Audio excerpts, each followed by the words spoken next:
Good afternoon, I'm Daniel Miller and this is Destiny Academy.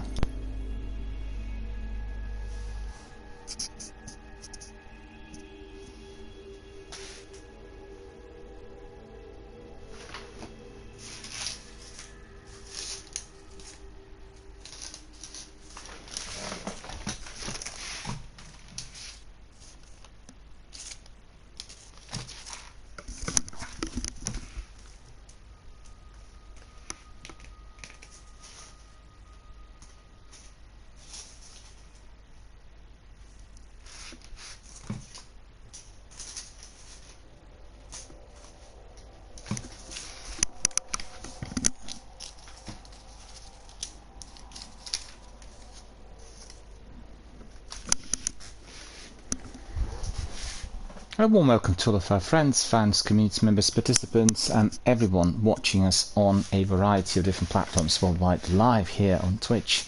Hello, how are you doing? Good afternoon. Hope you're all well, hope you are healthy, safe, enjoying your online gaming. Hope you had a good day so far.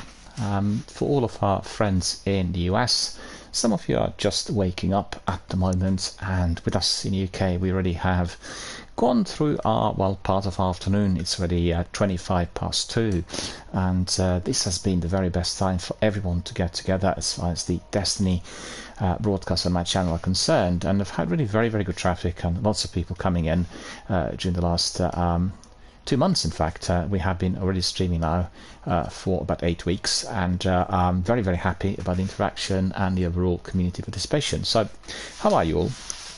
What games are you playing today, and what are you having on your setup recently, like at the moment? I'm quite curious to hear. I want to hear more about the games that you are engaging with. There are so many different titles on offer.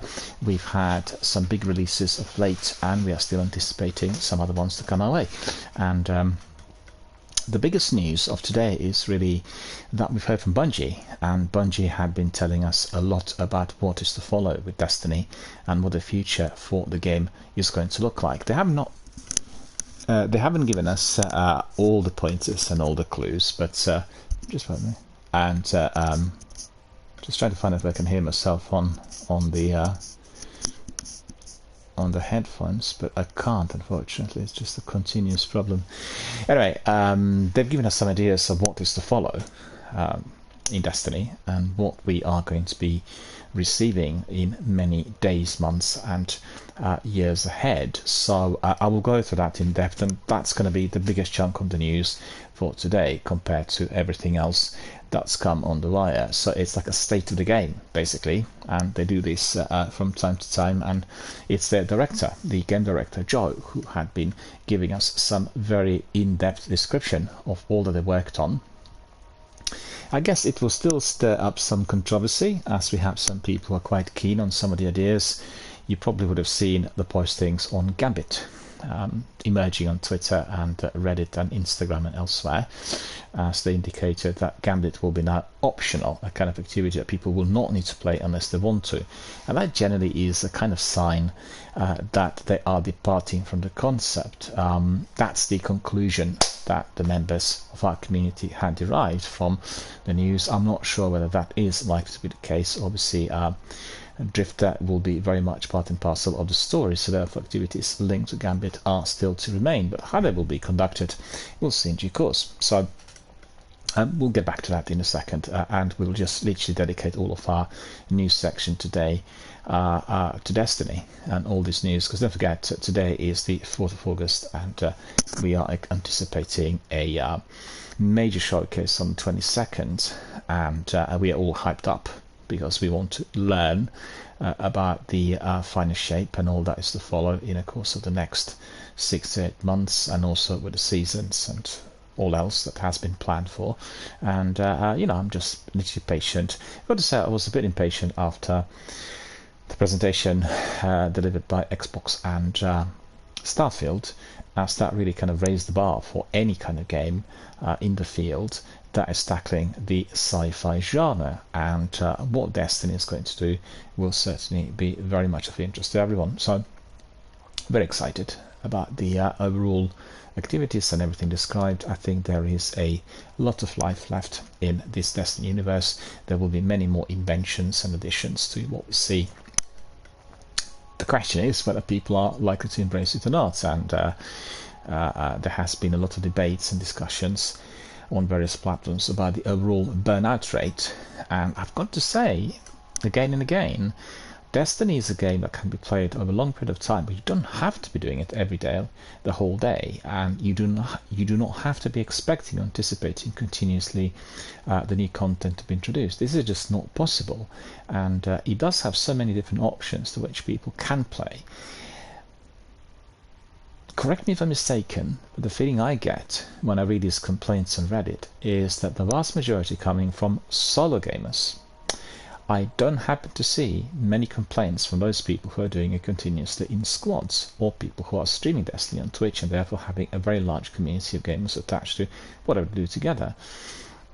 Destiny is a massive multiplayer online game. This is not a game to be played alone. It's not been created for that purpose, and anyone who's hammering it as a solo player is defeating the purpose of the game.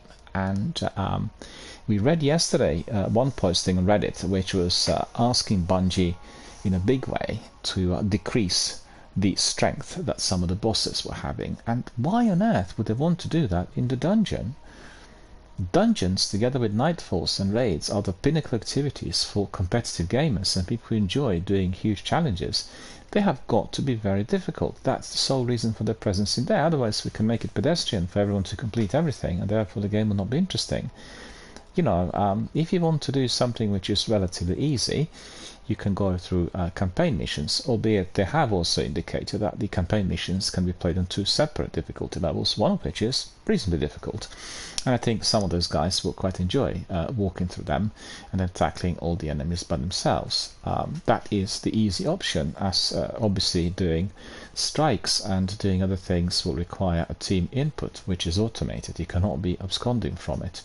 But at the same time, there are people who will try to do, and will be doing, some of those activities on the highest level of difficulty, where in fact you have the choice whether to do it by yourself or you import some of your other some of your other community members, sometimes family members as well, of course.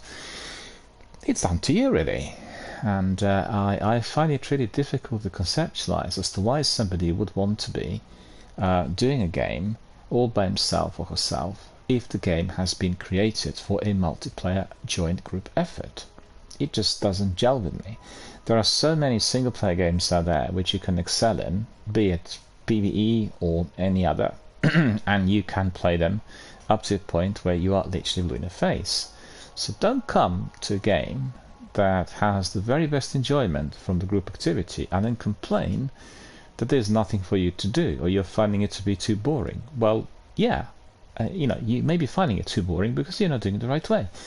It just brings me back to some of the reviewers who sometimes do not read instructions that come their way from the developers or publishers, and then they complain that the game's too short or it doesn't have some of the pinnacle activity, yet they've not read the small print that indicated you couldn't do it actually just by yourself. You had to be doing it in a group, and therefore if you were doing it in a group you will unlock these kinds of activities.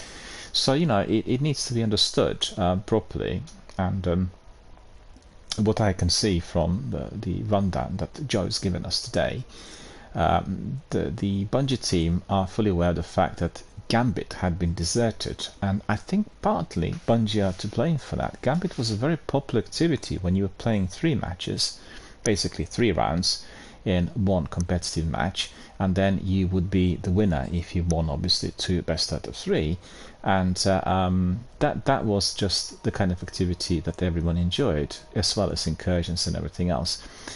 The way Gambit operates at the moment has been definitely not of interest to people for quite some time. And I guess the biggest problem for the gamers has been the promise that we all have seen come from Bungie, that they will be reworking the concept, and then they left it. They didn't do anything about it. It's just they left it as a 1 round 1 match, and that's been extremely unpopular. So, you know, it's a mixture of the facts, and they also talked about certain activities being brought back, and as we've seen, they had introduced in recent times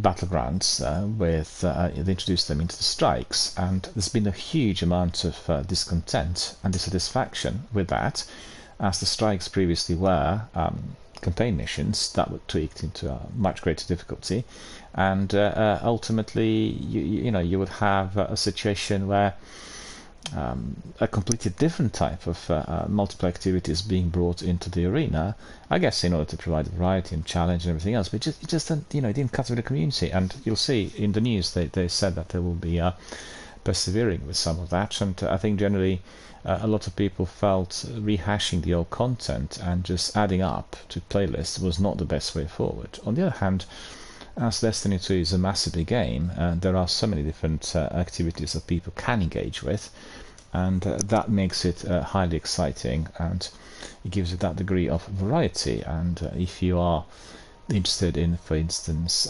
Solstice, and you want to level up your armor, there are so many different things that you need to be doing.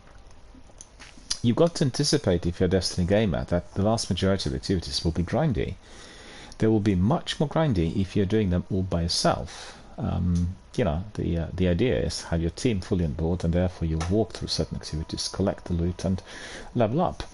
And also, there's been some complaint launched at the customization, and I really can't see the reason for this. Obviously, you can ask for better mods, you can ask for different systems of which you're using less energy, and maybe for that to be increased, so you can have many more mods used for the best armor. But still, I can't think of any other game that really spends so much time developing the concept of yourself building a character according to your game preference, to have on your disposal to your satisfaction at any given moment in time. And these types of characters and these types of this type of customization process will give you the option whether you just go on with default and you don't bother, or you are going to be creating something that is truly remarkable and very pertinent once entering the game. So all these factors are very, very important, and I think Bungie had taken on board quite a lot of the feedback, but there are things which have not been fully embraced, and I think the reason for that is partly the expense, and on the other hand there's a question of human resources and the overall effort which stands behind any creation of anything in this wonderful Destiny universe.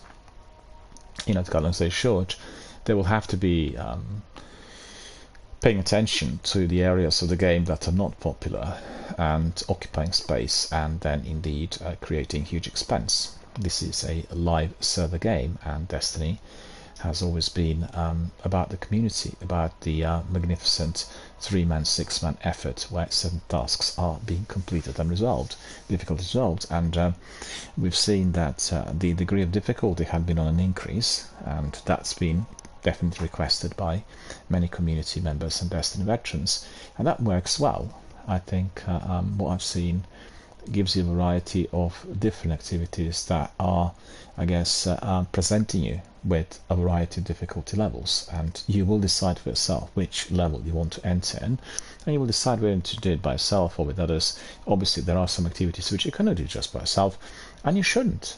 Otherwise it will be too challenging, too difficult, and overall greatly frustrating, and you don't want to find yourself in that situation. Anyway, I'll get back to that in a minute when we reach the news section. The main thing I want to tell you is that in addition to Destiny 1 and 2, the games I play almost every single day, I'm also grinding and leveling up and progressing with Assassin's Creed Valhalla. I talked a lot about this yesterday and the last few days. Subscribe to Ubisoft Plus as it's offered on the price of £1, $1 for the first month. So it's a trial period, which I definitely want to take advantage of. And everyone should really subscribe to that service and try it for $1. And then towards the end of the period, let's say when you come to the day 27, just make sure you unsubscribe, and that's done and dusted. Whether you'll be able to complete any of the games is a different matter. These old AAA blockbusters, they're massive, and they'll take you many hours to get through everything. And what I quite like in relation to some of the biggest games, such as Far Cry 6 and Valhalla, the games that I specifically subscribe to Ubisoft Plus for, is that you can access them on the Ultimate Edition. So the Ultimate Edition has got the full content, which is otherwise very costly, cost you more than $100. And, if you have time, if obviously it's holidays and people are still enjoying the summer to a degree, unless they're in some of the areas affected by terrible weather conditions, you can just play it as much as you want. I think it's unlikely you'll be able to complete anything in full within that period, considering that just Valhalla alone will have anything between 145 and 200 hours if you want to complete the vast majority of the activities and tasks in the game. And quite frankly, the catch-22 in all of these offers is that they offer you something which is almost impossible to reach, and therefore the expectation is if you are halfway through the game, of course you'll carry on for the next month, and then you crack on with another game, and you like it, and it's just one of those things. But on the other hand, it's certainly an honor and a privilege to be able to live in a period where these services are offered. In not so distant past, there were just no opportunities for us to try games out unless we were accessing demos, and it was all about buying a physical copy, investing. Evidently today we've got different ways to which games can be monetized, and that's very different compared to the past. In the past you couldn't buy skins and do things like on live online servers and monetize just to the sales of cosmetics. This was impossible. The game had to be made and sold, and people had to buy it in order for the money to come back and for the profits to be made. And so we're living in a very different era, and I really feel that everyone who is a member of any of our video gaming online communities needs to subscribe to some of these streaming services. As you've seen, for instance, with Bungie, if you're just bear with me, I need to clear my throat.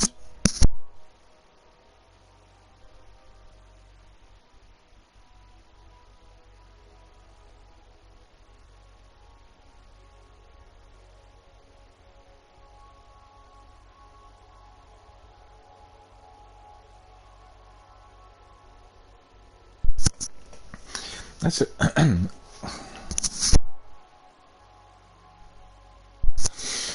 As you've seen with Bungie, if, for instance, you're offering certain services and people are not coming in, people are not interested, then these services will be discontinued.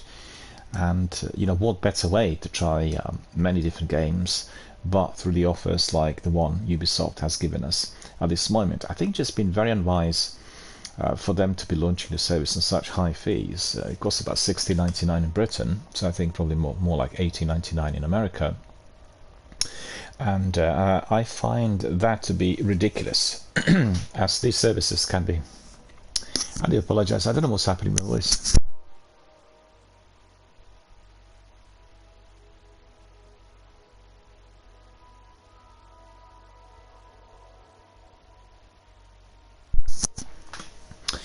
I find the price to be quite ridiculous, considering that the other bigger services such as PlayStation Plus and Xbox Game Pass offered on a significantly lower price ranges.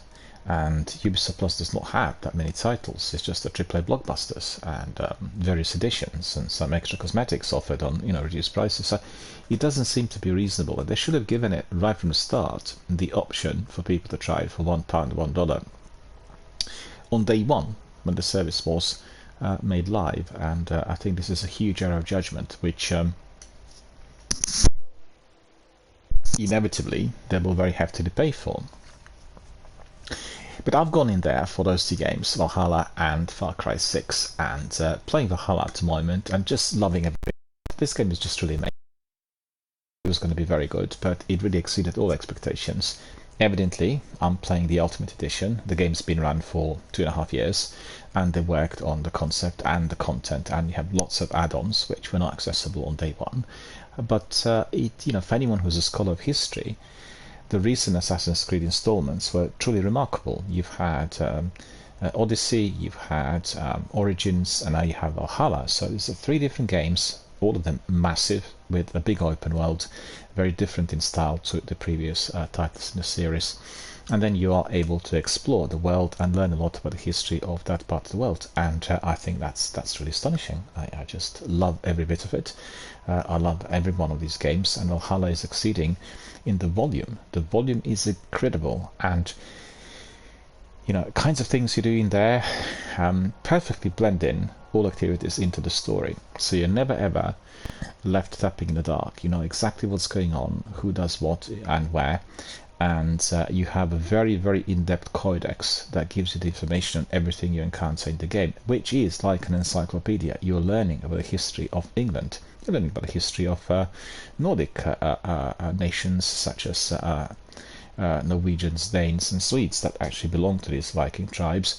And it's just really the best possible way to learn about history. You play the game, you read codex, you get knowledgeable, and you have a lot of fun literally throughout it all. And that is truly remarkable. So I'm loving it, enjoying it, and I'd just say that if you have a chance, play it on the latest state-of-the-art consoles. That's PS5 and Xbox Series X and S, or indeed on very high-quality gaming PCs, as you will be entering this very beautiful, very immersive, very atmospheric world, full of challenges, full of adventures, full of wonderful experiences. And if you were just to be riding a horse or walking through the fields, you are going to be soaking up the atmosphere of England. And I've got to say that for anyone who is familiar with the way our countryside looks like, you will recognize that these things have not changed in 12 centuries. We have some very urbanized areas, such as our big cities, but if you go to like Nottinghamshire, if you go to Cambridgeshire, you go to some of the villages, even in my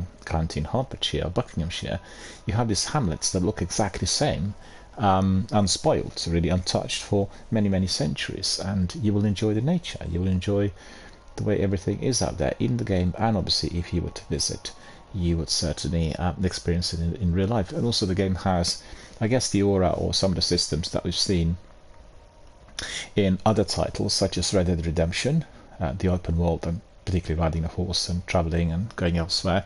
And then Forza, the one that's, I can't remember what the title is number 4 or 3, the one that takes place in Britain, where you can drive around the country and you can literally experience the country through your travels, and whatever you find in the country in real life is actually in the game and looks very much the same.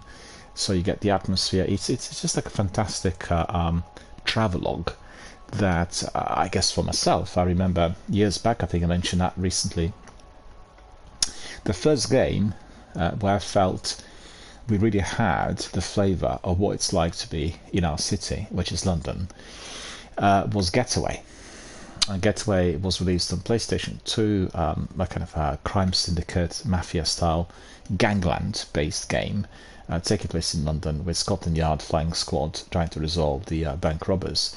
And you were driving through certain areas of London that were basically looking exactly like the same places and buildings in real life. And if you completed the game, you've had then a section unlocked in which you could just drive peacefully and do some sightseeing and enjoy the sights. And that's great. I mean, I remember buying the game specifically for that, and I kept driving around the corner where my office was, which is a big Old Street roundabout. And incidentally, the same attempt was visible in Watch Dogs Legion recently. Not so successful, I have to say. It's a lot less authentic and quite divorced from the concept of the first game. That was very nitty-gritty, kind of street-based, brutal, yet very much representing the real thing. And well, the Legion didn't seem to be delivering on that front. And I will say, when I drove from Old Street to Islington, or from Old Street to the city, or to Liverpool Street, it just seemed, I mean, they reworked the locations, but it just didn't seem right.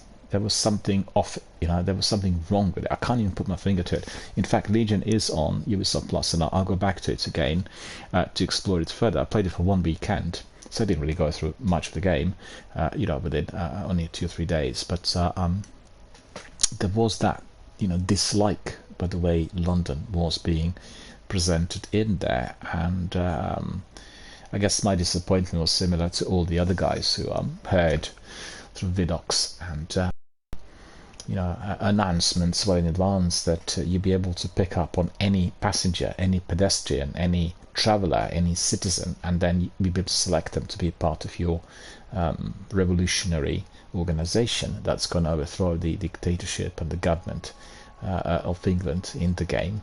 The Watch Dogs Legion, through that sort of selection process and yourself training all the other guys, and none of that materialized. It was just a fluke, and they really did advertise the game as being the first one in history that would enable any characters who were previously ordinary NPCs to become your playable characters and fully part of your squad. It just didn't come right, and it didn't work.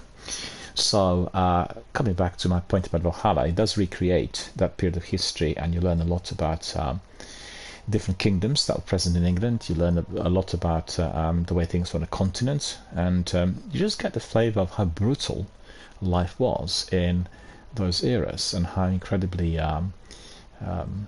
savage some of those tribes appear to be, and the way through which they would resolve certain interests was exclusively through brutality, conflict and war. So it also gives you an idea as to why we had moved on quite considerably as humans, or the humanity rule, in order to eradicate some of those behaviors. Yet the primitive brutal drives, they still remain in people, and if there was a chance, I can assure you some people would like to turn our present day and age into those kinds of battlefields, because they could just pillage and rule and do everything, whatever they wanted to do, in order to enforce their own ego, to acquire governance, to impose different kinds of rules. And it's just something that we as humans had managed to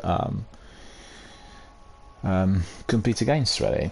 We created new systems that are preventing that from being real, or indeed from being present in our everyday life. So it's just a bit of a comparative study with the way things were then, the way things are today.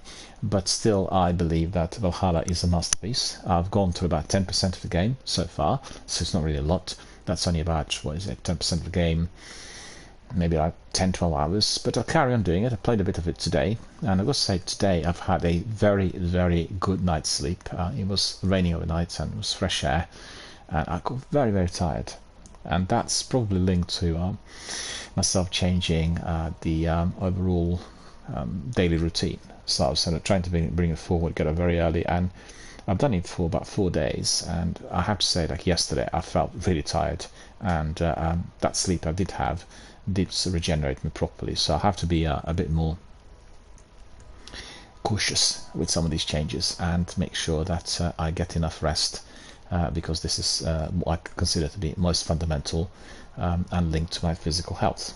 So, and also I've read all the news, I've gone through the various things that came to me on the wire. It's very, very saddened yesterday to receive the news actually during the broadcast from the family of Carl Davis. Mr. Carl Davis was one of the most influential film and television series composers, someone who worked on restorations of silent features and produced fantastic musical scores for quite a number of titles, the biggest one of which is Napoleon. I don't know whether you've seen it, but this is like a remarkable silent film from the 1920s, so, and it is just simply brought to life, but it's absolutely magnificent epic score that he had created. The people forgot Carl Davis is a younger composer, also worked on one of the most popular Second World War series that BBC ever produced.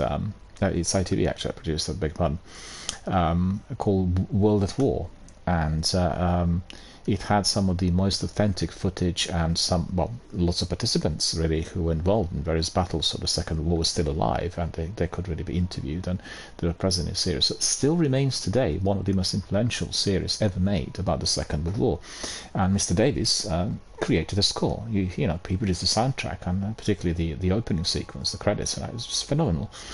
And sadly, he passed away yesterday, aged 86. Apparently suffered a brain hemorrhage, and the emergency services tried everything they could, but they weren't able to save him. So the news came from his family, and all of that was very sudden because he was generally in reasonably good health, and still he was 86, pushing 87. It's an advanced age, but it's shocking news. I was very, very shaken by the experience, and also devastated as one of the most significant members of our film-loving community, particularly silent film-loving community, has now passed away. And everyone is truly devastated and gutted to have received the news. And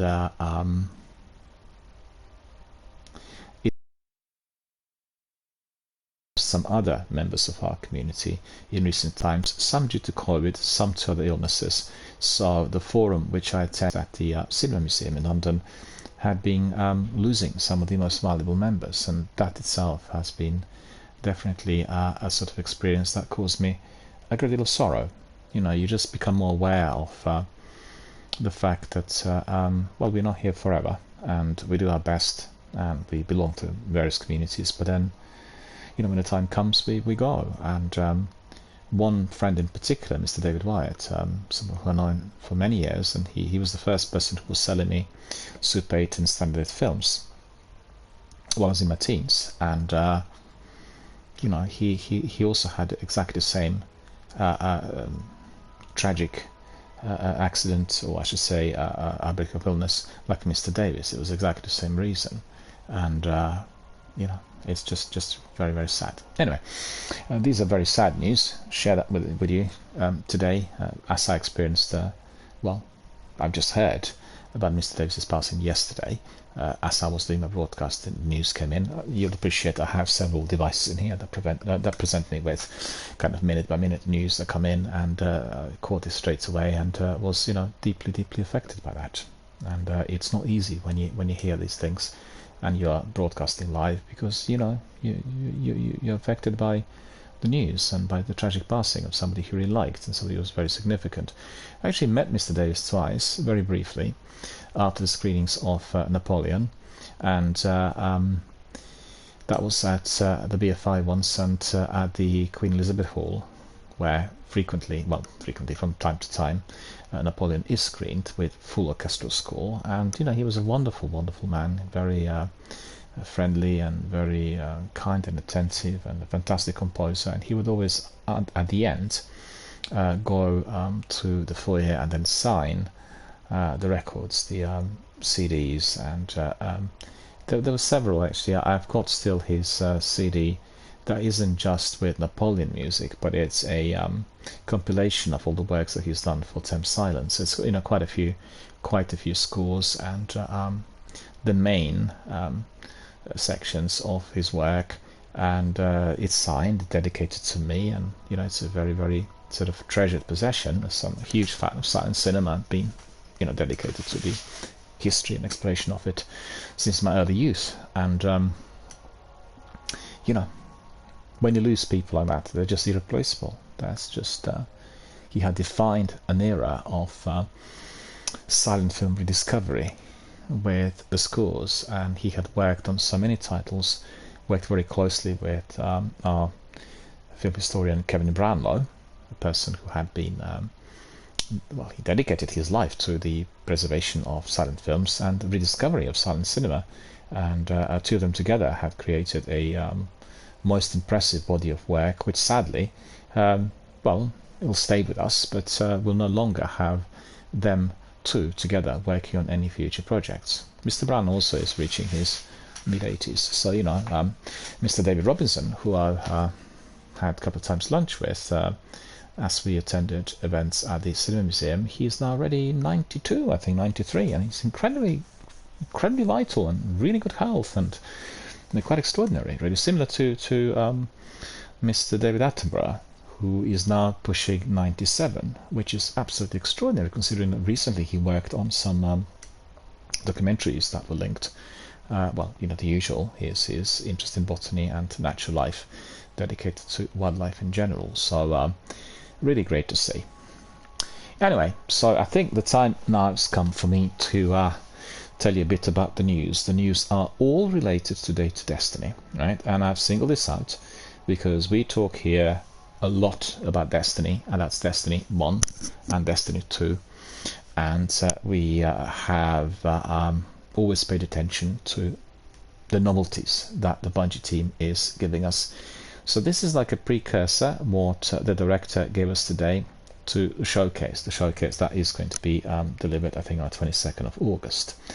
So he said, my name is Joe, and I'm the game director for Destiny 2, and right now the team and I are heads down on making sure the final shape and the seasons leading up to the next DLC are incredible. So for the rest of this update, which is very lengthy, you'll be hearing from a bunch of different voices that all contributed to this mid-year state of the game. I wanted to start with a quick thanks to all of you who have been indeed playing Destiny for so many years, coming to a full decade. The way you play and the feedback you give is a huge part of how we shape our plans. It's an honor to log in each day and play in this universe alongside all of you. I mean, something else I want to say. I always wondered whether I ever played with somebody from the team, because I've spent a lot of time playing Destiny in the last 5-6 years, and you'll never be able to tell, because they've got the user IDs which are not instantly recognizable. And I've also wondered whether I played, well, I guess I've not played against Jeff Rubinstein or Major Nelson. I would have recognized the user IDs, but sometimes they have alternative user IDs which are not displaying, their well-known names in order to be, I guess, anonymous and to have a sort of ordinary online gaming experience. And as far as I know, I've never played with anyone who works for Bungie. I might be mistaken, and if you guys are listening and you think that you're one of those guys, just let me know. But I'd be quite curious to see and hear. As Joe said, he's always delighted to log in and play with everyone. So just like a thought that came to my mind as I was reading it. So he says, back in February we covered the state of the game heading into Lightfall and laid out 4 big goals we set for ourselves with Destiny 2 in preparation for the final shape. So then, in April, so it was a couple of months later, we looked back at the lessons learned from launch and charted the path forward in the first half of Lightfall's year. Today we are diving into the second half of the year, addressing some of the community's burning questions, updating everyone on our progress against those 4 goals for the year, not previewing some exciting updates as we count days to our Destiny 2 showcase on August the 22nd. Gail's there. Hello Gail, how are you doing? Good to see you. Thank you for joining us, and thank you for being a very valued community member. How are you today? Well, I'm great. I had a very, very good night's sleep, and I feel really, truly replenished, fully refreshed, and compared to a couple of days earlier in the week where I felt really quite tired due to the changes in my kind of sleeping pattern and daily routine. But that's falling into place, and I can say certainly that as I carry on after about a couple of weeks, the new routine will become part of my biological clock, so I will not have any more difficulty. I've actually seen that I have been driven to go to bed before midnight on every day of this week, which is just literally the way the mindset works, when you really want to make sure you go there as early as possible and you cut down on any other activity. Because I always, I go swimming in the evening, and I go out then for a walk afterwards, which is a lengthy walk. And when I come back, I still do a bit of chores. I look at the admin and the stuff that I need to be catching up with. And then sometimes, if you get other things come in, then it stretches. You can't finish it, within minutes, and therefore the actual sleeping pattern gets pushed. And I much prefer to go to bed before midnight to have a regular sleep and to be fully refreshed when I wake up, as I guess most of my activities and work in general are based on some sort of mental engagement, and that can be at times very, very tiring. One can feel really overwrought and worn out. But at the end of the day, doing swimming and doing lengthy walking in the evening really helps. It's an additional add-on to feeling, kind of oozed off and feeling the physical activity. But actually, when I go for a walk, I listen to podcasts. I got them plugged in, and there's several. Some are dedicated to film history, others are dedicated to gaming. Gaming ones that I listen to generally are Xbox podcasts, and at the moment it's on hiatus due to Major Nelson departing from the company. And I have to say, I'm very, very surprised that he had departed from Xbox, because there was no indication at all about his departure previously, and I wonder whether there's something, you know, there were some health issues which sometimes people will not convey to the public, or whether there's been some sort of disagreement in the company. I don't really think that he would, at the age of, he's now in his late 50s, early 60s, he would be trying to beef up his career or change direction or anything, because he reached the pinnacle quite a while back. And I just love the guy. I think he's a wonderful presenter and somebody who's so passionate about gaming. So not seeing him there every week means I'm not going to be able to listen to his podcast. And his podcast, for me, was the best podcast related to video gaming in existence. It's so interesting. There's so many different guests that when they talk about games, a few of them with passion. They always introduce new titles to talk about indie games. Not everything is always Xbox related. It's just really terrific, and I really, really, really miss that. So what I was going to say is usually listen to theirs. Then I listen to IGN podcast, which is Unlocked. That's also very good. Ryan McCaffrey and Destin Laguerre. And then you have Digital Foundry, which is a bit more focused on the tech. And then, others. These are the three that I most frequently listen to when I go for my walks. And they're lengthy. They sometimes last longer than an hour or 90 minutes. And, it takes a bit of time to get through everything said. And these are kind of video podcasts. If you want to watch them on your setup, you can. Gail says, golfing was really fun yesterday and pretty hot though. Yeah, what's the temperature out there? I'm curious. What's the temperature out there? Because we've had a serious drop. We've gone down to the late teens due to the rain and everything else. So it's not been hot at all. It's been brisk and, still quite humid on certain days. In Europe, they had very, very hot weather, and that weather's been now replaced by unbelievable rain and tornadoes and hurricanes and all sorts of dreadful kind of weather conditions that cause natural disasters. Just today in Slovenia, they had the worst flooding in their country's history. The whole towns and cities there flooded. It's just unbelievable. This is a country which is in the mountains, and lots of rivers, due to this phenomenal downpour of rain, had spilt out, and you've got rivers going to the streets. I mean, I watched it on the news, and it just seemed really apocalyptic. And honestly, I'm not sure what else needs to be happening before the industry leaders and the politicians get together and start making some significant changes, because this is ascending rapidly from year to year. What's happening at the moment was not even imaginable 2 or 3 years ago, and we had a similar sort of thing happening in some other parts of the world last year. So I don't understand as to why nothing is being done to cut down on the number of flights to start with, and then all the use of equipment, the use of diesel and petrol and everything else. We need to cut down that drastically. We need to curb simply some sections of the industry, because we are going to bury ourselves alive. There's no life without health. There's no life without air, And Gail says, yesterday it was almost 90. Yeah, that will be around 30 degrees or so Celsius. Well, that's very hot. Yeah, and doing golf, in plain sunshine is draining. Hope you had a cap or something that can protect you from sunburn. I've actually one contact, and she's a triathlon athlete in Malaysia, and she does a lot of golfing. She's got a celebrity, she does it for promotional purposes and that, and she always has a gear that's protecting her against a very, very strong sun, because over there it gets very, very hot. And in fact I watched her short video where she was using some equipment there, obviously advertising it, so it was quite cool. Right, so let me get back to Bungie and what they said, because otherwise I will be losing my thread. So they said, as always, we'd like to celebrate our community first and foremost. We are thankful to see so many players continuing to join us throughout this journey.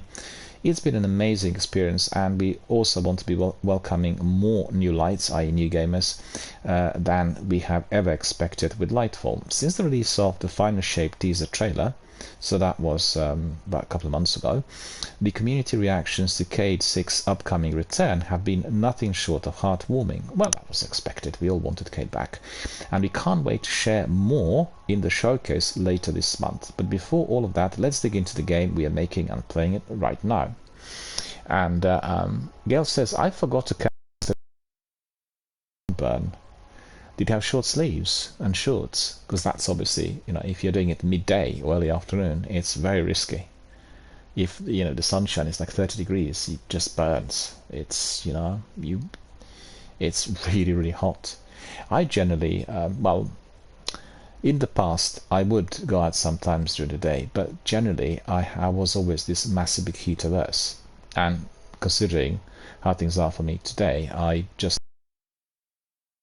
we've had very hot weather in here. It was exceeding 30 degrees, up to 34 in here, which is highly unusual for this part of England. And I'd go out before 11 and then after 5. But between 11 and 5 or 6 o'clock, I wouldn't go anywhere because of it's not just sunshine. It's actually the air quality. It's like really stuffy. It's polluted, and it's that humidity coupled with dust or with smog or whatever, the particles which are in the air. And then I feel really, first of all, I feel too hot. My body temperature rises, and I don't tolerate that too well, because generally my body temperature is very high.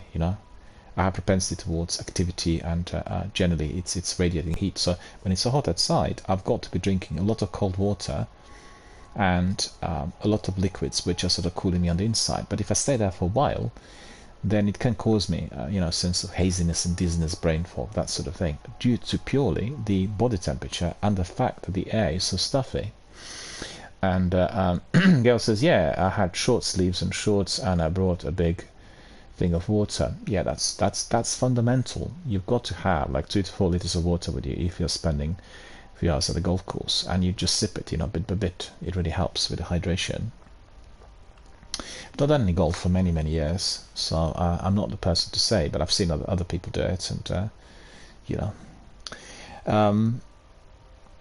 so going back to the points that the Bungie directors raising, the first point was addressing feedback. And addressing feedback, I just want to raise that, has been a big issue on Reddit. You have Destiny the Game thread there, which is monitored by the Bungie Corporation, and they're very involved in the overall content of some of it, and they're very sensitive. Well, they read all the comments, but they've been sensitive to certain comments that went their way, indicating the community members felt there was just complete negligence, and Bungie were not paying attention to complaints or different types of concerns, and even greater dissatisfaction coming from some quarters. And in this statement that they've given today, he says, we've been tracking a number of player feedback items over the past few months. We've covered some issues recently, including the roadmap for improvements in general stability, and now it's the time for a detailed check-in on our progress in several areas of the game. I don't really agree with him. I think they've become very negligent as it came to responding to people's comments and views. And even if they responded, if employed with people just writing simple messages, would have been much appreciated. What they did do was to state publicly through various news hubs that they're not doing any feedback because some of their team members have been verbally abused by some participants from the Destiny gamer community. I just think this is a complete red herring. If you have somebody who's unpleasant abusing you, you will go down the road of engaging the police and local authority with that person being caught and punished.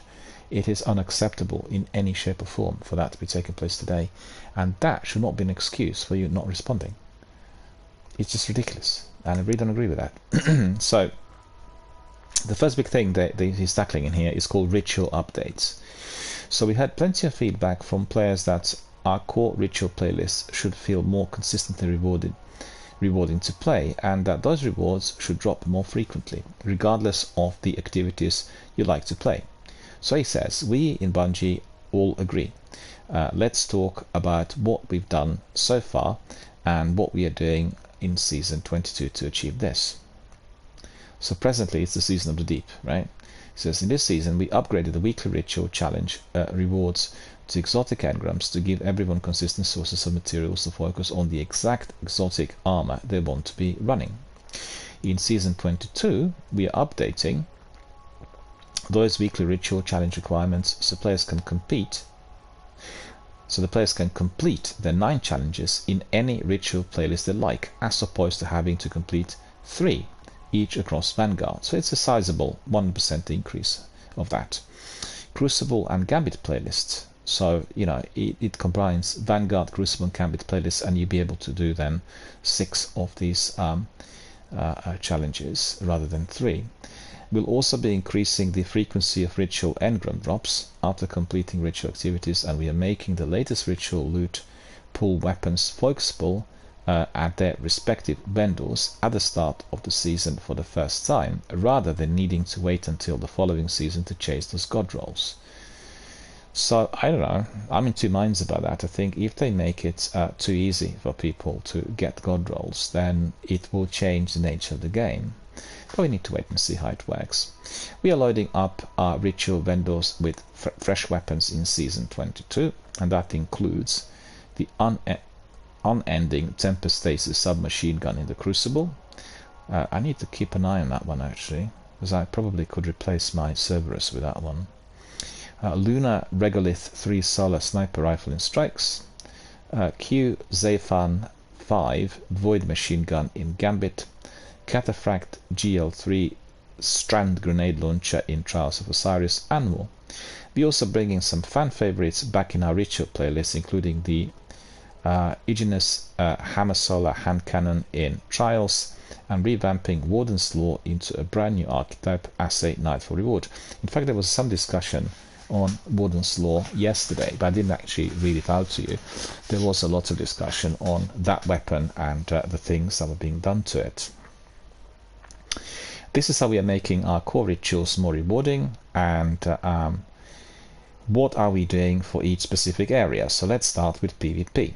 So anybody who likes PvP, I think Gale likes it, and I know Sekapupu plays that quite a bit, will be interested to hear. So thanks to the is Guardians versus Guardians, basically. Thanks to the hard work of multiple items, multiple teams, we've delivered several additions to PvP over the past few sessions. These include the launch of Competitive Division, multiple new game modes, a revamp of Trials of Osiris, new competitive and Trials rewards, fighting matchmaking improvements, new rotated playlists, PvP-specific weapon tuning, several quality of life improvements, and more. However, we know our hardcore PvP players want more maps, fewer cheaters, and an ever-evolving meta that feels good to compete in. The most frequent feedback we see is that there is just not enough new PvP content, specifically new maps. I totally agree. To set expectations, our studio structure is built to support more overarching updates to PvP like the ones above, rather than focusing exclusively on maps. When we do focus our resources on building new Crucible maps, it comes with a trade-off of multiple teams' bandwidth on work that contributes to the variety of experiences that players also hold dear, such as a new story of exotic missions content, core activities that make up the foundation of each season, or new destinations. I think what he's trying to refer here to is the problem with certain activities where the bandwidth of the people entering into the arena is being heavily taxed. And this is the biggest problem for the PvP status everywhere in any of the games. We all keep coming to the same arena from different parts of the world, and we do not have the same speed. So that's affecting the overall activity, and you've seen that sometimes with players like disappearing and appearing and being laggy and the hits not registering. This is all part and parcel of the way the whole thing works, and one of the reasons as to why esports competitions cannot be run from different parts of the world is to do with that. You've got to attend that particular tournament, sit at the desk together with others who are having exactly the same equipment, exactly the same speed, and then you are able to show what kind of skills you have. If you were to be connected to the servers which are in China, in Japan, in Germany, in Africa, or South Africa, or any other place, then the actual access to the arena will not be the same, and somebody will have advantage over you, as they will be faster. Their hits will register faster. They'll have a quicker connection to the server. So I think he's saying that they want to avoid any kind of changes that will actually be causing problems for the bandwidth of the game. And he says, with that said, we have some exciting content coming to PvP this month, so that is the month of August, that several teams have brought to life, as well as an update on our advances in game security to combat cheaters, a preview of upcoming sandbox shakeups, and more details coming next week on how the general PvP sandbox gear and ability balance will actually evolve. For Season 22 we have a new Vex Network themed map, debuting along with the new Relic 6x6 mode, the gunplay focused checkmate modifier for multiple modes, and a new competitive Ascended Division emblem, and a lot more. Relic and checkmate will both kick off in Crucible Labs throughout the season, so we can gather feedback on how they are received. We'll have a lot more to share in the showcase, so let's dive in a bit more right now. So, new PvP map.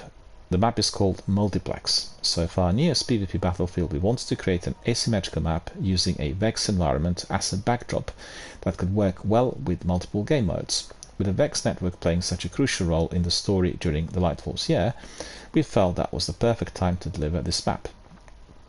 Although many of us have been thinking about a lo-fi Vex map for the Crucible, the challenge of this palette was the possible lack of player orientation in the play space. So we thought bringing the Mars palette into the Vex network realm would be a great way to mitigate this, while adding on also some evocative look. Narratively, the space is in the middle of compiling the Infinite Forest, so this is what you will see in action. Watch for footage of this new map in the showcase. So that will be delivered in the showcase in a little while on the 22nd of August. Checkmate is a modifier where each primary weapon fights can happen more frequently and gun skill can be augmented by communication and strong positioning. Primary weapon damage has been tuned to feel different than the rest of the game without being jarring, reducing the gap between the faster killing weapons and the average time to kill, and in general pushing longer range primaries into slower killing profiles. Player health has been increased, all ability cooldowns are lengthened, and special ammunition must be earned via gameplay and is not dropped on death. That all results in a slightly longer combat encounters that reward skill and consistency. I think it's all very nicely written, but I do believe that the equipment you play it on and the internet speed is more critical and crucial than everything he described. So they're creating an environment which is beautiful, that is accessible and competitive, and they all play together at the headquarters, which means they've got the same tech, the same speed, everything is the same for everyone. They can test it and everything works fine. For the rest of us, we are coming from different parts of the world where the speeds vary, where the tech's different, people on different platforms. It just doesn't deliver, you know. There are the problems in there which are persisting, and I've seen that recently in Destiny 2. I played it with Zenith, and we were doing some grinds for Solstice. So basically, like in 2 matches with the same crew, I was able to get 17, 22 kills of the opponents and then capture maybe 8, 12 zones in control. And then there was a reshuffle, and we've gone into somebody else's space, right? So it's another server we're connected to. I kept dying all the time, literally all the time. I probably had 5 or 6 opponents eliminated. It was just literally, they look at me and I was dead, which tells you it was the same armor, the same weapons, everything the same. It's the speed that was causing the problems, right? So I think before that's resolved, in general, not just to do with Destiny, we are not going to be able to have these kinds of issues completely eradicated. They will continue persisting, and that is certainly something that is causing a major headache to everyone.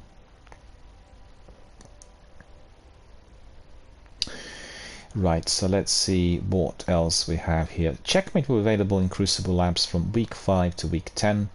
We will start off with 2 weeks of Checkmate Control, then switch it up to 2 weeks of Checkmate Survival, and finally 2 weeks of Checkmate Rumble to finish off its trial run for Season 22. Relic is a 6 vs 6 party mode where players wreak havoc and destruction on their foes with relic weapons. Relics include the Aegis from the Vault of Glass, the Synaptic Spear from Season of the Risen, and the Scythe from the Season of the Haunted. Each player charges their personal relic energy by defeating opponents with a normal loadout. Upon reaching full charge, players can acquire a relic from a relic depot. Defeating relic holders and using the relic to defeat opponents will earn points for the team. Whereas Checkmate is heavily focused on gunfights, Relic is intended to provide light-hearted gameplay that can be enjoyed by anyone. Similar to Mayhem and Team Scorched, Relic will be available in Crucible Labs from week 1 to week 4, and again in week 11 until the close of the season. We look forward to hearing your feedback on both Checkmate and Relic once they're out next season.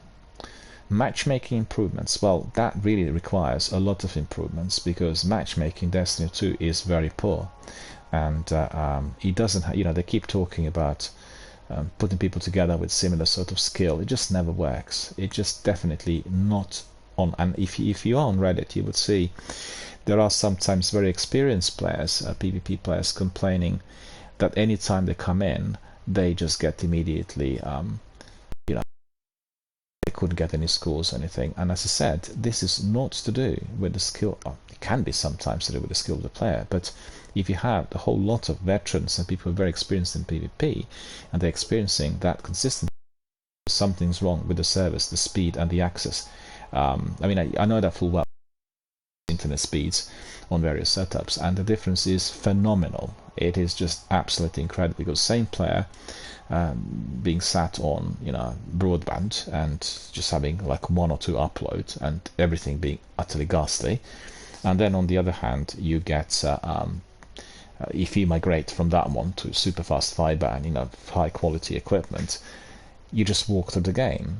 You just have massive advantage. I can only say that it's similar to being a Mini Morris and a Ferrari. The one who is on poorer equipment and poorer quality speeds is in a Mini Morris, and the one who is on the top of the range is in a Ferrari. Guess who's going to be winning? It's not going to be that Mini Morris, is it? So he says, our quest to constantly improve matchmaking is always ongoing, and in Season 22 we are modifying our loose skill-based matchmaking settings for Control and Iron Banner. These new settings will look to improve matchmaking times and experiences for players who find themselves at the upper or lower ends of the skill spectrum, and for those playing in low population regions or times. The team is also adding loose fireteam matchmaking to the Crucible rotators. That will be including labs to ensure players are being evenly matched against smaller fireteam sizes without the need for a freelance node. Additionally, we'll be tackling an issue with lobby balancing that can mislocate players over certain skill levels. None of that works. I think PvP in Destiny is very poor, and really it's the weaker section of the game. If you played other death matches, you would see the difference, and how, for instance, some of the other games, which actually are based on the concept of a death match, so it's like just death matches, right? These games do not have any other components, and you will see that the actual technical side is functioning a lot better. More to come in Season 23. Looking further ahead, planning to deliver a new Iron Banner mode for Season 23, along with a brand new Hackei aggressive frame Strand Pulse Rifle as our newest competitive division weapon reward. The Mercurial Overreach adaptive frame Arc Sniper Rifle will remain available for the competitors throughout the Season 22. As a reminder, we're also focusing our map reprisal efforts on porting the Citadel from 2018 to the Crucible in Season 23. So that's something new. We all have fond memories of dominating Control with our fire teams on this one, and cannot wait to see what you do with the latest arsenal of there in the Dreaming City. Vanguard. The Vanguard playlists are currently in a solid place with a healthy population, and we have more new additions coming up. First up, Vanguard medals. So that's the new thing, that I introduced the medals. But I've got to say that I'm not quite on the same page with them. I don't really think that they are in such solid place, as I've seen many times that you come in and you're slotted into somebody's Vanguard strike towards the end as they're just about to reach the boss. That should never happen. You should never be entering another strike unless there's a fire team fully on board, and you should not be entering the strike right at the end of somebody else's game. It's just completely wrong. And that needs to be changed one way or the other. So he says Vanguard medals will be available in Vanguard Ops and Nightfall starting in Season 22. After first being introduced in last year's Guardian Games and their continued success in this year's event, we decided to bring them in full-time to spice things up in our Vanguard playlist. So medals will contribute to scoring, allowing players to attain higher score and reputation multipliers by performing unique actions and doing cool things, I guess like finishers or something else. Our goal here is to reward players for playing well and to not require players to go out the way to grind for score. In short, we don't want you to feel like you have to be compromising your build in order to boost your score with additional medals. It's worth noting that some medals will remain Guardian Games staples and not available in our Vanguard playlist, so do not expect finishers to grant you a medal in Nightfalls. There are going to be several new media medals specific to Vanguard playlists when they launch, and you can expect to see a few more in Season 23. Additionally, the selection of active medals will be determined and based on currently active modifiers and to ensure a variety of builds that are used for acquiring medals.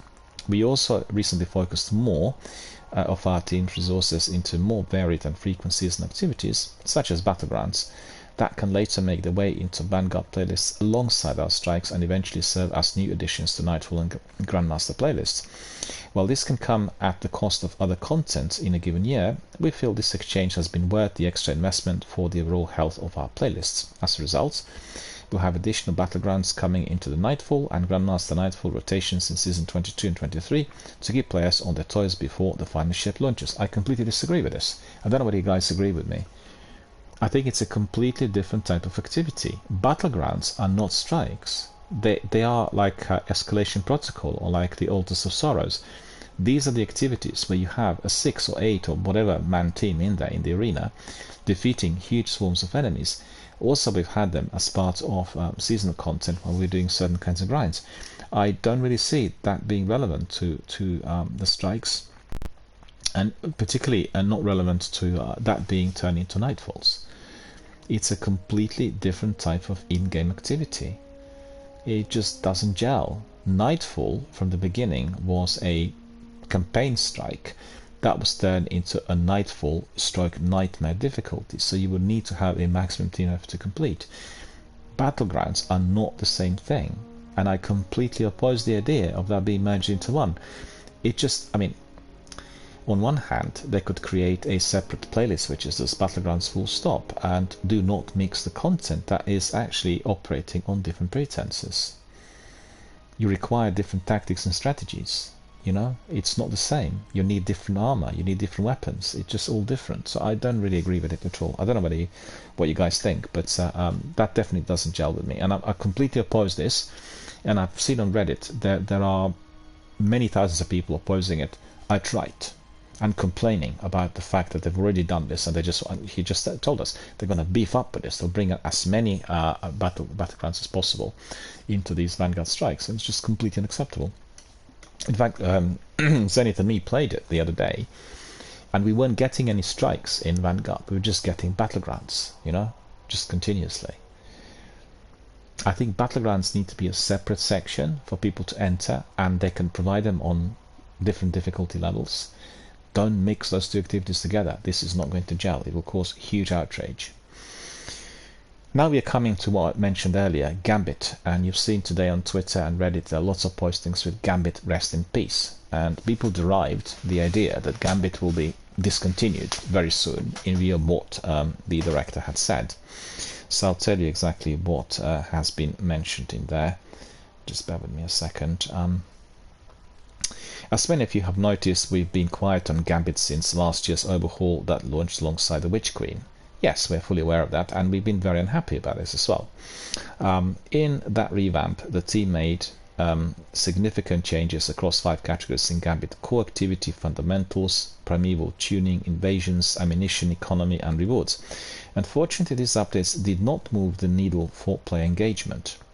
I think is missing the point in here. It wasn't about tweaking and interfering with the the capacities of the PvE characters in there. It was all about the concept. The concept had been removed. Gambit was exciting and delightful as gameplay for many people due to these 3-round matches and the fact that you were being slotted in with other teams and had incursions, and they've just changed it completely. It doesn't have the same flavor if it's a one match, one game type of concept. It's just completely wrong.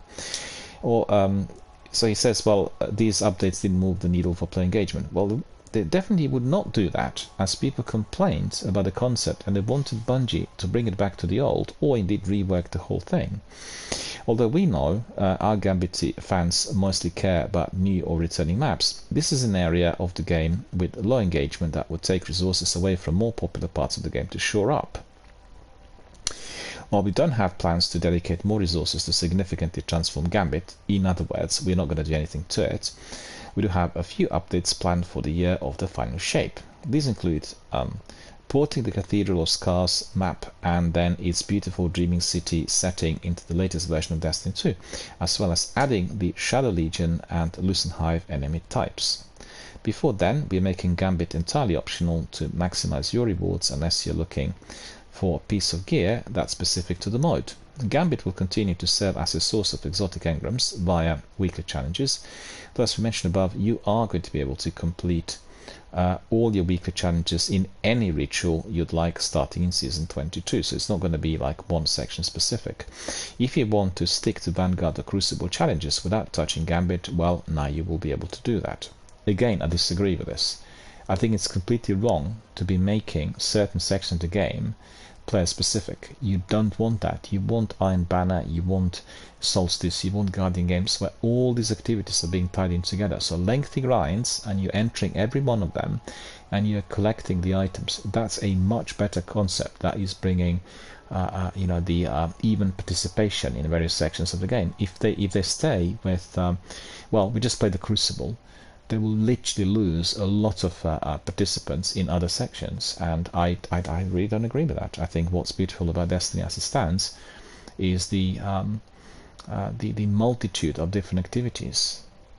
You know, I'm not keen on the Crucible, but I play it from time to time for fun, sometimes with my community members, in order to grind for certain types of materials, weapons, you know, whatever is necessary. And that's exactly what I did in Solstice, so it worked. And you know, I didn't really exceed the number of matches and rounds that I was to play in order to get the required materials, or whatever that was. I can't even remember the details now, but it just made me quite happy that all these different parts of the game were being engaged with in order to progress with one separate event. And I think that's something they should not be dropping. We are also reducing the number of Gambit-specific seasonal challenges starting in the next season, so players will not need to bank modes to be able to earn that big purse or bright dust for completing nearly every challenge in the season. Again, disagree with that as well. Finally, we are adding fireteam matching to Gambit next season, which will replace the freelance node and should be resulting in a faster, better matchmaking by combining both Gambit playlists. We'll keep an eye on reception and player engagement after these additions take place, and we hope that you'll visit Old Drifter next season to get your hands on his new Void machine gun. Well, we have loads of things to get through, so I tell you what, we'll have a bit more and then we'll pull the plug on this, because otherwise everyone will be dead with the overall oversaturation of the information coming from Bungie. So we'll carry on with part 2 of the information coming from the game developer. So armor set rewards. A long time ago we shared a plan to address concerns on reward balance. Players have pointed out that we did not release a new armor set for the ritual playlists, and that's for Vanguard, Crucible and Gambit, with Lightfall as previously called out in our yearly release schedule. I apologize. Delivering ritual armor sets at the rates we have in the past has become increasingly challenging, especially considering that these sets have historically had very low adoption by players as both base armor and cosmetic ornaments. At this time, we are amending our delivery plans for how often we refresh these sets, and will no longer be creating a new set for every expansion. However, we are prioritizing the delivery of a new ritual map set alongside the final shape to infuse some of the new looks, and you will be able to show off from your time in the Vanguard, Crucible and Gambit playlists. We also have a new armor set for Trials of Osiris releasing in just a few short weeks, and have a preview of the Titan armor from that set coming with Season 22.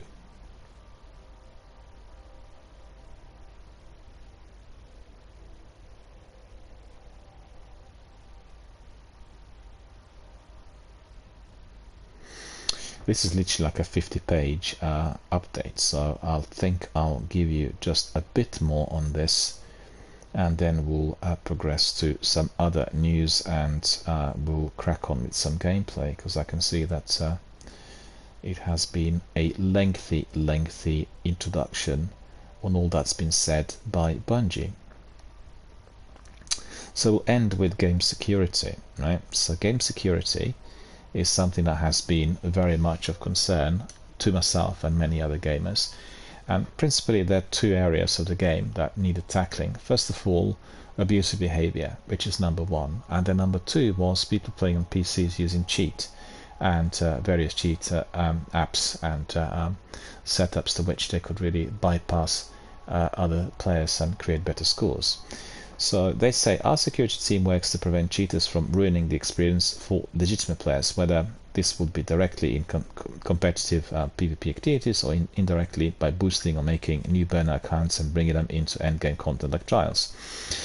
Here are just a few things from 2023 that we can share with you about our ongoing mission to protect players from cheaters and enable players to experience the game as the designers intended. So what's changed? They say, over the course of the year we invested further in data science and machine learning, building confidence in the detection they produce. These tools allow us to observe and evaluate player behavior in new ways and issue an increasing number of actions in response. Well, I've not seen much of that really in practice for quite a few years. So, in addition, we continue to adapt new policies to protect players, including the abuse of external accessibility tools policy. The development of this policy has allowed us to catch cheaters that we probably couldn't have done otherwise. This policy not only gives us an avenue to action this form of cheating, but it has also spurred us to investigate player behavior in new ways. Finally, we worked with Battleline to address network manipulation tools, improving our data collection, detection, mitigation strategies. Competition is best when fair, so we will continue to issue bans or restrictions to those abusing these methods. Can you address some recent actions? As a result of extensive investigations and the evolution of the tools at our disposal, we were recently able to issue one of the largest ban waves in our history against account recovery and boosting services and the players who use those services. As our toolset evolves, we continue to build in generous thresholds to help minimize the risk of false positives. We also consider multiple factors when issuing bans as an additional safety measure to any set threshold. So the question is, what next for the security? We'll continue to evolve our prevention, detection and ban hammer capabilities, but these are just part of our overall strategy to combat cheating efforts. Our legal team is also aggressively pursuing cheat makers across the globe in an effort to remove the source of cheat software before it is distributed. They've been highly effective in both uncovering cheat makers and bringing litigation against them, though the preparation and execution of these lawsuits takes time and effort to be successful. This will always be an additional approach to our overall anti-cheat efforts as part of in-game security solutions to remove cheating from the game. Last reminder, as always, we receive countless messages from banned accounts that state that they do not remember cheating. When we investigate these cases, we often find that they gave the account to someone else to play the game for them. We again remind everyone that you must protect your account and not use recovery services. Saying that your fingers were not on the keyboard when the cheating occurred will not help you in any appeal. Right, so that's the first bit of the state of the game, and we'll carry on tomorrow from the security update to stability. We'll look at seasonal structure, preview what's to come, and many other things. Anyway, so that's all as far as the state of the game is concerned for today. I just want to reflect on this somewhat, if I may. I think what disturbs me in what I've just read is the section where they are so incredibly focused on the technical side of thing like the cheats, and they're not paying attention to safety in terms of the policies when dealing with abusive gamers. And it's been said many times, I have to say, I've not experienced that in Destiny forums at all, not even once. But I've come across many postings on Reddit where people complained about other people being extremely abusive. So I know that on this channel, and when I play, we are not going to get any of this, because people will see that I'm a mature gamer, somebody who's well embedded in the industry, and if they do something wrong, I'm going to hit them hard, and the industry is going to go after them, and there's going to be trouble. So that's one of the reasons. And obviously people participating in an online game which is not streamed live is a different story. They'll think there's no record of the activity, no one bothers, and they will not really pay attention to the rules. That is one of the most important things that need to be dealt with, in addition to the criminals who are creating cheat software. It's a criminal behavior, and let's just make this straight. People who are doing it are criminals, and they have got to be dealt with through prosecution. We have seen one big case for which someone in America was stranded with, was it several £1 million libel because they were producing cheat software. But at the end of the day,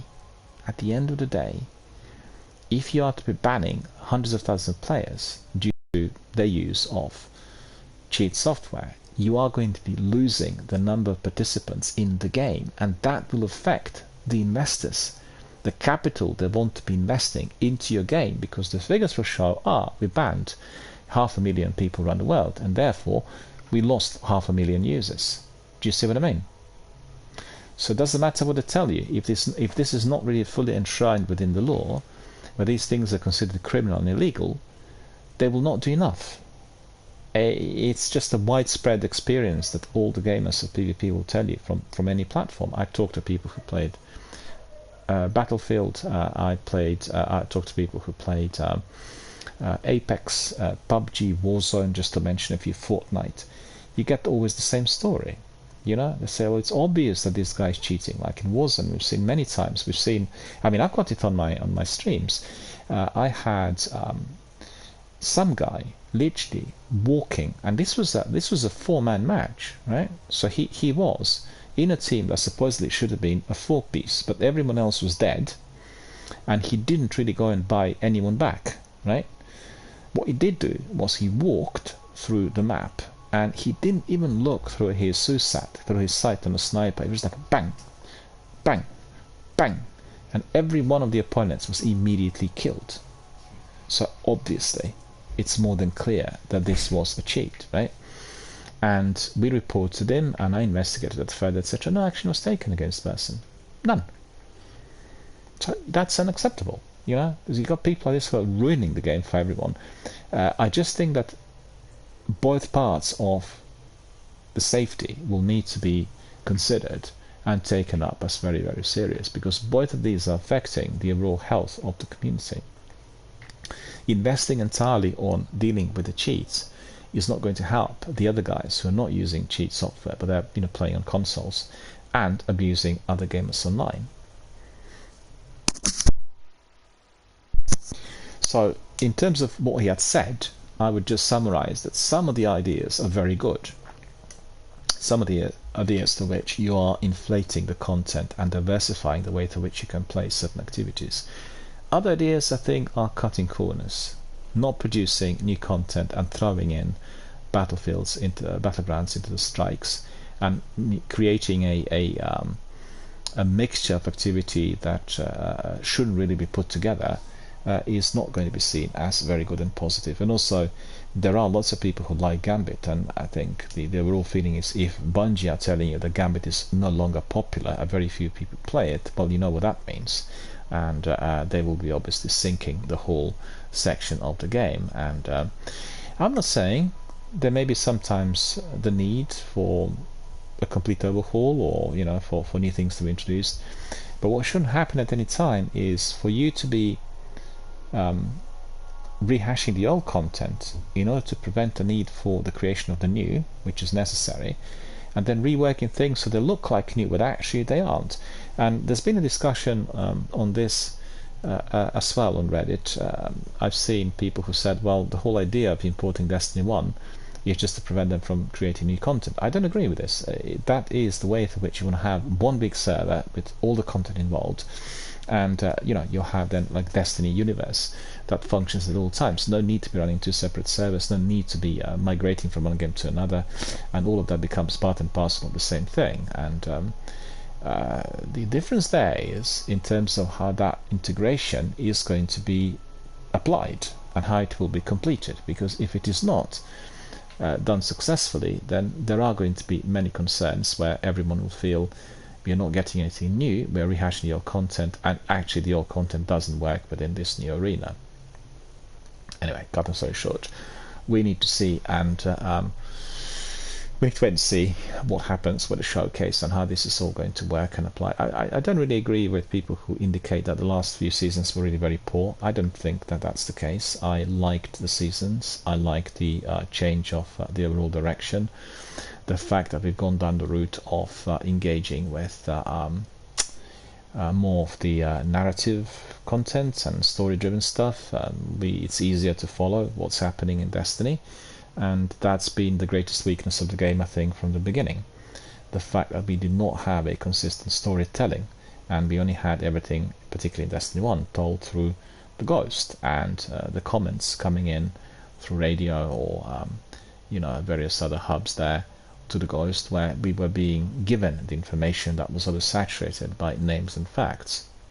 So that's changing. I think that's a very, very positive change for the better.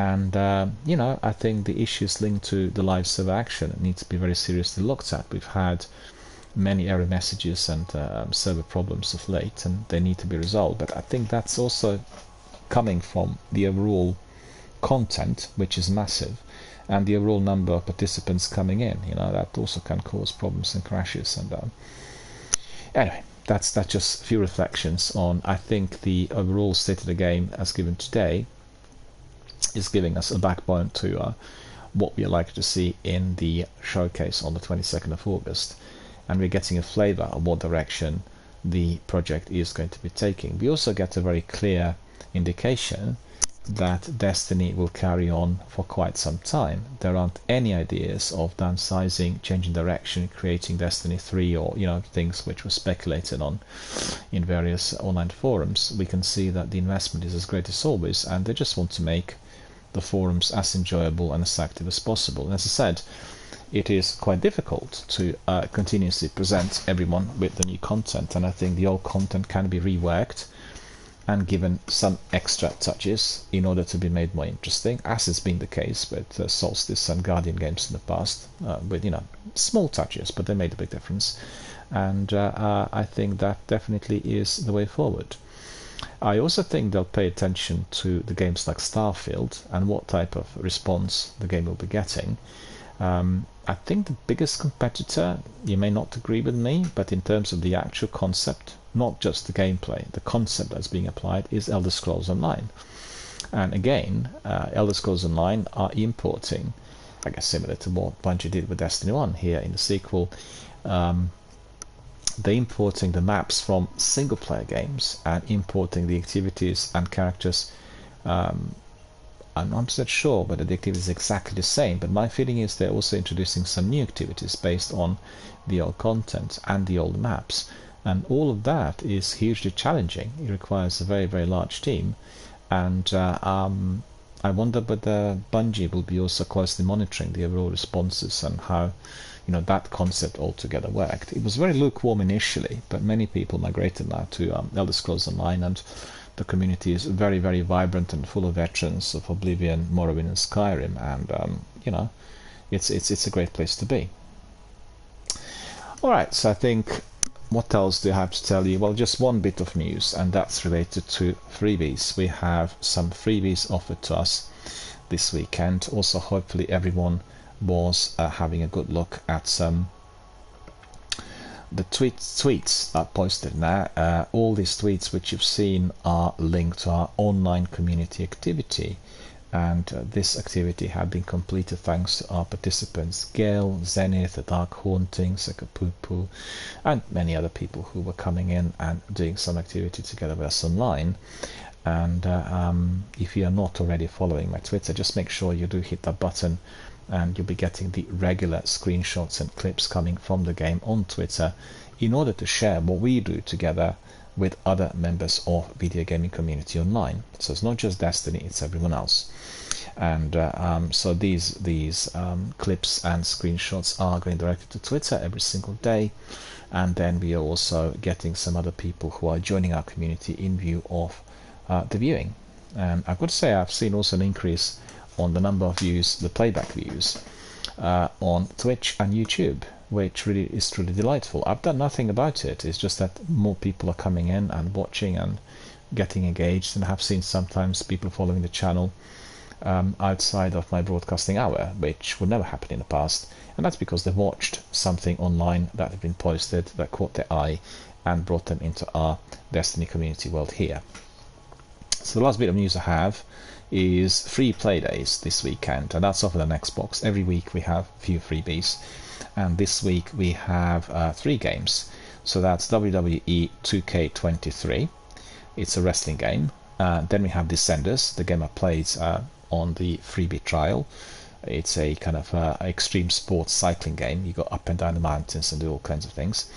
And then you have a fighting game called Dragon Ball FighterZ.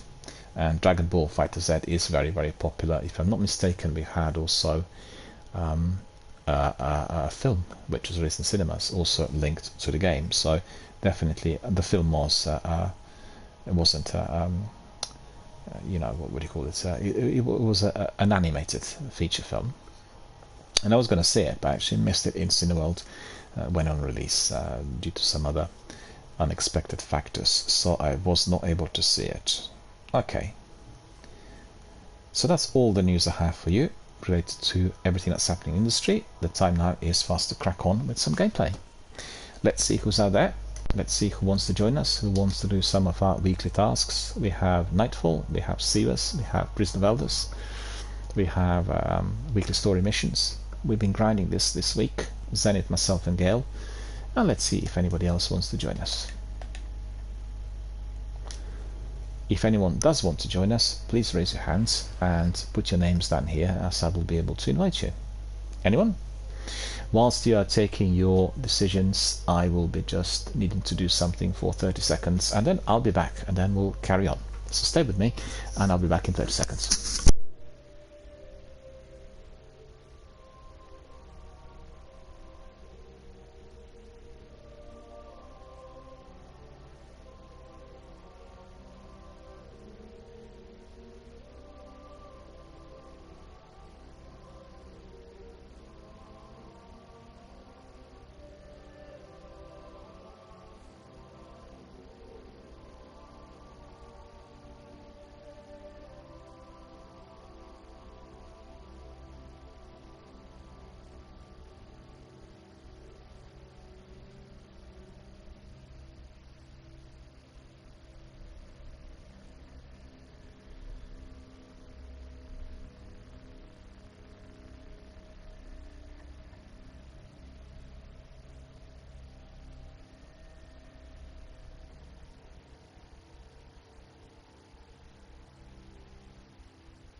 Alright, my friends, anyone wants to join us? Anybody wants to do some sealers or some story missions or anything at all? Well, I'll go to the tower first and then I'll try to get my bounties, and after that we'll decide. Don't know where Gale and Zenith are there, but you may want to come in. Just let me know if you're interested. Otherwise I'll just crack on with some randoms to start with. Always hoping that other people will join us, as always. Let me see, anybody out there? UTF Girl's there, probably will invite UTF Girl. And then several bounties for Prison of Elders in there, so I need to really do Prison of Elders, and we'll pick up 2 bounties for our sealers. And what are the other ones? I'm curious. Vault of Glass. It's been almost impossible to do the Crucible in Destiny 1.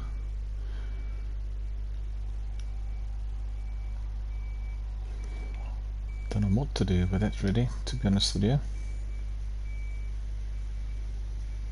Oh, we have some patrols in there that can be completed.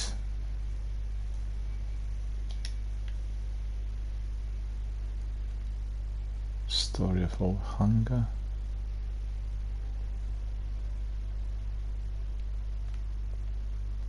Well, maybe sometimes we can do this, we'll see. I think I completed all of my admin yesterday. Checking now. Not enough space. Hmm.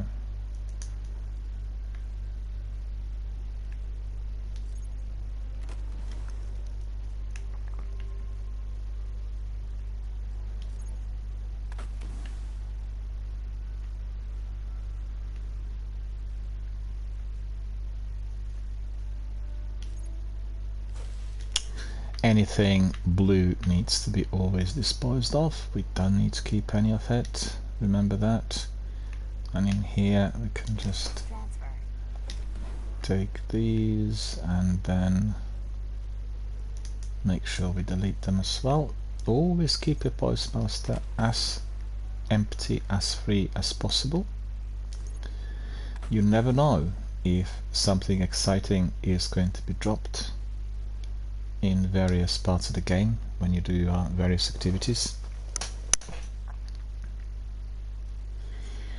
We have here the ray gun. The ray gun's coming back here. Hello, how are you doing? Long time no see. How are you?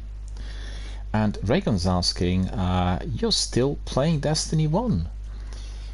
I'm streaming Destiny 1. I'm playing Destiny 2. And I'm playing lots of other games, you know? Destiny 1 on Twitch is very popular, a lot more popular than Destiny 2 when it comes to viewership, and that's one of the reasons as why it's still here. And the Raygun says, long time no see. Indeed, it's been a long time. It's been a long time. I've not streamed at one period due to my internet connection problems, and in my time we couldn't get fiber. And I didn't think that carrying on the broadband, in view of, you know, the technological advances with the new consoles and everything, this was really worth it.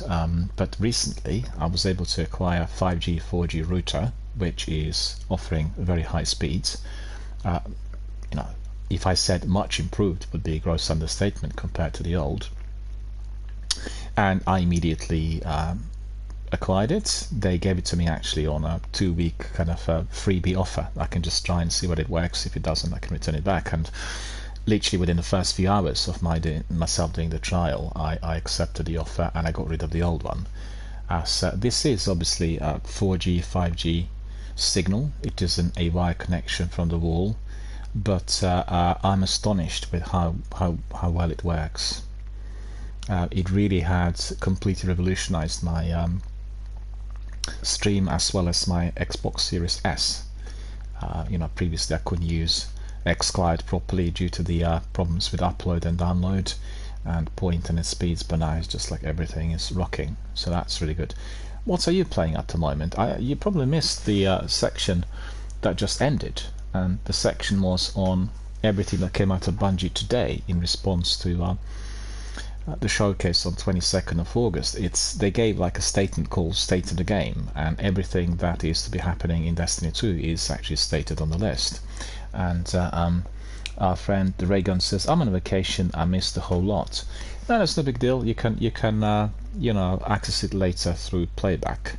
I've gone through the State of the Game that arrived through Bungie today, and it's the game director that was telling everyone what changes will be applied to the game. So it's very significant. This is a prelude to the showcase on the 22nd of August, and the showcase will give us a picture of the next DLC, and also it will give us a clear picture on what is to happen with the game overall, as the next DLC will be The Last Shape will be the end of the saga that we've been watching for 10 years, and there will be a new saga unraveling and opening up with different ideas. So that's going to be very interesting.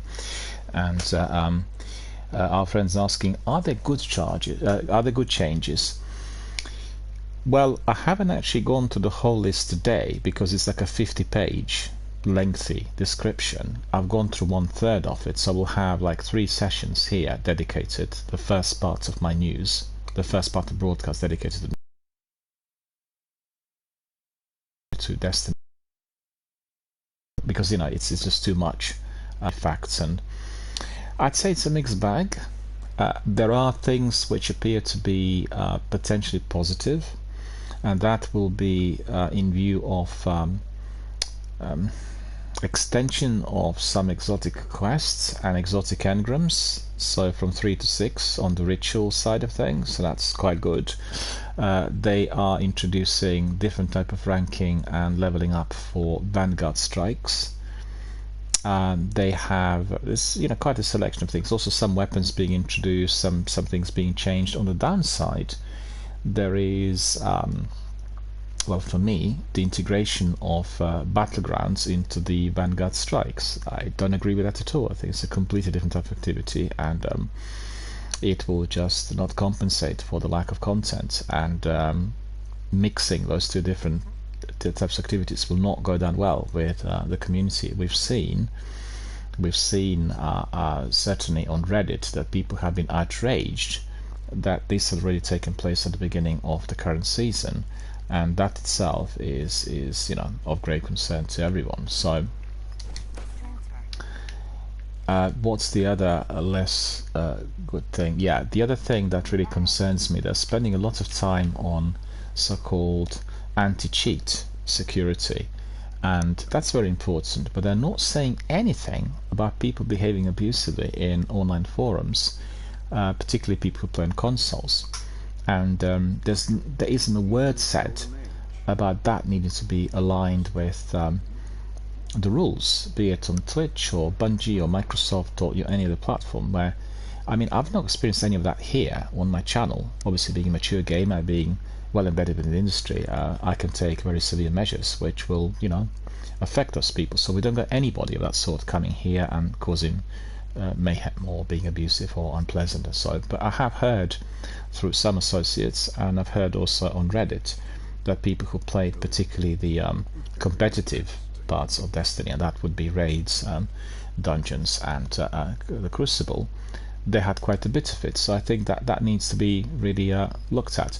And the other bad thing is they said that they've been listening to the community feedback, and they've not really been responding to it, So the community management side of Bungie had changed in recent months during the last half year.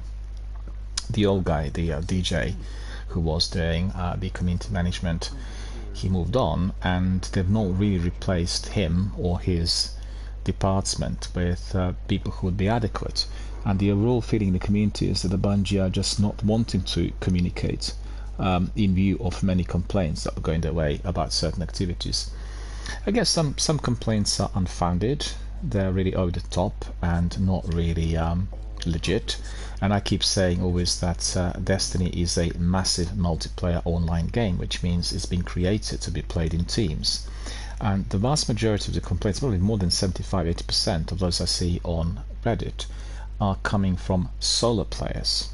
So these are the guys who come in and they want to do solo in a multiplayer kind of activity, and I don't really agree with lots of things which they are describing, and I guess Bungie doesn't really take this on board either. We looked at that yesterday in my broadcast. We were looking at some postings indicating that the bosses in dungeons are far too difficult, and then there was the person who said, I was doing it solo and I can't really kill the boss. Well, you shouldn't be able to kill the boss if you're doing it solo, because it's a multiplayer, team effort type of activity, and that is what makes it interesting and competitive. So anyway, these are the issues, and just a few really to mention. I haven't actually gone to the list today in full, and I think my problem that I had with the PvP in Destiny 2 is that matchmaking doesn't work at all, and the server connectivity is completely flawed. So these are the things, he talked about creating a different system through which they will be able to bring in people of the same rank, but he is ignoring one of the basic problems that the PvP gaming is having, and that is the server access. If you are playing, they said that they really enjoy the changes at the Bungie headquarters, and they all played against each other, and they thought that the new introductions are really going to be very, very good. Just bear with me, I want to invite Zenith.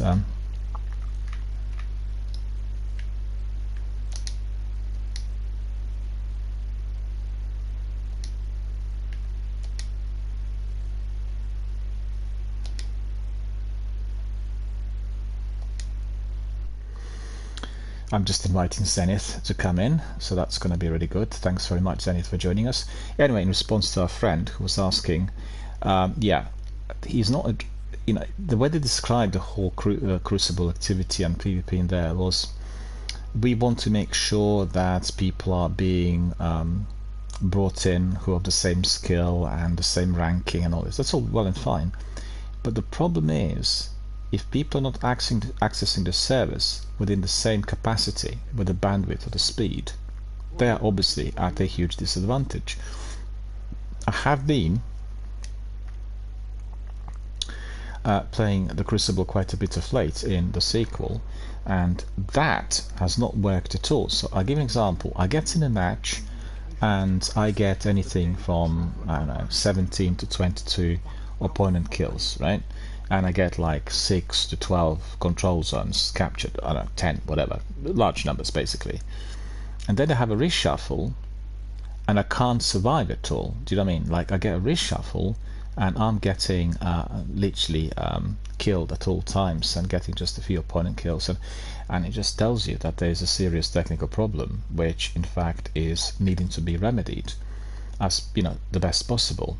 And it's obvious that it's very easy for the guys at the Bungie headquarters to have the computers connected to the same server. They'll have the same equipment, they all can play against each other, so it's as if they were playing an esports tournament in any of the global capitals.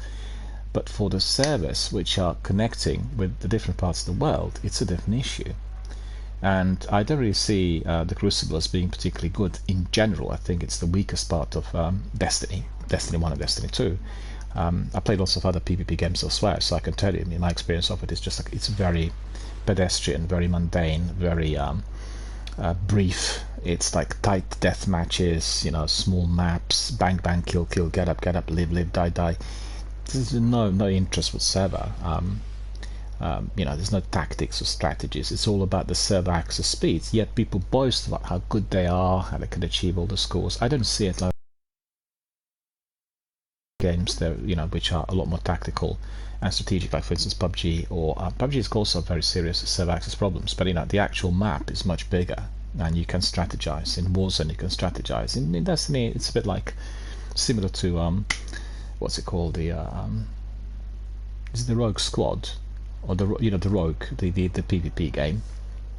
It's very similar to that, but actually I think the Rogues are doing it better because you can strategize there even within those tiny little maps, as you have many objects which could be offering cover, or so it's just down to the creators of it all. And our friend says, Raygun, the only thing is missing out on is this season's pass ornaments. Well, they did say that the actual seasonal content and everything to do with the seasons is going to be significantly different. He didn't specify as yet what the new seasons will have. He said that there was something different about the ranking. So the ranking will be, I guess, completed in a different fashion, and probably the rewards, the whole system of leveling up within the seasons will be changed. And for the first time, it'll be different to what we had from the beginning. And I'm trying to think if there is also something else. I actually can't remember off the top of my head, and I give you the link. You can simply go through it if you're really interested, and you know, you can see exactly every single issue that he raised. I've not gone, I mean, I've read it, but I've not gone through that on my broadcast, so I wouldn't like to give away some of the tips and some of the things which are mentioned in a later section of the statement. Do you see what I mean? What I mentioned is just basically linked to what I had covered today. But if you're interested, I'll give you the link, and the link is indeed very detailed, so you'll be able to see what changes they're applying. And as I said, some are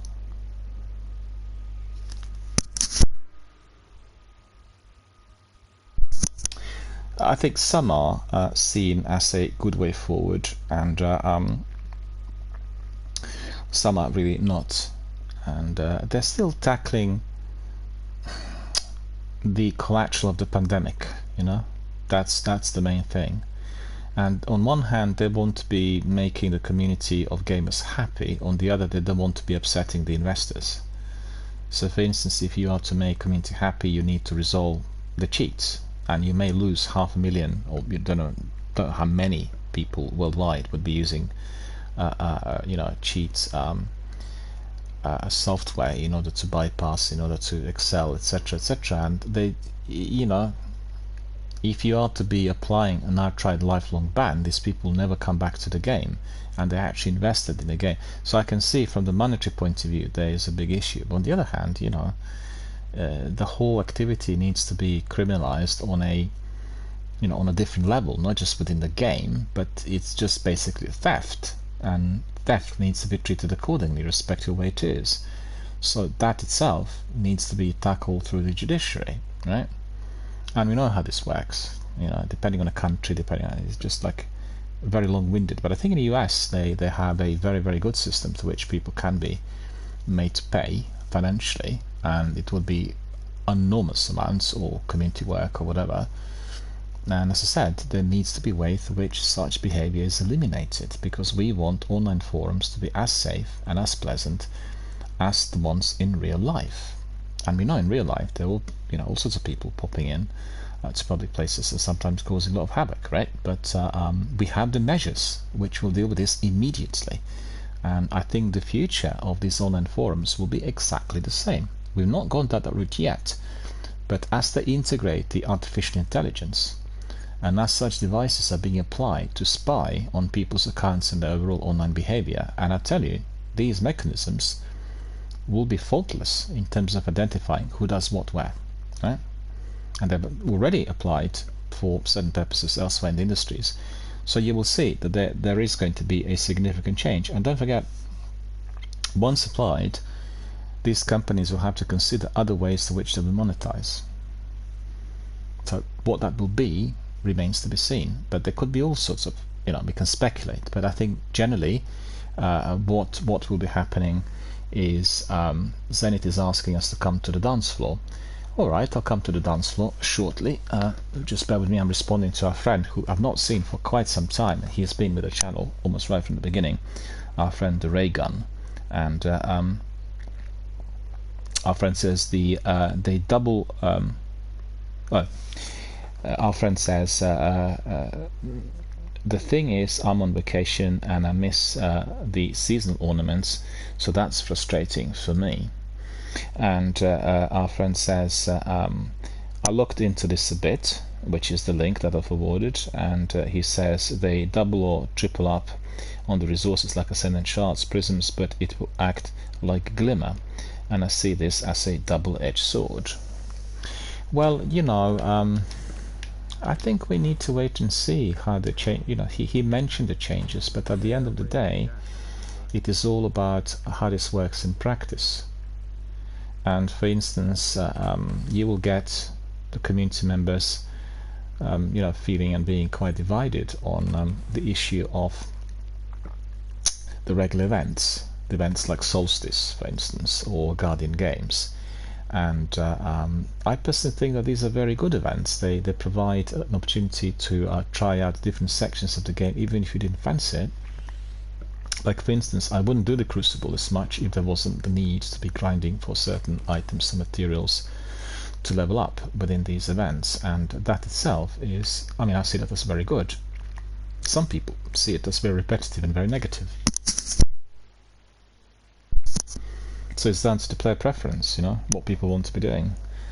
You will get, like you said there, I see this as a double-edged sword.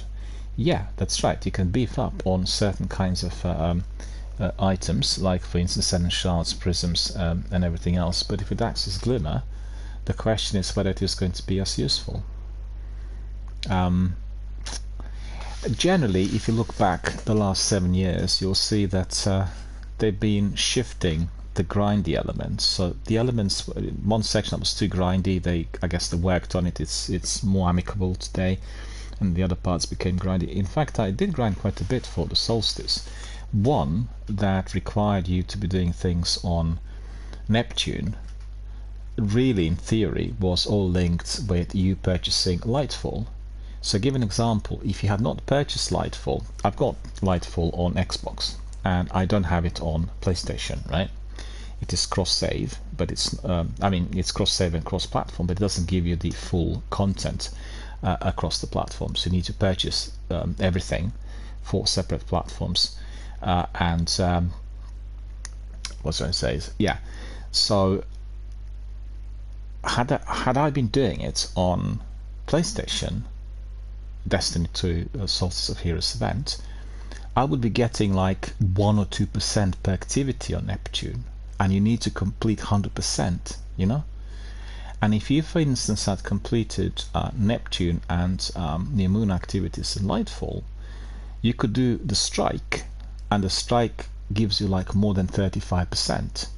So in fact, with 3 strikes, obviously playing the same strike on repeat, you would complete that particular challenge. Without the strike, you're doing it by 1 or 2%, 5% at max. Like your world events would be less than 5%.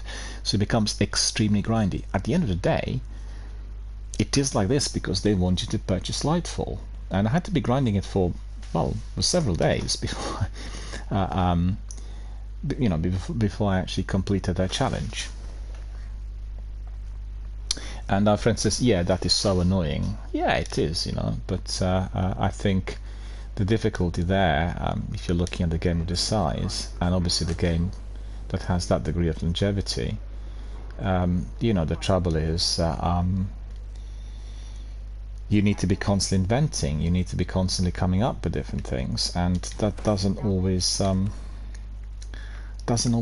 work, and it's the cost. I think they will have to be looking up to Elder Scrolls Online. I think that's the game that is probably most similar with Destiny in terms of the concept, importing stuff from single player games, reworking the content, bringing in the old characters with new activities, these types of things. I'm not most qualified to talk about it. I've not played the game much, the Elder Scrolls Online, but I really kind of look forward to exploring it further and seeing whether Destiny team will be affected by the release of Starfield. They'll be very closely monitoring the overall perception and the overall reception of the game, and then we'll have also what's happening in Elder Scrolls, with the concepts in there. They've been very, very popular generally, and I think there are going to be severe effects one way or the other, and that may be influencing the changes as well. So Zenith, I was hit by Baboon. I was hit by baboon. I've gone down the I've gone to the dance hall, wanted to switch on the jukebox, and still waiting to be brought back in, which I think I will be.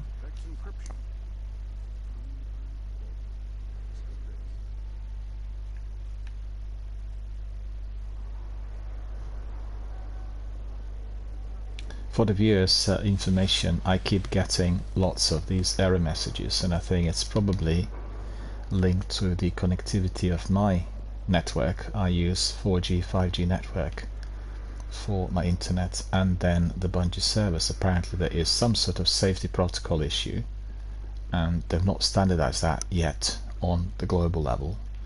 So I get these baboons and weasels and all sorts really quite frequently. So I apologize, but there's nothing I can do.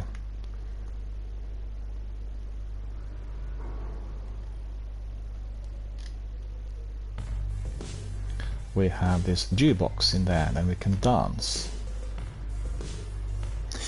Our friend says, well, yeah, these grinds are really annoying, and the Raygun says they're just trying to pump up more money.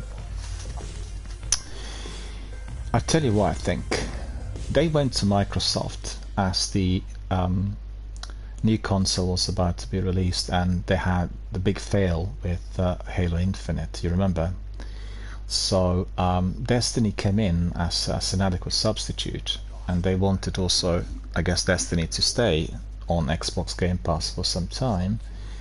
What did happen was that Destiny stayed for a year, up to the point where Halo Infinite was released, and then they departed, which really did make lots of people very unhappy in view of what's been said initially with you know, what came from the team. And Zenith is asking us to come here. Okay.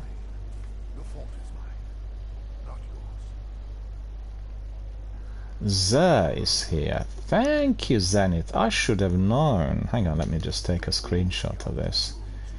This is where Zer is. For everyone watching, Zer is near the dance hall, near the jukebox, in that very back room, right? So we can approach Zer and we'll see what is there to be had. I'll get back to you, sir, in just a moment. I want to see what Zer is offering and what types of items I have. I don't have actually that much currency, so Telesto I've got already. Alchemist Raiment, I'm not sure about that one. Graviton Forfeit I have got.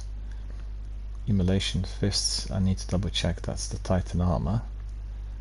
And then Legacy armor.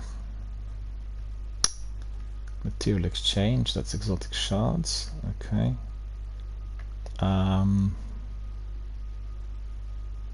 Well, for certain I don't have that Alchemist Raiment. Telesto have got. Immolation Fists, I'm not sure. Legacy Engrams.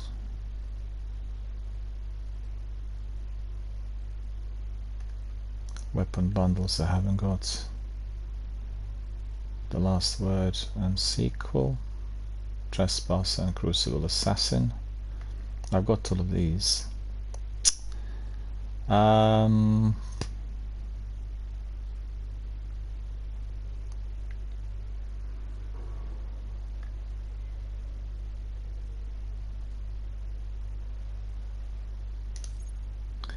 I'll buy that Alchemist Raiment because I haven't got that on my Warlock, and then we'll buy some of these. How much is that one? Oh yeah.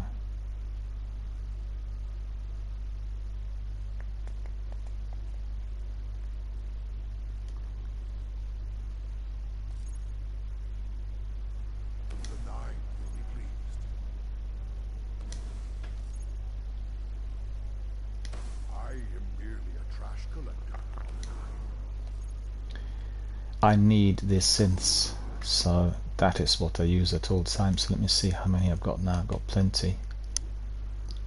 Almost 200, so I'll be never short of supply for my Sievers and Night Force and everything else. Okay, so that's sorted. Just coming back to our friend Ray Gunn there. What you said about they just want to pump up more money. I think they lost quite a bit of money by being on the Game Pass.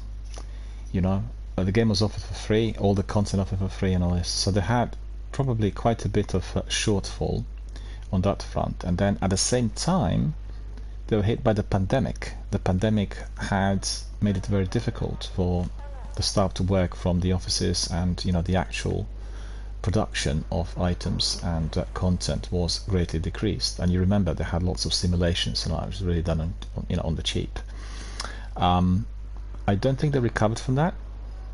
So what they're trying to do at the moment, they're trying to balance out the new content, and there will be a lot of new content with the last shape and the seasons associated and everything else, and everything else that's available in the meantime.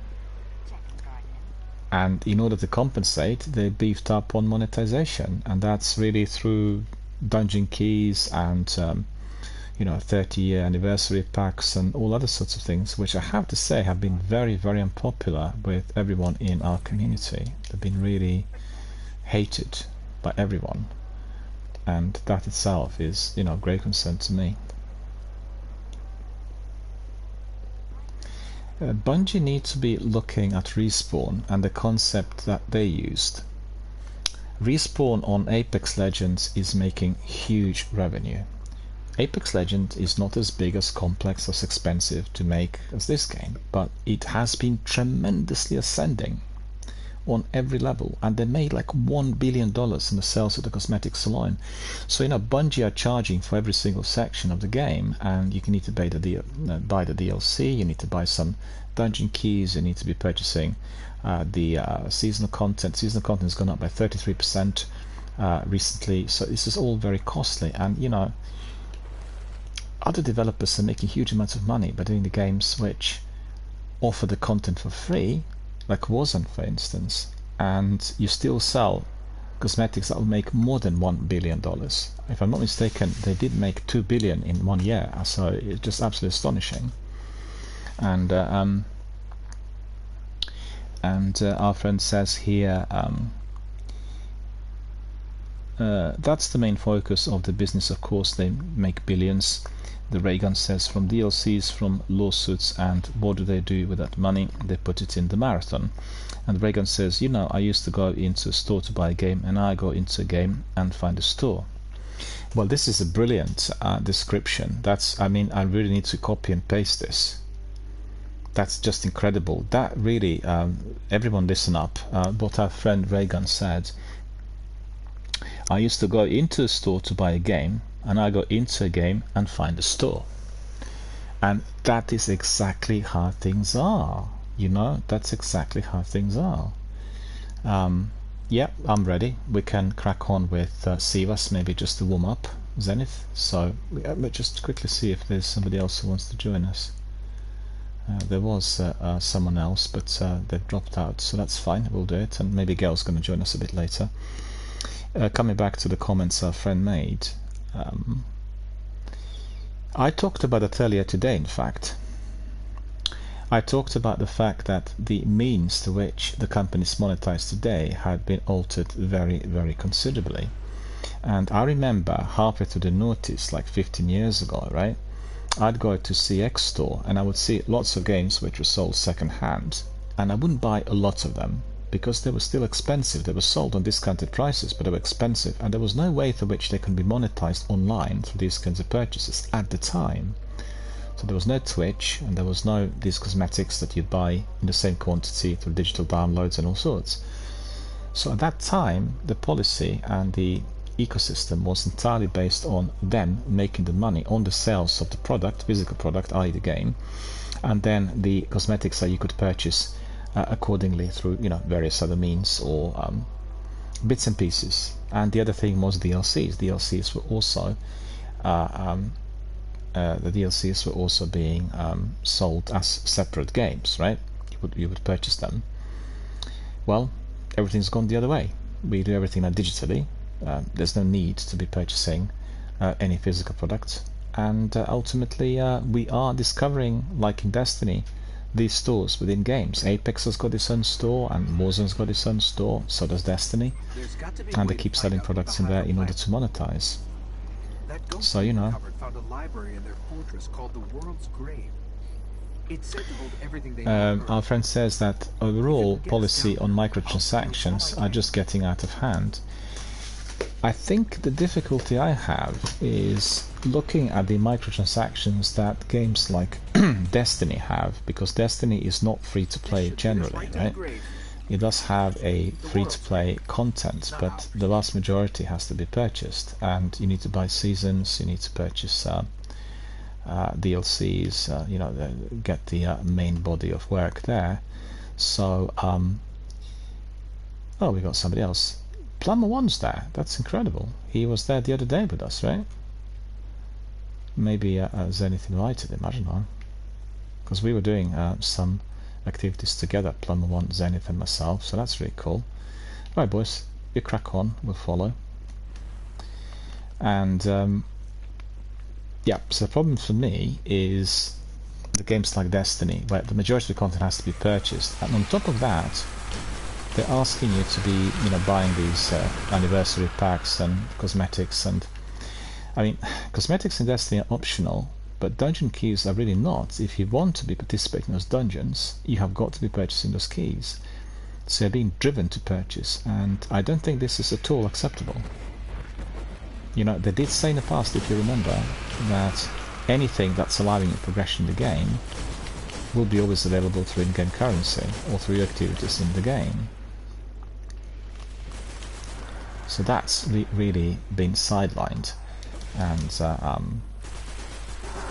dungeons have pinnacle activities that don't have to be always integrated in the main body of progression. But it just seems grossly unfair, you know, backtracking on what you said before, and I don't accept that. For me, there's a completely different story if we are considering the games like Respawn's Apex Legends, that's offered free of charge, right? So as it is free of charge, they have got to be able to make revenue from somewhere, and it's entirely down to them to decide on how they will be selling the content, the cosmetics, the products. You know, it's just entirely down to them. But you can understand it as the game's offered free of charge. Destiny is not. When I break in, they're going to come after you know, the same thing applies to Elder Scrolls Online. It's a different economic model. And the Raygun saying, do you want to know what else is very annoying? Absolutely. No, it's not free to play, don't be fooled, it's free trial. And Destiny says it's free to play, then uses the same currency like Fortnite the prices, and they raise the season pass from 10 to 12, so you either have to buy 15 or 20. Well, you know, it is sort of so much. They've broken the Bekenstein limit. It's a strategy through which they will want people to be drawn in to purchase. I think anyone who's trying you know, the game for free, they'll be driven to purchase the DLCs first, then maybe they'll purchase seasonal content and then if they want to be having challenges, they'll go for dungeon keys, you know. So that's one of the things that is part and parcel of the strategy. Okay, so that's good. I need to get something for my sword. I got carried away with my discussion. There's unbelievable stuff in here. The Hive have seen thousands of worlds taken by the darkness, and they've been seeding Earth for centuries, waiting for their gods to return. Okay, so this mission is already complete. Let's get out of here. Okay. It's a weekly story mission, isn't it?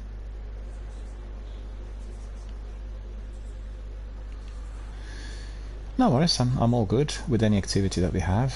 We can warm up again, and we can do Prison of Elders. I have several bounties there in the Prison of Elders, so if you're happy after you've warmed up a few times. Plumber 1, 104 kills. Zenith and me, 3 and 8. Well, that's astonishing.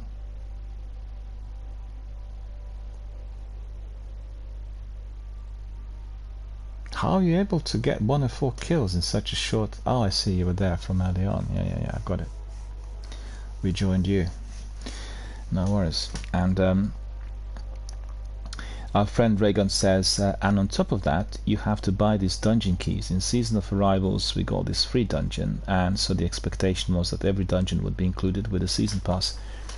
That's exactly what I was referring to. That seems grossly unfair, and that seems how, for instance, the developer just backtracked on everything that's been said. They did say that in Vidocq as well.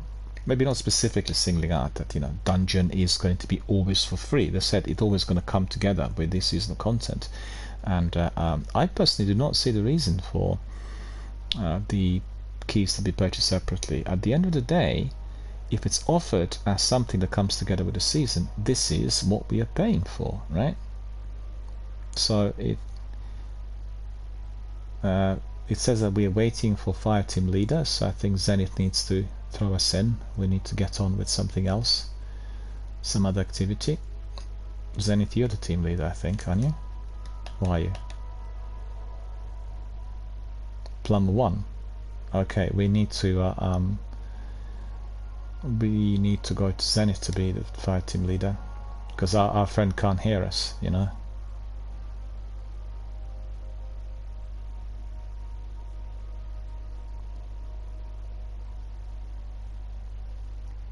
So the Fire Team Leader needs to be either Zenith or myself. We need to speed up because we are being locked in there.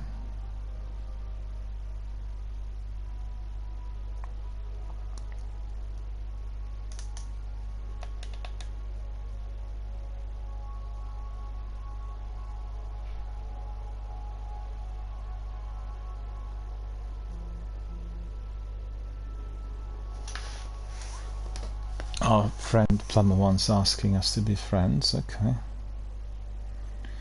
we'll accept.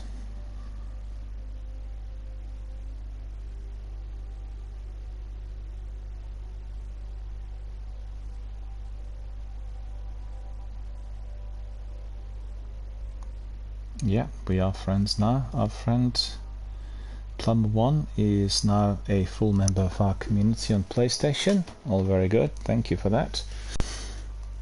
Okay, but we need to crack on, my friend. We need to, don't know whether you can hear me.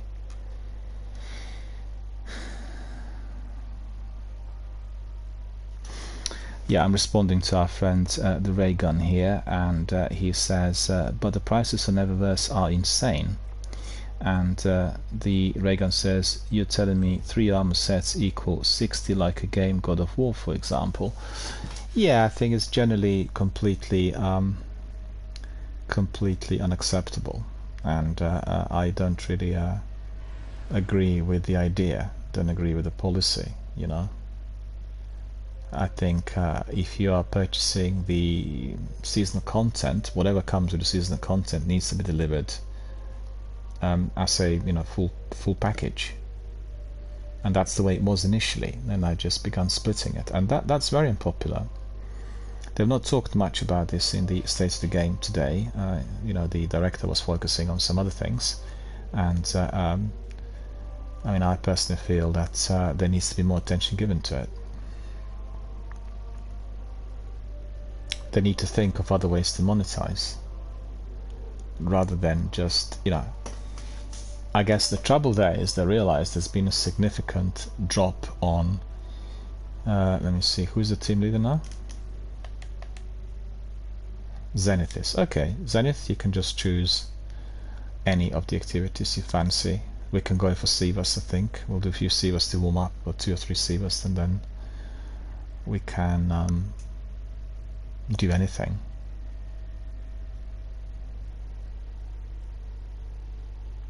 But Zenith, you need to be our team leader. Other person can't be our team leader, so you can really conduct everything accordingly.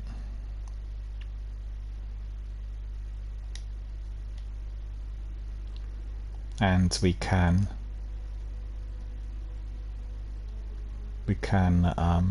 proceed, really. I'm ready. Yeah, that's cool. Let's see what the mods are. Airborne, damage in the air, No radar. Primary weapon. Yeah, all good. We know what the mods are. So that no radar chaff is the one I really hate the most. I get lost quickly. Our friend Raygun says, and lately I've been noticing Destiny 2 is getting paid to win. Really? You mean purchasing some armor or weapons or something like that? If you can just elaborate a bit on that, I didn't really quite understand. Well, I'm not sure what you're referring to exactly.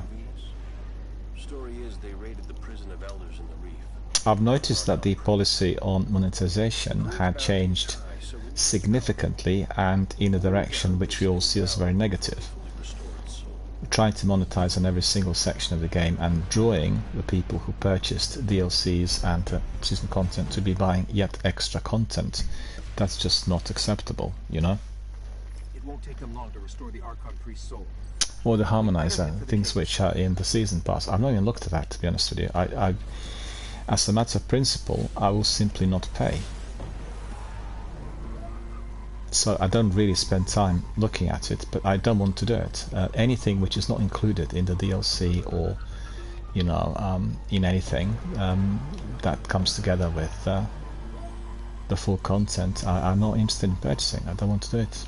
It's just as simple as that.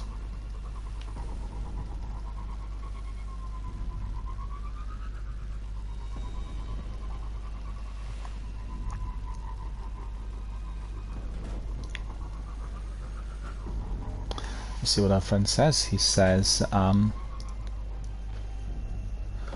the new weapon you get from pre-ordering. Well, that's a bit of a cheat because if you are, for instance, purchasing something in advance, right, you will be getting this weapon, and then later other people will get it within the game. People who just purchased, you know, the content eventually, or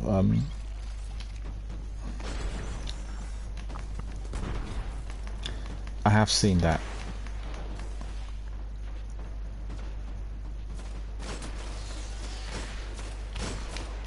Well, I guess that makes it very difficult for anyone who wants to be getting something special, you know. I think ultimately you'll be looking at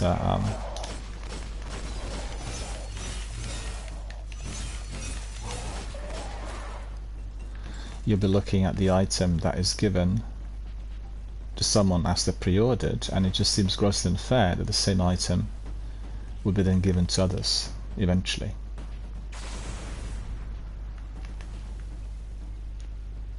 You know what the advertisers say, you order the season first and you'll get this straight away, you can use it immediately, and you can use it even before the season was launched. And our friend says, I'll elaborate a bit more. The harmonizers you get only from the season pass, and they allow you to deep sight weapons. Yeah, that's definitely unfair. I've not even looked into that, to be honest with you, sir.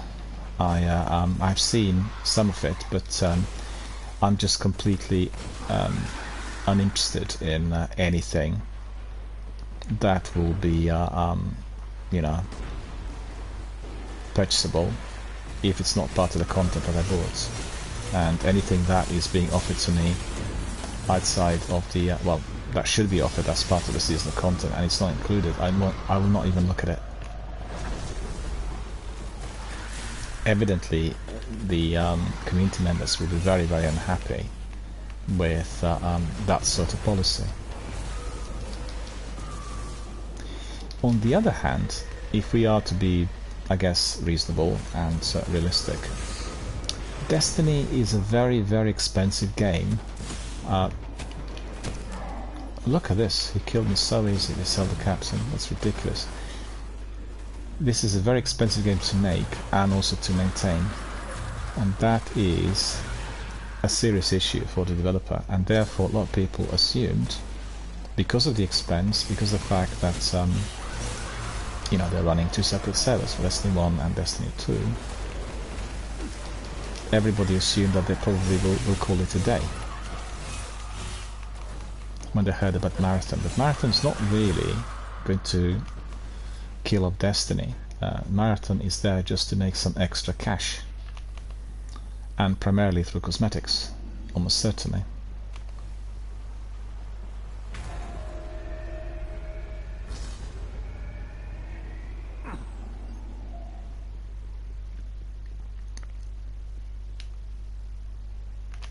So our friends want to come in or not?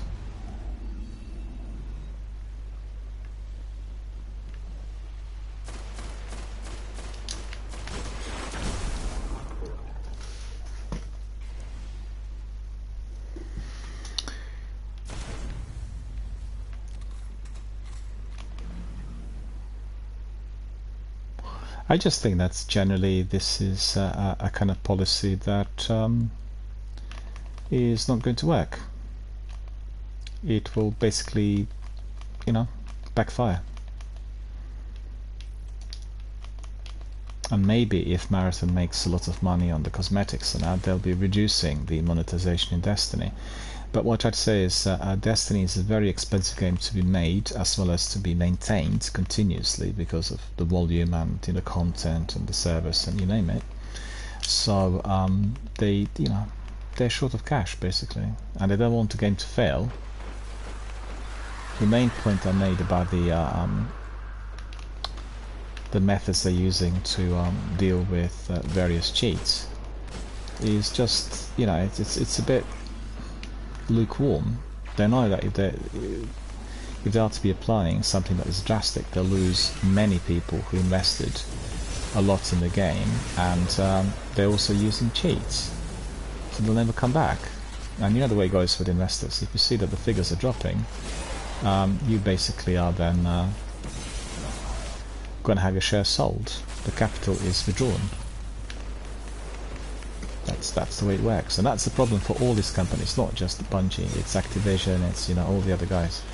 You hear so many people complain through many social networking platforms about the overall abuse they're receiving through in-game activity, and that's usually competitive PvP games. And these companies are doing absolutely nothing to eradicate that sort of vile, abhorrent behavior.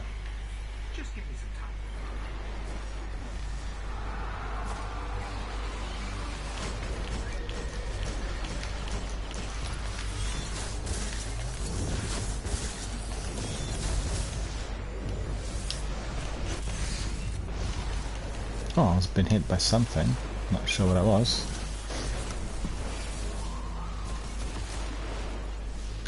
And the Dragon says, oh, they maintain it. They make 3.3 million from 10 Everless items every 2 months, and I didn't conclude the discs. Yeah, it's true. I mean, they make quite a bit of revenue through the overall sales, but I'd say that if you consider that the actual costs of making a game today are somewhere within range between $100 and $300 million, and then the ongoing costs, you know, with the maintenance and servers and everything else. Sometimes they underestimate the costs.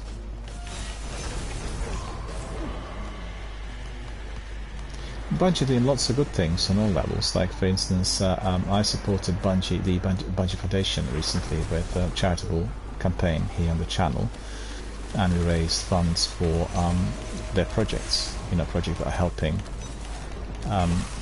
children who are very seriously ill and need to spend a lot of time in hospitals. The project called Little Lights, and they also are they're involved with the Natural Disaster Relief Fund, so they liaise with the UN when dealing with such natural disaster zones. And at the moment, sadly, there are so many due to the global warming. So, you know, these are the projects that Bungie is supporting, and they're charitable, supporting good causes. So, you know, there are pros and cons. I just think that the policy on monetization has gone a bit cutthroat, a bit hard of late, and I'm quite certain it is to do with the overall shortfall, you know? That's all I can think of. And these are the slots that they introduced as a kind of emergency measures, the way I see it. And eventually they can say, oh, well then, there's no need to be having this, and, you know, we'll bypass the idea, but at the moment it is as we can see it, and I think it's very, very unpopular. Yeah, that's right. I agree with you. You know, the question of the DLCs, and then I can't understand as to why I should be purchasing things on top of DLCs and seasonal content, because they said always we are never going to introduce anything in the game that will have to be paid for in order for you to advance, right? They said that many times. So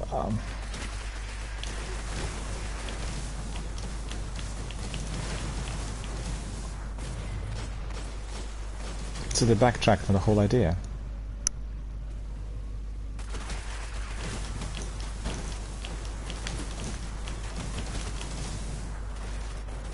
I hate the spikes, they're really not particularly good, are they?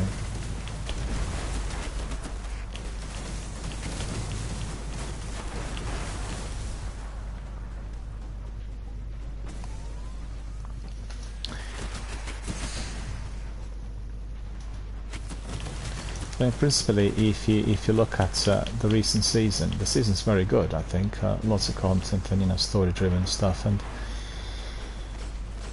the difficulty I have is why on earth should I be paying for something on top of that, like the dungeon key, if I paid for the season, right? Similar to a DLC. All of those cosmetics, microtransactions, need to be left as optional, right? So you can buy them if you want them, as is the case in Apex. Not that you're forced to buy the... I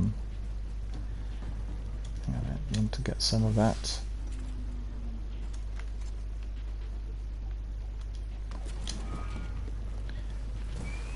Like I said, pay to play, so to speak, or pay to win. I think that's completely unacceptable. We do not want that at any time. Ultimately, the prices of everything will be continuously rising. That's just the way things are. But in recent times, and that's certainly within the last 6 to 18 months, the actual increment on the pricing in general has been absolutely insane. I don't think we've ever seen that in peacetime, ever. Like, I can tell you that in Britain, life is unlivable due to the prices. Everything's too expensive. People can't afford the basic necessities like, buying, paying the bills and buying the regular stuff to eat. Everything has gone up and up and up, and everyone is really struggling. When I say everyone, that includes the vast majority of the people. Strangely, that also includes many people who are running big businesses, because the costs have significantly increased for them. So it's trouble through and through. But coming back to Bungie, I think they're doing lots of things right. I don't think it's all about the money. But ultimately, if you do not have the revenue which will cover the costs or satisfy your shareholders for future projects, then the plug will be pulled. And I think gamers need to understand that as well, in addition to just pure dissatisfaction.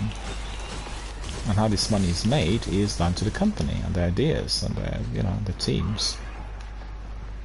It should never be unfair towards the community member and participant who's invested thousands of dollars in the game over the last 10 years.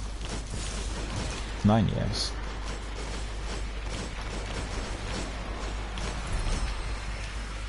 And that is what I'm absolutely categorically against. I just find that to be completely unfair. Also, it's unfair that they're backtracking some of the things said. Like, for instance, the other thing we didn't touch on is they said we are going to be integrating Destiny 1 into the Destiny universe. So bit by bit we'll integrate all the activities, and that's stalled. Inevitably they're bringing in raids, but that content, the story missions, we've not seen. And it's been of concern to me. It looked like after was it Beyond Light that we were getting the content imported from Destiny 1, and then suddenly everything stopped. Hence the raids, right? But everything else did not evolve. I guess I stand corrected. The Shadowkeep is Moon. That's been completely reworked, but it just seemed like another thing mentioned and then left left alone or set aside for the time being. Yet the monetization of these kinds of items, like you said, was not mentioned, and that's not been set aside. But as I said, oh, died as well in there. Why? That's weird. We both died. I'm not sure why we died. And our friend says, Bungie said themselves that they surpassed the sales expectations by a lot. They know what they're doing and they won't stop. Well, I'm not sure about that, to be honest with you. Sometimes they can, talk about the figures, but my feeling from the experience that I've seen so far is definitely different to that. I don't really think that the overall monetization change that we've seen, which is quite aggressive, would be applied just out of the blue. There are tangible reasons, and the losses they suffered during the pandemic. So what I do want to see is a system in which we as gamers are not being penalized for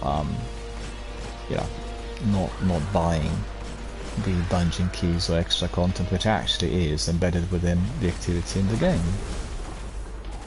I absolutely disagree with that. I think anything which is based on the gameplay and necessary for the overall activity needs to be delivered within the pack. So it's the DLC and seasonal content, and that's it. That's what's necessary.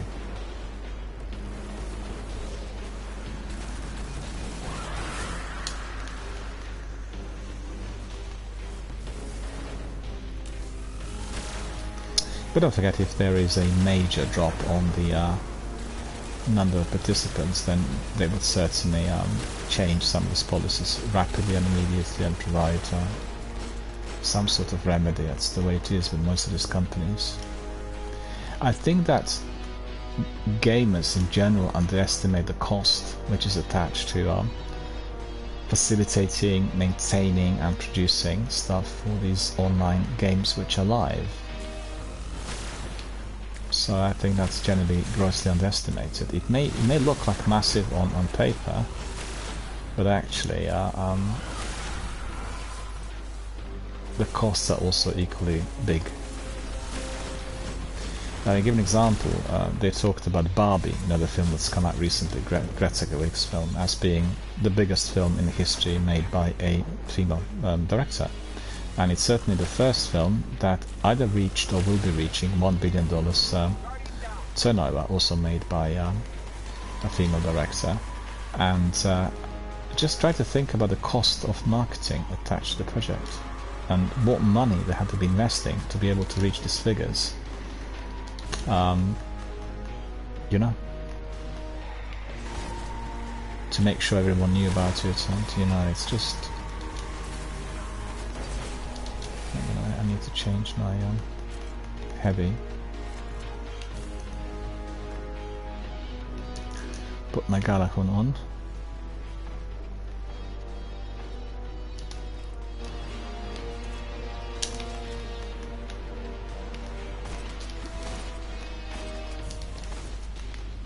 So where is that boss? Up there.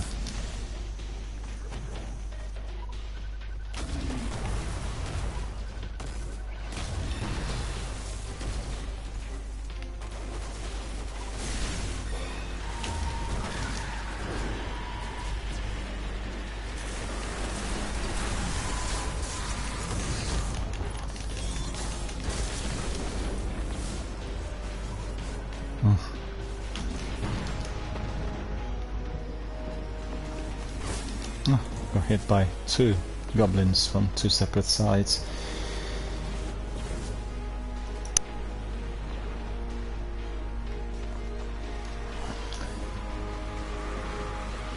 Well, the actual system which is applied to the making of video games will also have to be changing. And the reason for that is the overall cost of certain games. The old model will not work in the longer run, as there is huge amounts of inward capital investment and very lengthy periods for the investors to get the money back.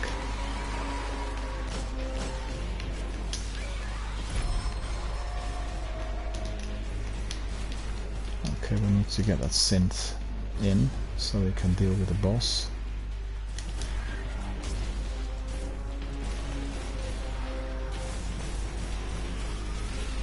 Where is the boss? I got hit again.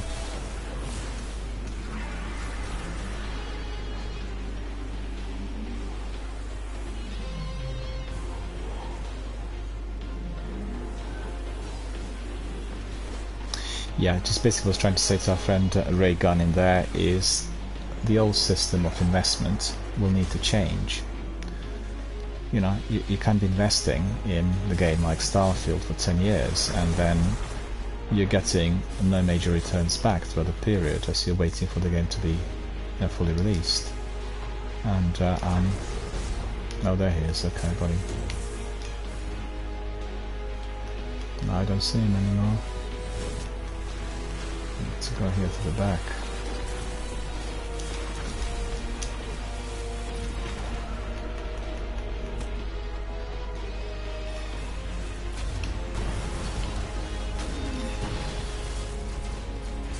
This boss is like really powerful, look at that.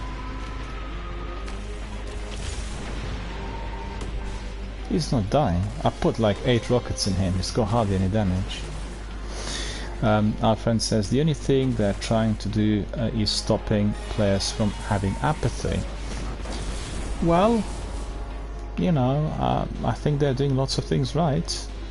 We're always concerned about those which are not working in our favour. They're producing a game that gives you a huge variety and you know, a game that gives you an opportunity to connect and with other players and build your own community. You know, the game that is quite unlike any other, a game that's constantly evolving and constantly ascending in all sorts of ways. It's a very unusual and very risky concept. I never thought that anyone would dare to do that. You know, the game that feels always somewhat like a game in evolution.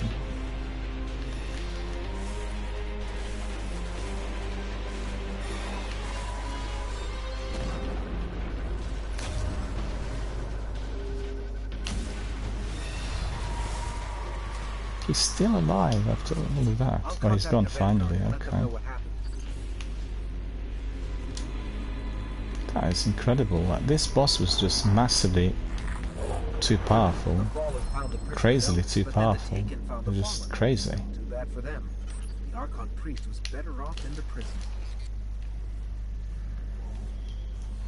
How many skeleton keys do I have there? 5. I can use one of them in here. Stolen will I picked up. Right, it's not too bad and not too good either.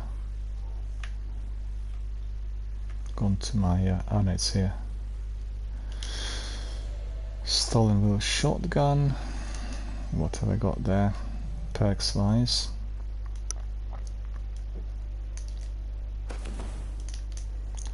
Let me see.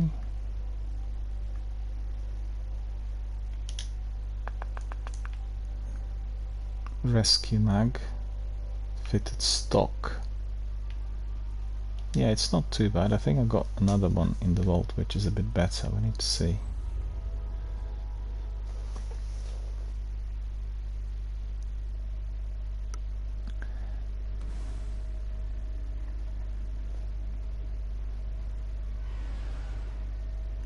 Our friend says, apathy is a game killer. They make the community mad, happy to decrease the apathy. I think it was called apathy.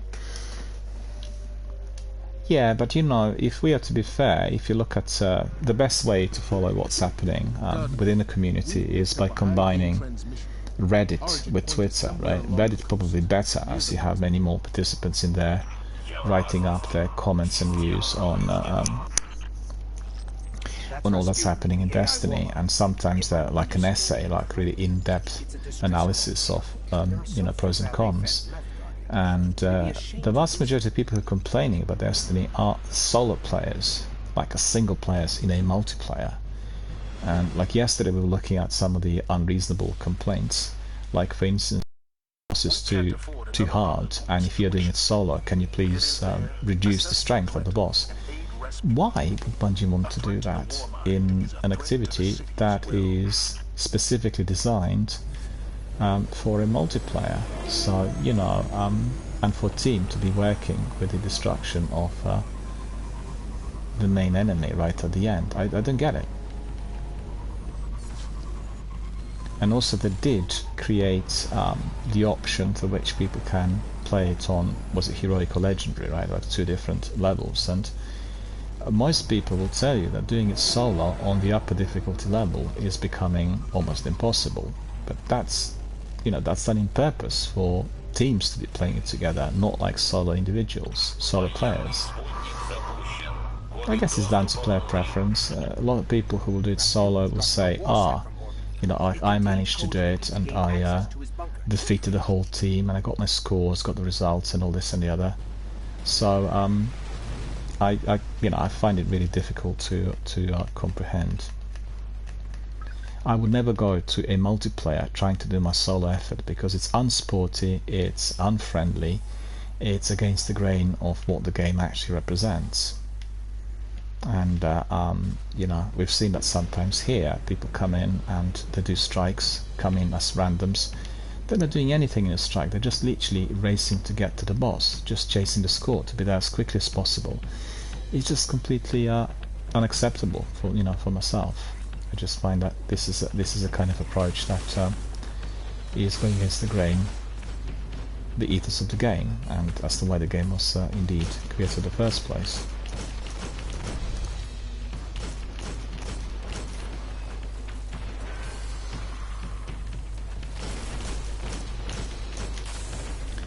Mind you, I need more ammunition, and no, that's wrong, actually, I need to change my weapon as well.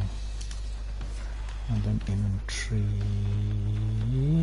there we are, purchased it from there.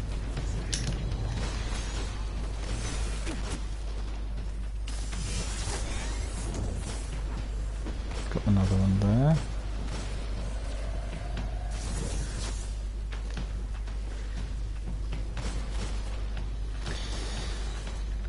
Well, I think apathy, the way I've seen it on Reddit, is linked with repetitive content. So, you know, the gamers that play in teams, they said we are not going to be grinding anymore, as we feel that we've done this many times already, like Solstice or what was the other one? Guardian Games, for instance, or the Christmas event. And they don't feel that these events have been reworked well enough to be interesting and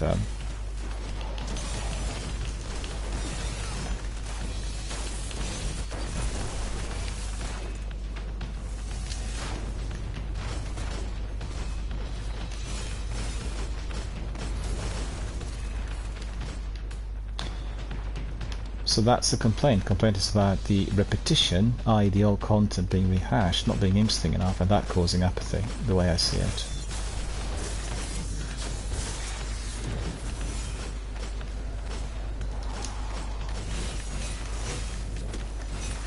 But I would say the Lightfall expansion also was not particularly well received. People thought that it just lacked the punch of the previous expansions. I guess most importantly the Witch Queen, which was its, you know, kind of predecessor. And I think for myself the big danger in Lightfall was these Centurion style characters. They're completely out of ordinary and completely different to everything we've seen in Destiny, and particularly Nimbus has been so badly received. People just hate Nimbus. They thought, you know, compared to other NPCs, he is just absolutely awful. And they wanted that expansion to be like politically correct and bringing in some sort of new scope for characters that perhaps would be engaging more with present day and age issues. I don't think it really worked. I think it just backfired. And also visually, Niamuna as a city is so different to what we've seen generally in Destiny overall. And a friend says, I have to run to the store real quick, I have to get some dinner. I'll be also in the stream. Oh, cool. Well, anyway, thanks very much for popping in. I've not seen you for a long while. Good to see you, and thanks for saying hello to our community members, and thanks for a very interesting, very fertile discussion on Bungie and all that I talked about earlier in the session, the state of the game. Wish you a very, very good afternoon, and hope you're going to have some good dinner. I was going to have lunch before doing the stream today, but I had a bit of a different morning to the rest of the week, so I kind of slept in for a bit, and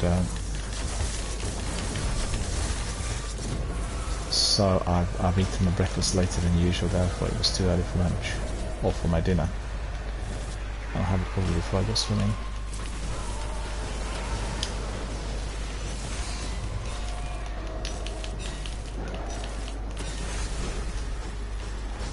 Don't know how I was killed. Misadventure. What killed me? Does anyone know? Our friend Reagan says, I'll talk in a bit. Yeah, no worries. Yeah, when you come back, just pop in again. We'll catch up. Very good to see you. This channel is all about communication and talking. So we play Destiny and other games, but we also talk. It's all about connectivity and interaction. That's most important. And I'm very glad that you came in with some of these concerns, as I talked about Bungie and the state of the game in the first part of my broadcast. So it's great to have people responding, straight away, and indeed coming up with suggestions and views and their own feelings about the game. It's just purely natural that somebody who's invested 10 years of their life in Destiny could feel also that things are not working well, or there are issues that need to be tackled. The ones I described are kind of most commonly experienced. Number one is the comments about the lack of community response, or lack of their response to community feedback. And then what you call apathy is another thing that we have seen with some of the veterans, people feeling that there's a lot of repetitive content. And the thing I didn't actually touch on is the server problems. I think there were error messages and problems with connectivity that have been affecting many gamers worldwide. And I experienced some of that, but part of that is to do with my service and my network more than Bungie. And nothing I could do about this. But these are all very real issues, and I think Bungie have been responding to quite a few of these in this today's update, but still they'll have to do a bit more. I just think that they'll be watching the release of Starfield, and they'll be watching to see what the response is going to be overall, and whether the game is going to be changing.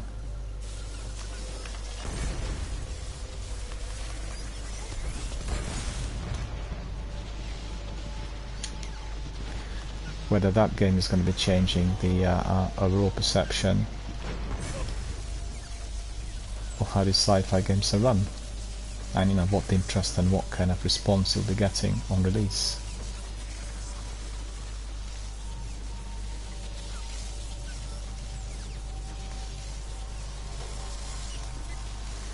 Very good to see our friend Raygun. We've not seen him now for a while, and I'm very happy that he popped in. Very good to see all of our friends always together and ready to engage with our discussions on everything Destiny and Bungie related. And as you could see, we all have very different views on things that are being offered by the developer.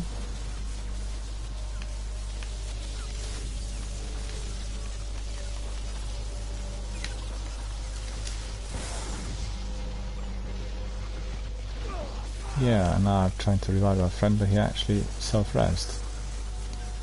So, it's racing to help him.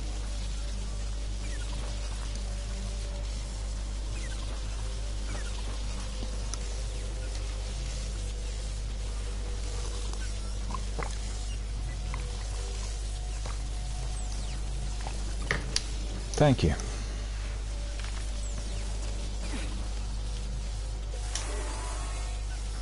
Oh, you picked it up now. Alright.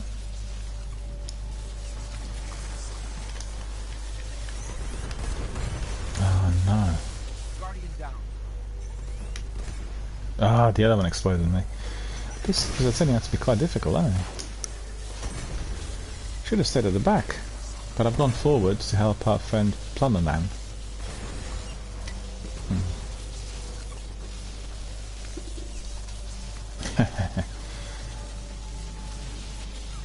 Not Plumber Man, Plumber 1.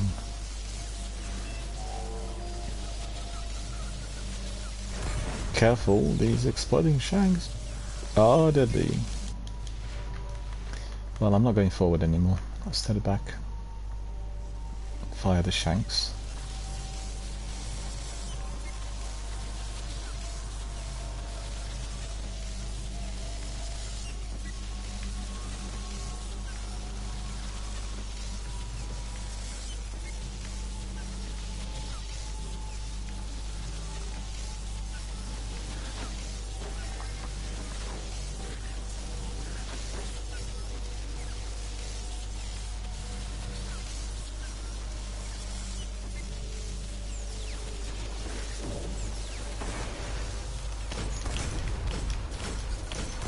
Guardian down.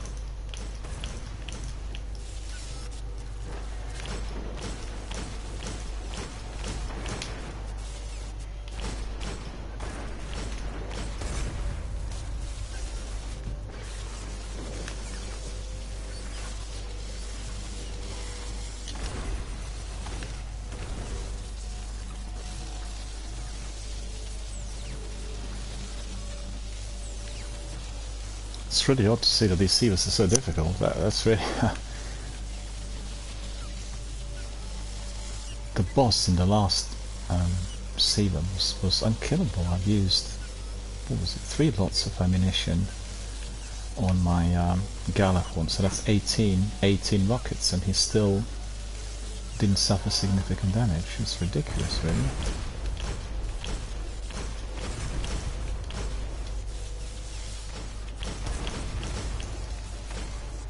No, we got it this time. Alright.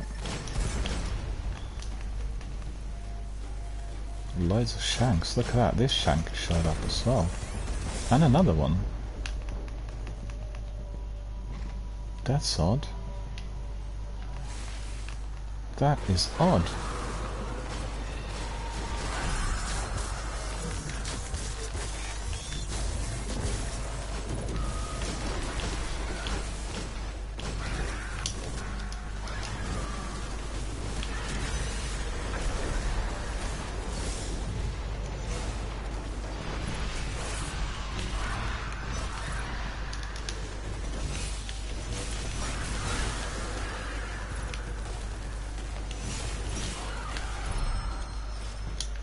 Oh, I did manage to pick it up. Oh, that's good. Guardian down.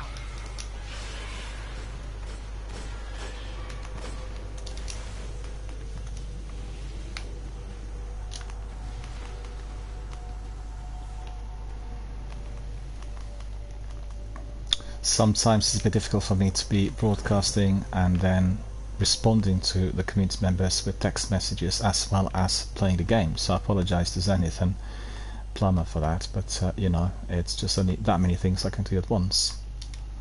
And as you could see, our friend was definitely very interested in what Bungie had to say today, and you know, really great, very interesting discussion on all that is to follow.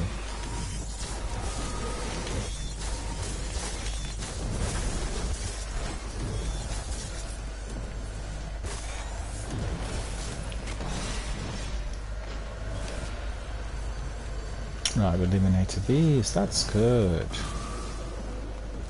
That's gonna be that shank.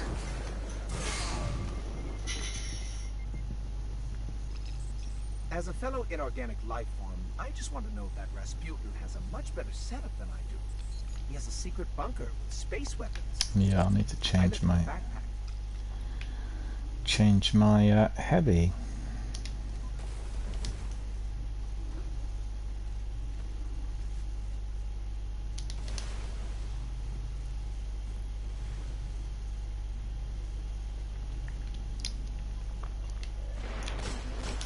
Looks like I've got 2 rockets there rather than 4.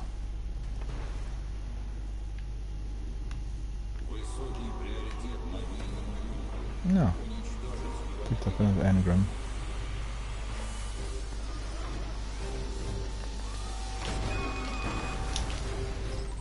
That shank's been modified to crack his system. Let's take it out.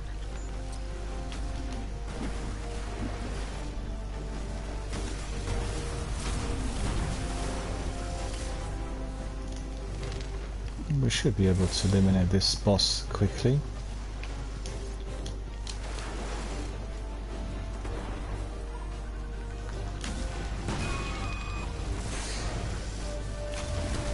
Ah! Saber got me.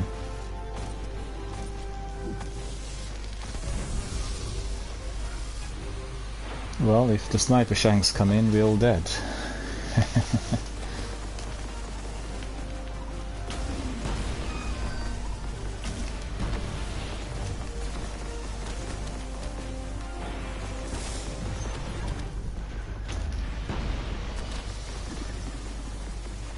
Did I have another rocket or not? That's the question. Not sure. Thank you. None.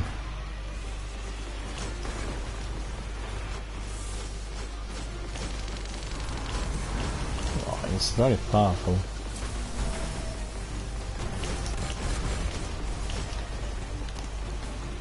Similar to what we've seen with the other boss. Ah, I got hit as well. It says environmental hazard, but I thought it was the boss that killed me. I thought.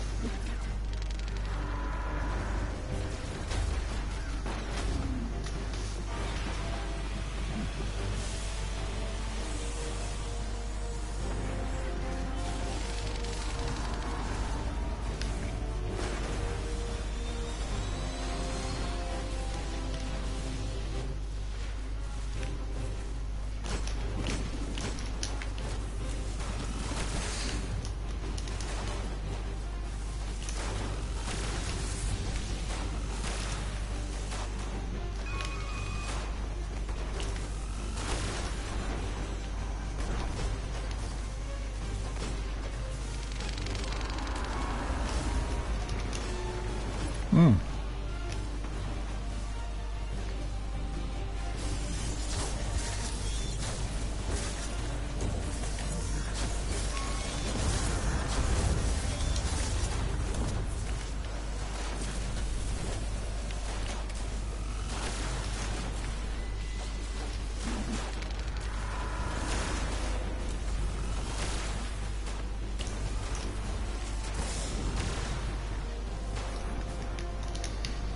Two of them popped up in there, you see that? A third one as well.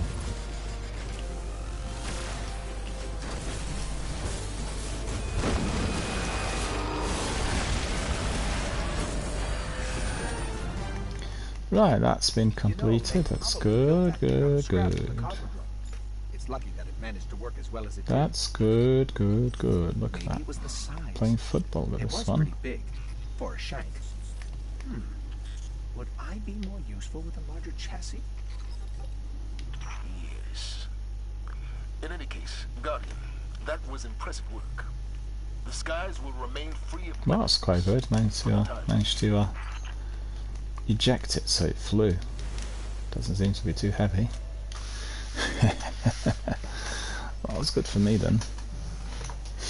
5 o'clock tea time!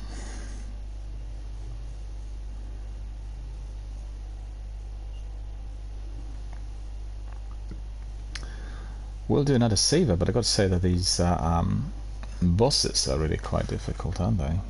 More difficult than usual. Certainly surprised me. I didn't see any mods for the bosses, have you? I didn't see anything up to make it plainly visible that the bosses are going to be so difficult.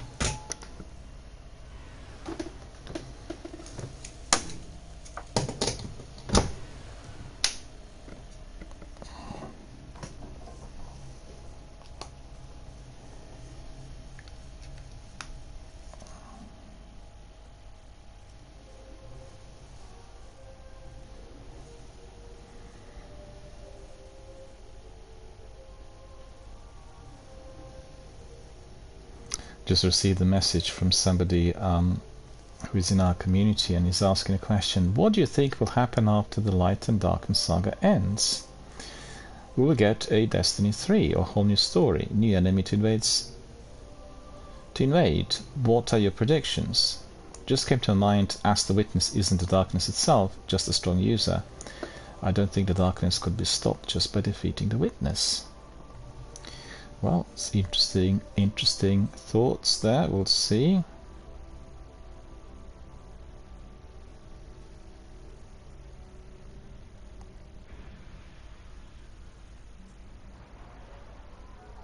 Remember Omnigul? Hive General with a lovely voice? She's back. Vanguard scouts report she's undone her death. Undone her death? You make it sound like she pulled her knitting apart. Eris would tell you not to make light of this. That's why she's not here. There's no telling what else might follow, Guardian. Destroy Omnigul and any lingering threats.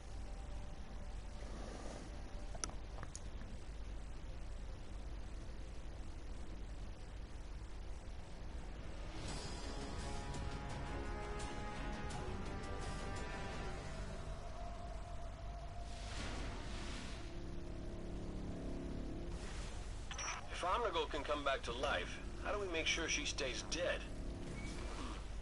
I wonder if the Hive think that about us. To the Hive, death is relative. We'll face Omnigul as many times as it takes. Guess we were made for each other. Omnigul.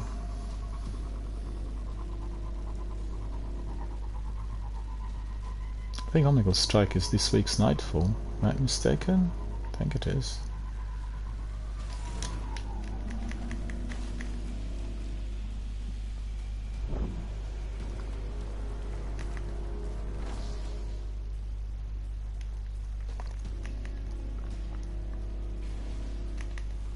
Be ready for anything. Just picked up a completely wrong weapon. That is ridiculous. Should have really thought about it earlier. Alright, it's been transferred, so that's good. Not lost anything.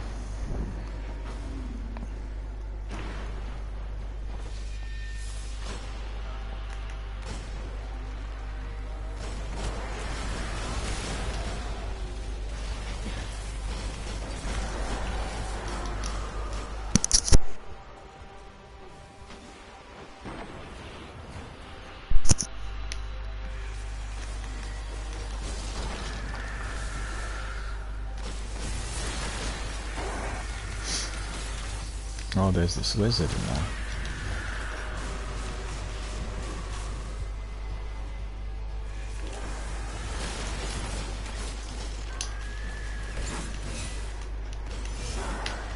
Taking 2 hacks, knights. Not getting done with my dark drink as easily as they should.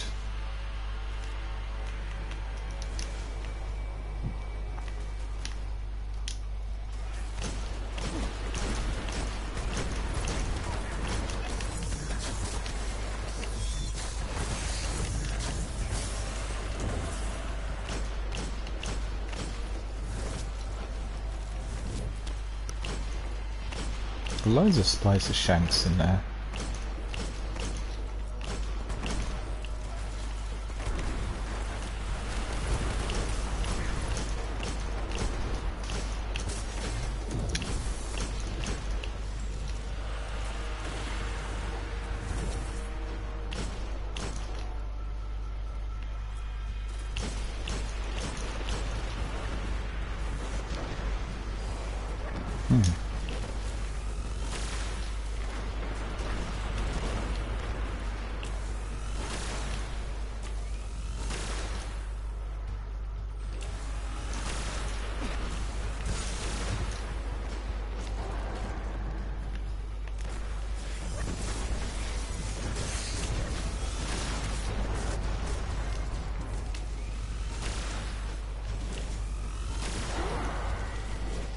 Guardian?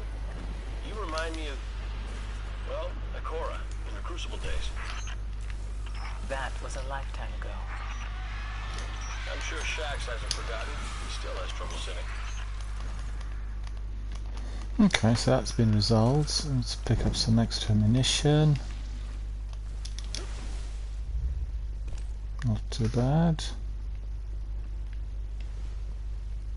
As that, friends are coming in. I'll have a cup of tea. The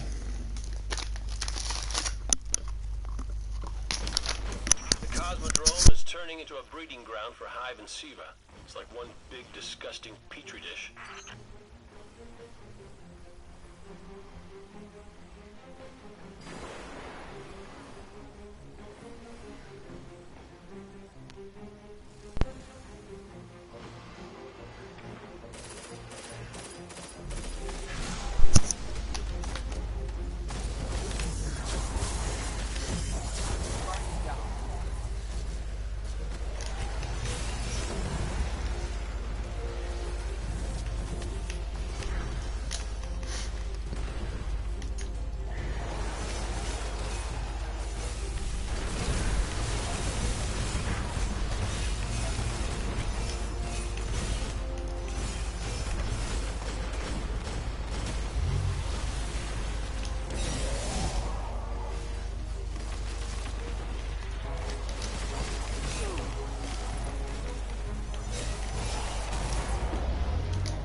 Look at that hail of fire I managed to avoid.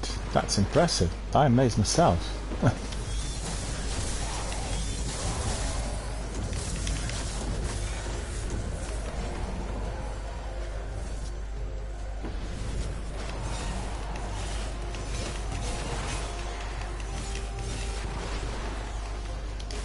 Gets away from the ship. Ship's gonna kill us.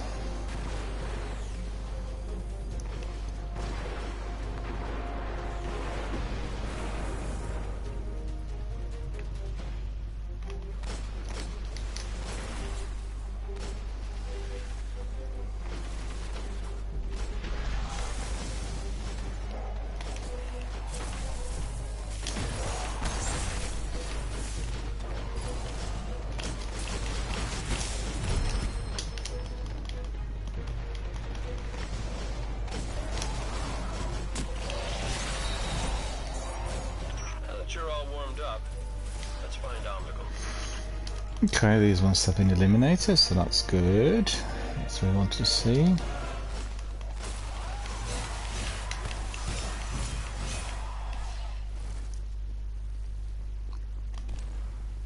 Heavy streak. Come on, you lead the way.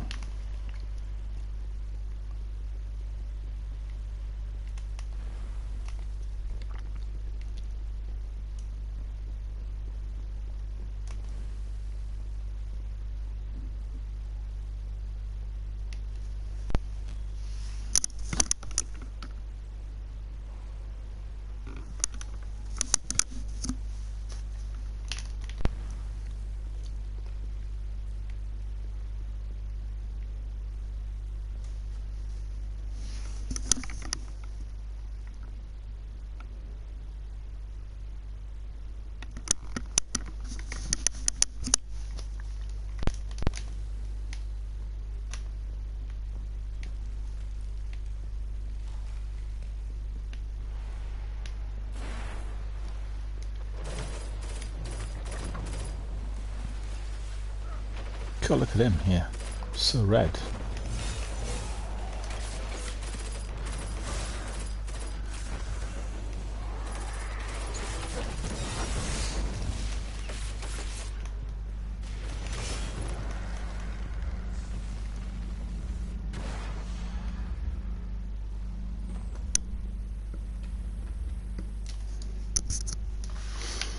Alright, so Omnigul is next.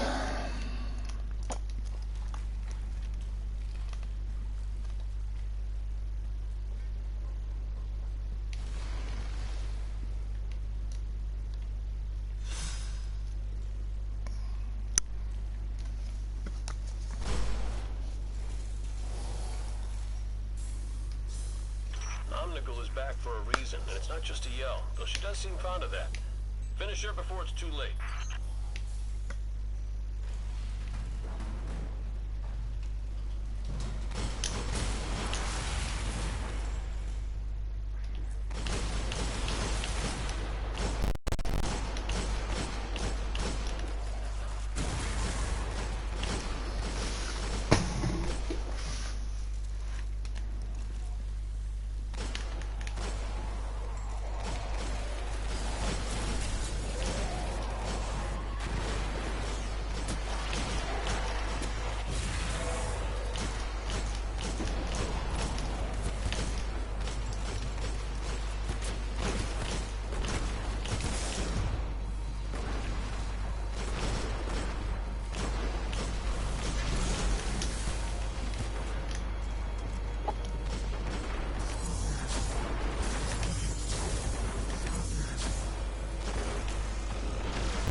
That Olga is there.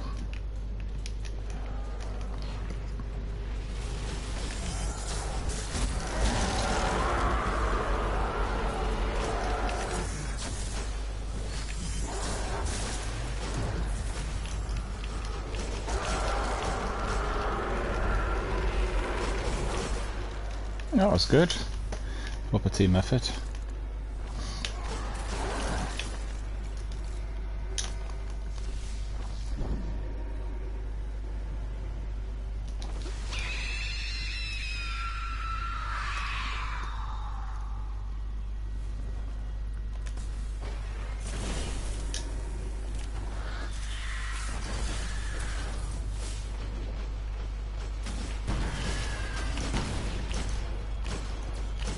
God, taking hardly any damage.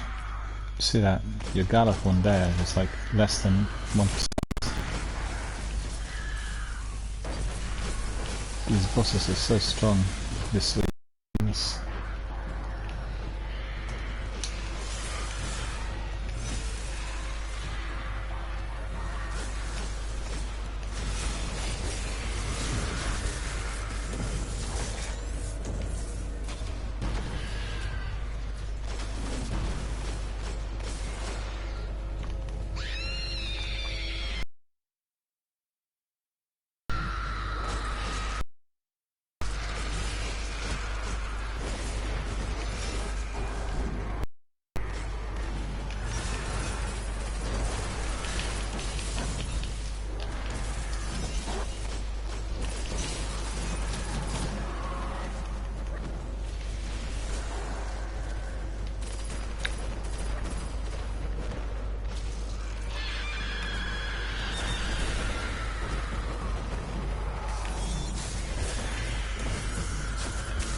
Still, Omnigul taking hardly any damage.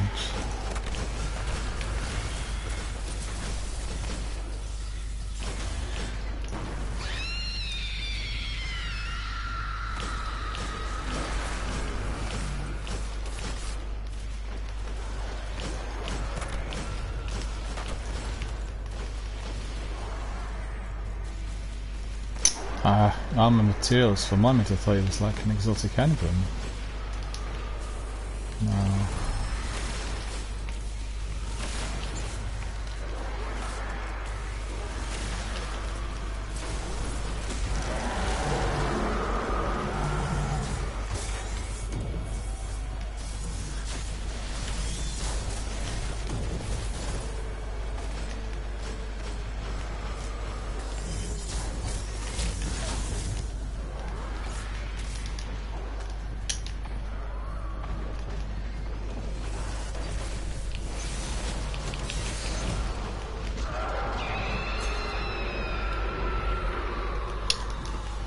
Yeah, the Oyger was tethered. That helped.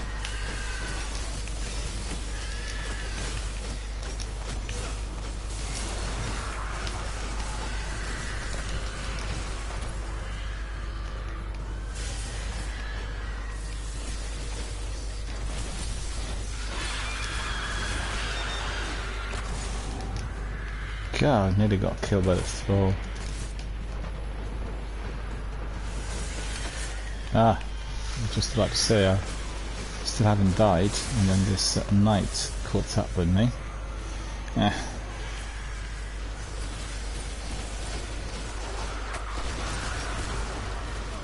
Thank you, thank you.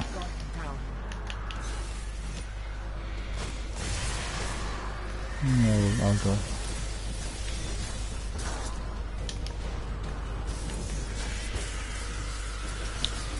Oh, that will not work.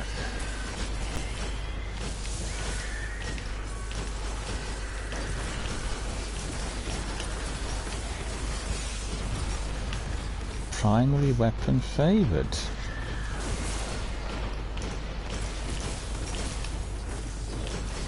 One rocket will do now if we got a rocket left.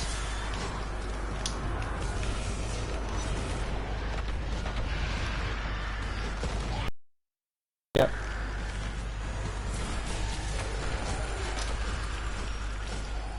Oh well, these throws will exploit it, so that's good. Well, if she comes back, so will we. Look at us. Alright, I think we warmed up. We can do Prison of Elders now. Don't you think? We can go for Prison of Elders and complete the challenge, and we'll go with the rounds. Very good fun. Good work.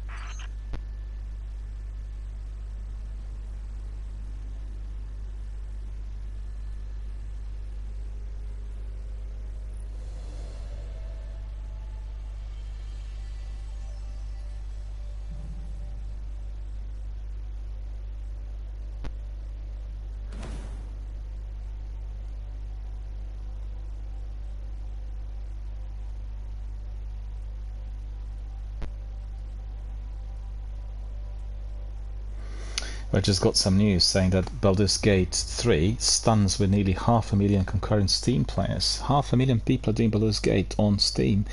Well, that's not surprising. I thought it was going to be very, very popular in view of the popularity of the old games, number 1 and 2. Yeah, do you want to do Prison of Elders? No, do the Prison of Elders, the rounds first, yeah? And not the challenge, the rounds. Well, I mean, we can go do the challenge as well, it's not a big deal really. I just fancy the rounds first to warm up, you know, it's a good idea to be doing rounds before doing the challenge. What have I got? I guess the weapons will do, the ones I've got.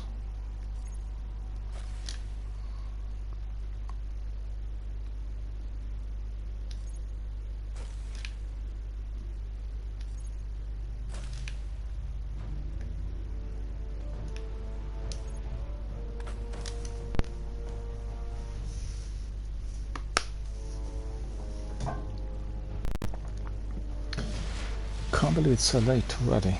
Time flies, eh?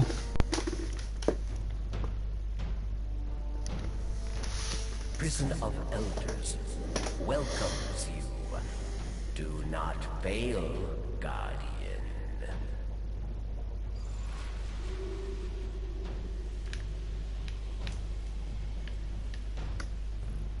Round 1.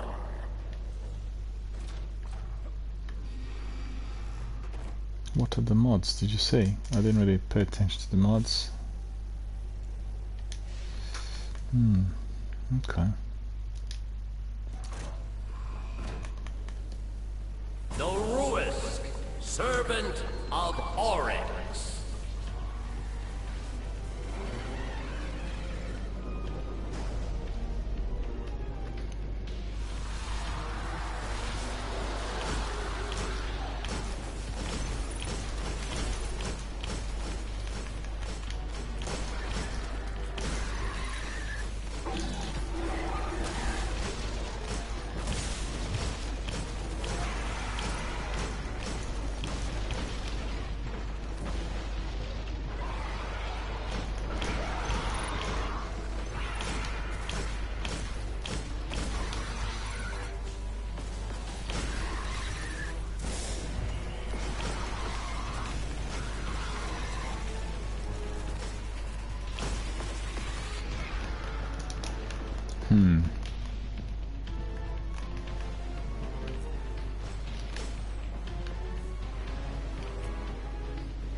We're not getting any ads.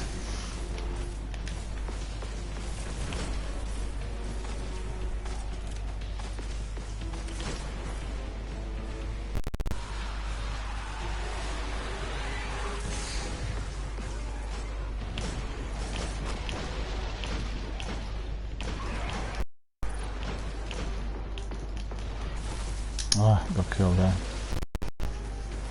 Trying to get as many precision shots as possible, you know, but a bit tricky.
Ah, got killed by Cyan. Thank you.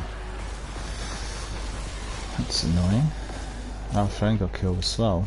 Well, loads of them attacking us at once. That's the fact.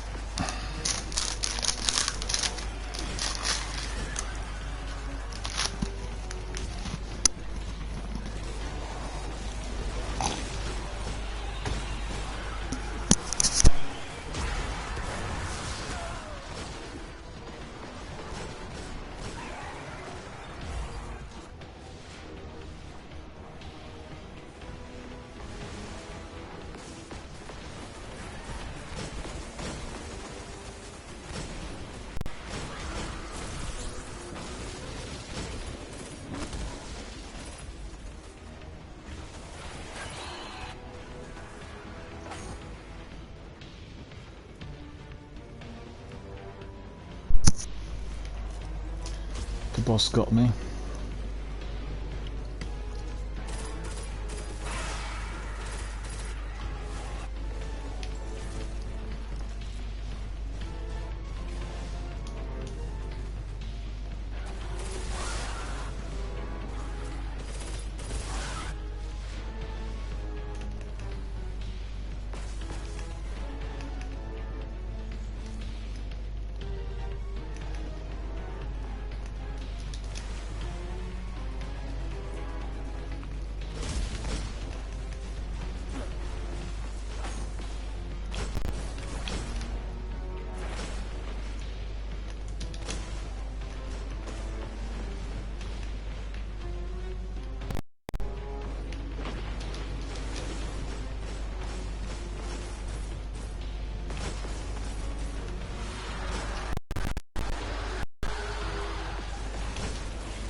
They are dead.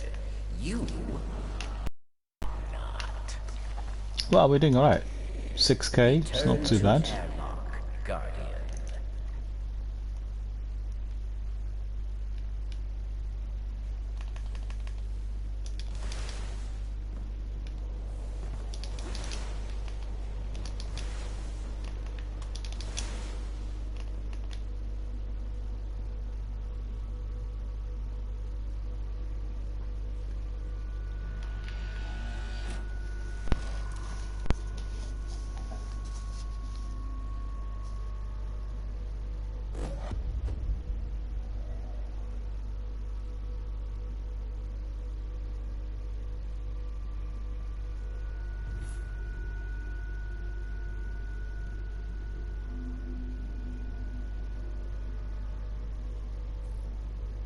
Round 2.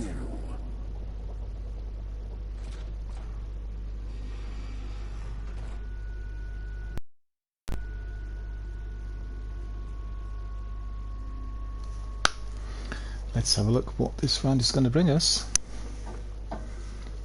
Round 2.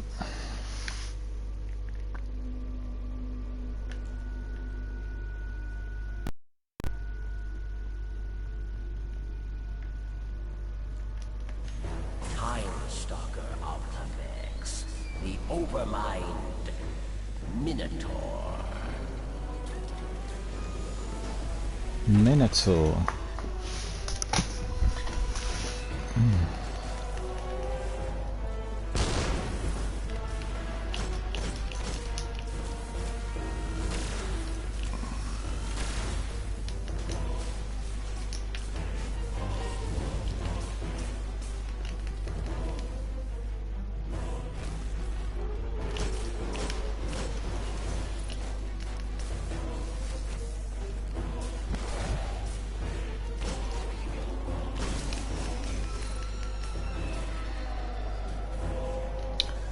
Vex kills are giving us 90, so that's quite good. Try to aim at the milk spot, like 90 per kill. That's pretty good.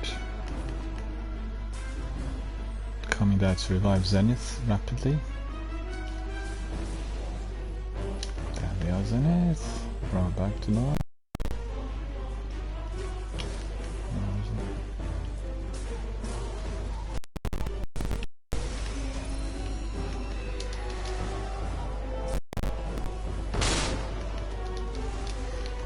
Just remember, aim at the milk spot. Gives us 90 points. That's really good.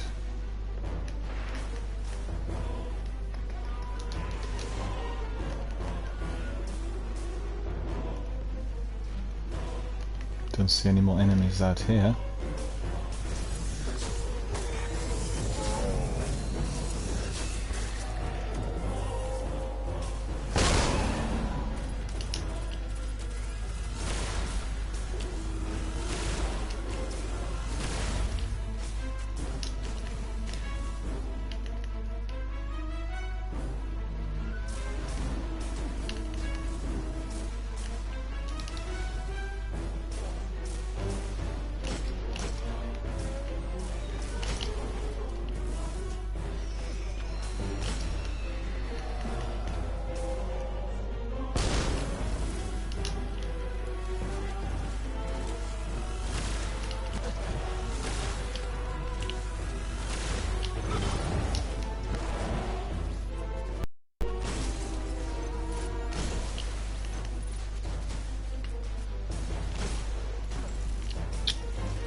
Oh, that shot I completed, that's good.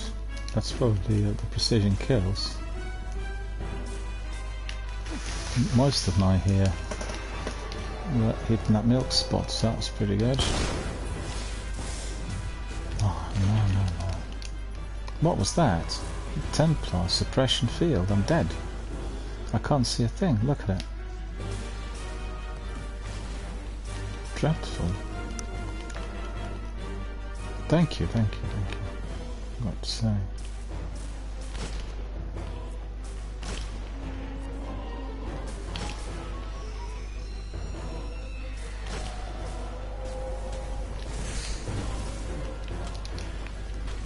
Why am I not going anywhere? God, again.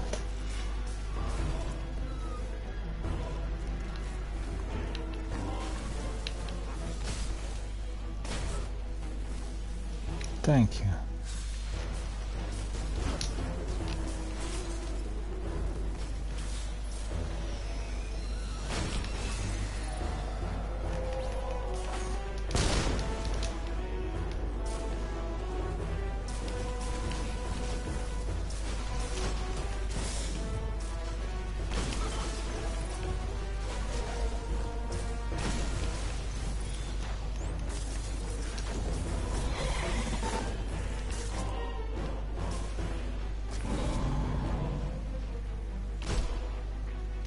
$10,000. Well, we're not reaching a... We're underscoring yet again.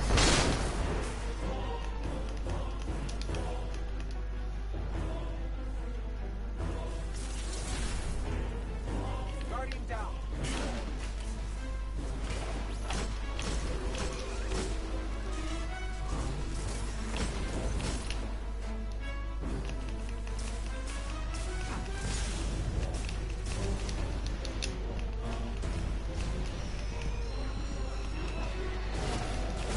Ah, go away. It's going to revive Zenith and something got me there. Boo, boo. There's two of us in there. Zenith's alive, that's good. I'm not. The Coilarics. They're dead and you're not. Well, I'm pretty much dead now.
Come on, what's this?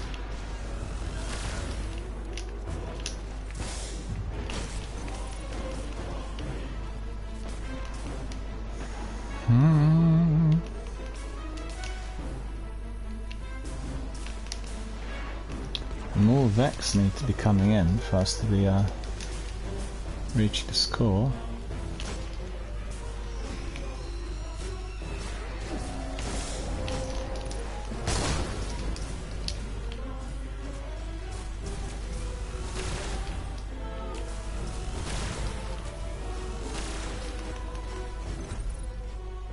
Riot Guard completed. That's good. I'm completing both bounties. I'm pleased to get some rewards. Die. You live. Well, can we reach 15k in the last one? Yes. That's the big question.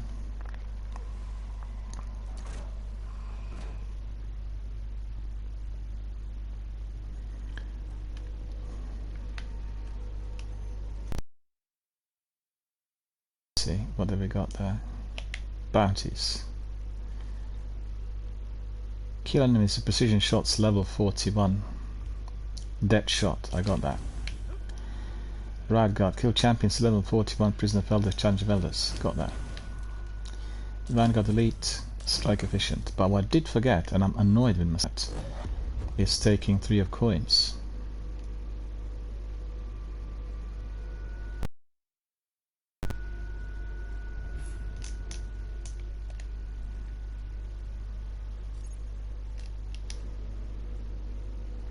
Round 3. It's the last round, isn't it? Alright, let's see. Oh. We've got our friend here. Back, you have to destroy the suppression field, or you do, I suggest doing it with fusion. Also to avoid it, hide so he doesn't see you. Our friend came back. Good to see you back here again. That's the ray gun. Thank you for rejoining us. Really good. Yeah, I'm using that Darkblade Spite for that purpose. But what I'm trying to do is to get as many precision shots as possible for us to reach 30k.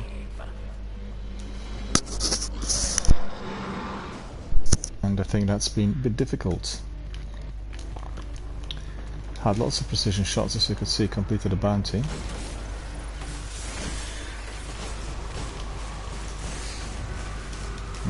That wizard in there.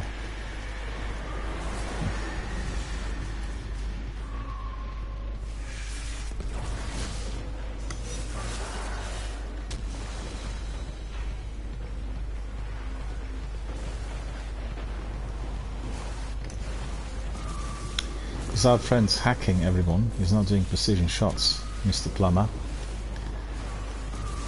And I'm not using my sword at all in order to get as many precision shots as possible to reach the 30k target.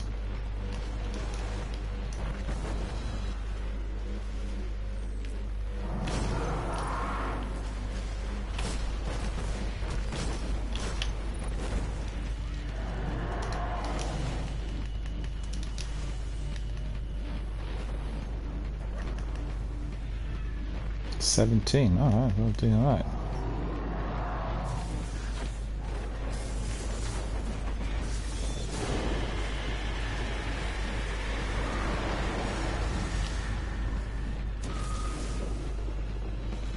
Well, this is glitched. There was to be a whole lot of enemies and then suddenly it all disappeared.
Was that a wizard? Must have been. I don't see the wizard. Where is he?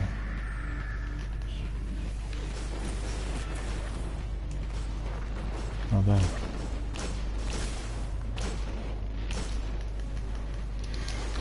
I hate those wizards. They're real menace.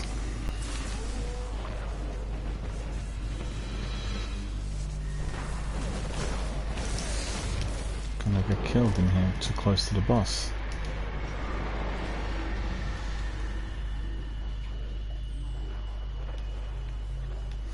What's our friend saying there?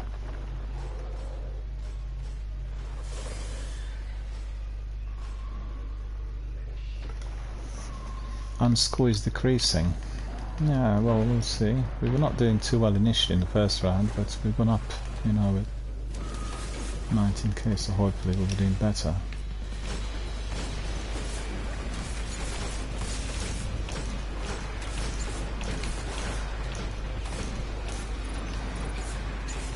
Oh, that wizard got me.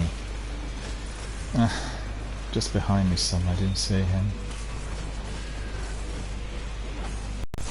So I don't want to be I don't want to be using my sword because it's not really giving precision shots, you know.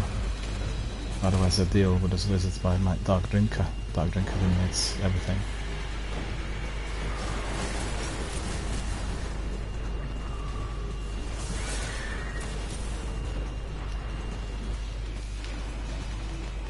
Zenith is just here on the corner.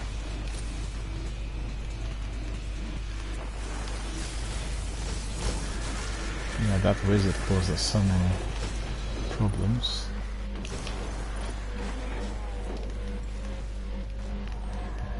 Well, that's alright, we got 21,000. So can we get 10k? Every shot needs to be really precise.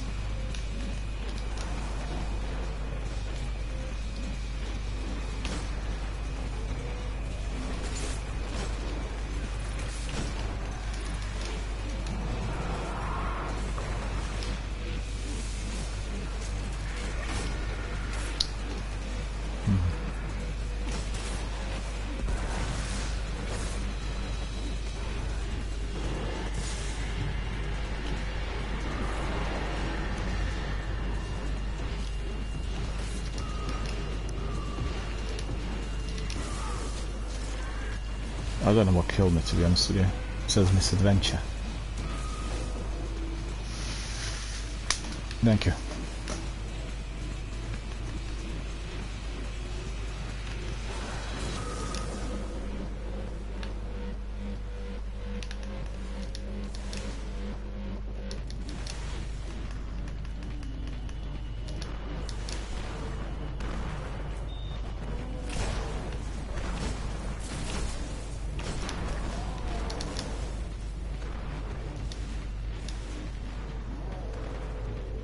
Yeah, we need more enemies. Yeah, don't hit him with the rocket yet.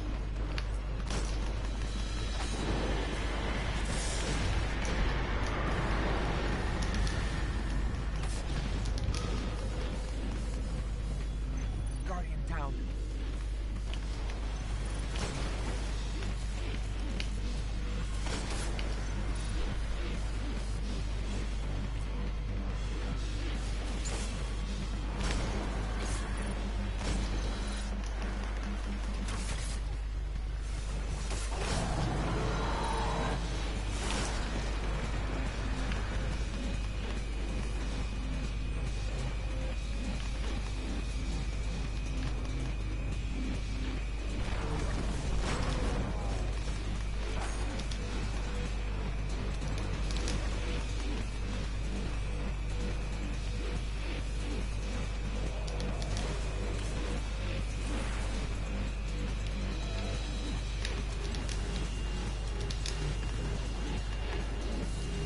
Nah, I don't see any other. Oh.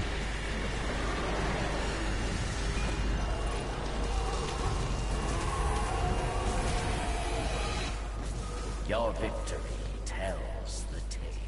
No, it's killed too early.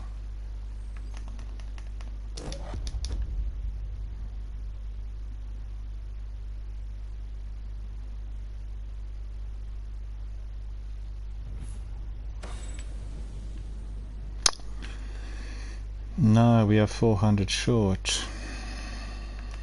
We are 400 short.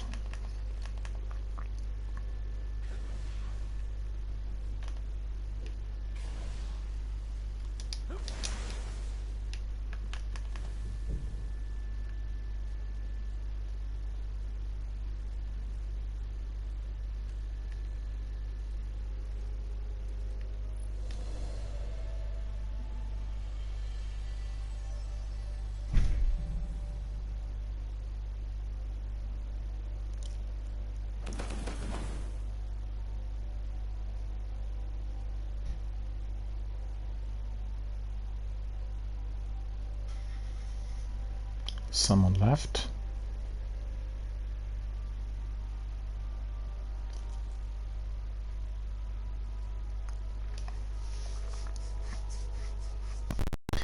Yeah, we nearly made it, but short again.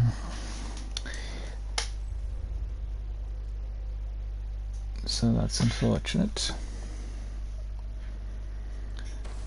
It's good fun though. Go back to the tower. Okay.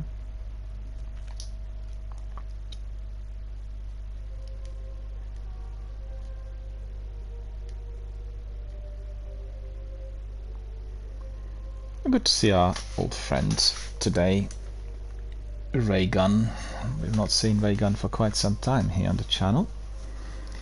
I think Raygun enjoyed our activities here in the Prison of Elders, so that was good. So did I. It's just that we are falling short of that score. We've tried really several times in recent weeks. We just reached it once. And the Raygun has to tell us something. Yes, sure, fire away. As long as it's within the channel rules. Remember that. The channel rules are rather strict nowadays, aligned with Twitch rules, right? And all we do here. And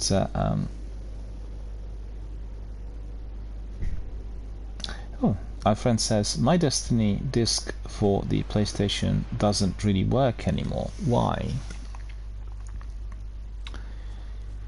I've no idea, sir, why that is. There could be lots of reasons for that. Could be damage to the disc, so the files got damaged. Sometimes the damage doesn't have to be physically visible, you know, like scratches and all that. Could be due to overheating of the console.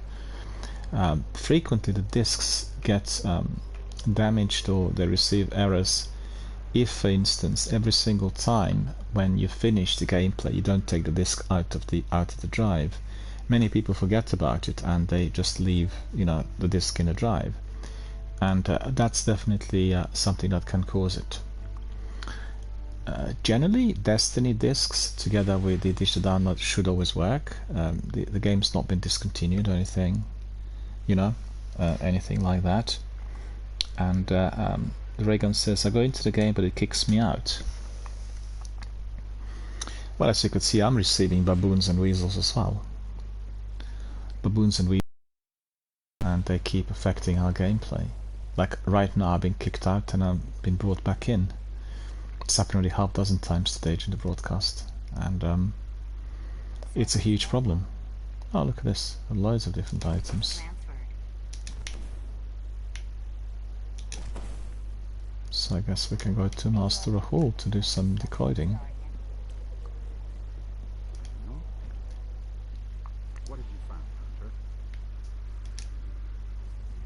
I'm too rich. I've got all that money in there. Look at it. Bogataya. No, all these items are just not very useful, I've got to say. Once you reach that 4400 level, they don't really provide you with a lot of interesting loot. But it doesn't matter really, it's just we're, you know, playing it for fun. So it's not really any sort of pressure. What's this? Vector boots, 3 defense.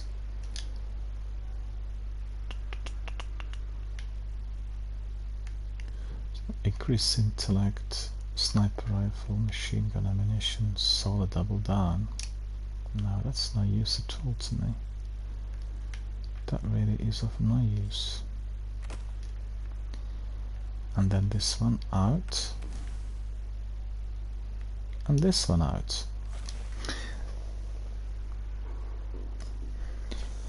Yeah, I'm trying to sort of respond to our friend Raygun about upgrade with the rank. So I got some other engrams in there,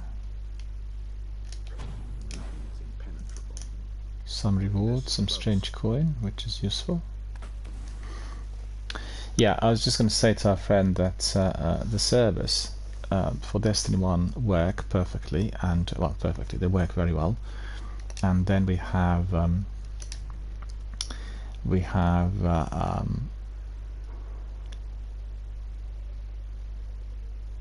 sometimes problems with the Crucible.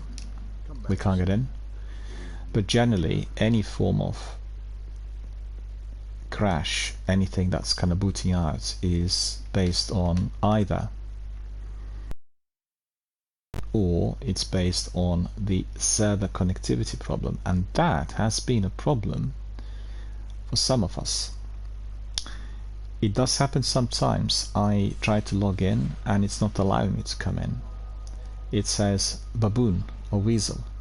Then sometimes I'm in the orbit when I go to the tower and I get baboon or weasel. So it's a mixture of different reasons, but the problem I'm having is the connectivity of my network, which is a 4G 5G network with the Bungie servers. So that's the sole problem for that. Although we've seen also with Zenith and our friends in the US, they're sometimes getting the same error messages. So whether this is to do of Destiny 2, Destiny 1 servers, or whether it's to do with any other reasons, the Weasel and Baboon and Eater error messages are not kind of specific to my network. They're also occurring with others.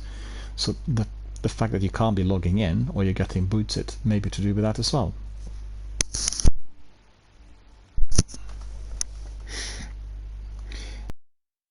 Playing it, although I have done everything possible, all the raid challenges. All is I get on the starting screen, click X, and it closes application. Wait a minute, what starting screen is that? The menu?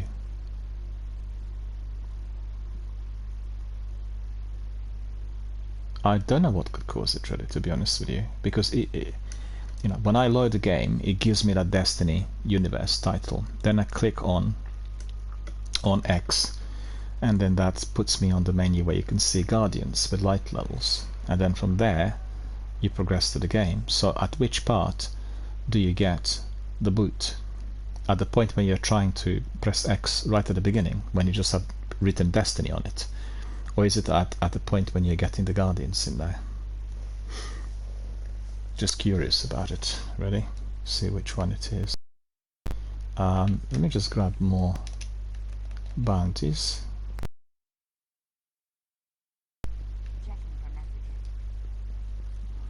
So I have some Siva bounties in here.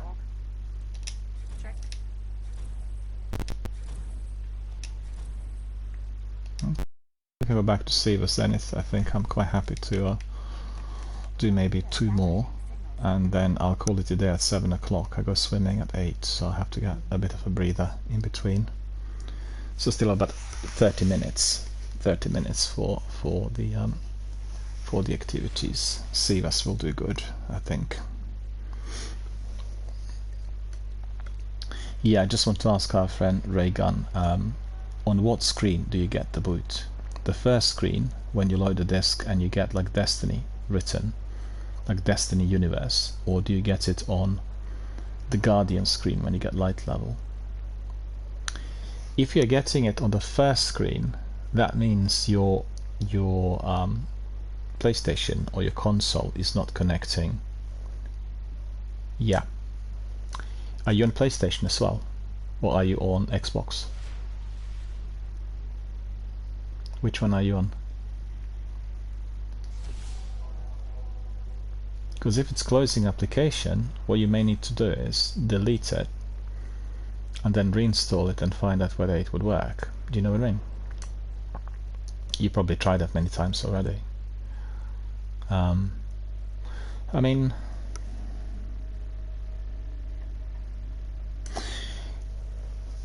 and that's happening just with Destiny. It doesn't happen with any other games, right? So it's just specific to Destiny. I'd say that the best thing to do would be to contact Bungie. You get to technical support, you can email Bungie Help, which is on Twitter, and ask them how to resolve the problem. They'll respond to you by private messages. And it can be server related, or it can be PlayStation Network related, or it can be your console related. So it could be several reasons, you know. They will know exactly what the problem is. The way it sounds to me, it is console related, so it does not load the game at the point where it needs to kind of load it. It's not even trying to connect to the service.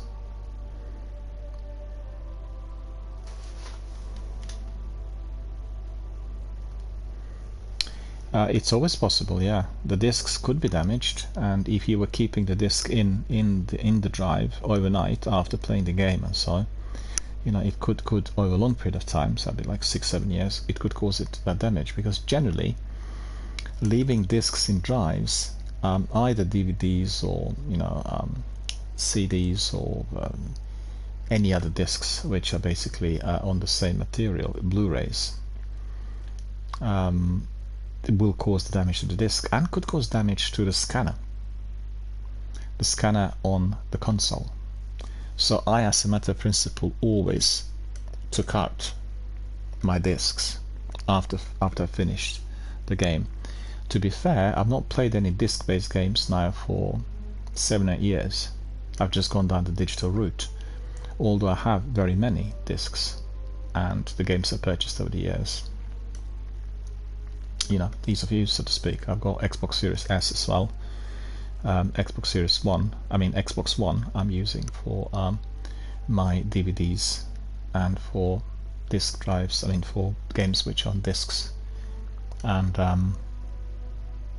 same with PlayStation, I guess. Well, it isn't really, I don't have PlayStation 5, so.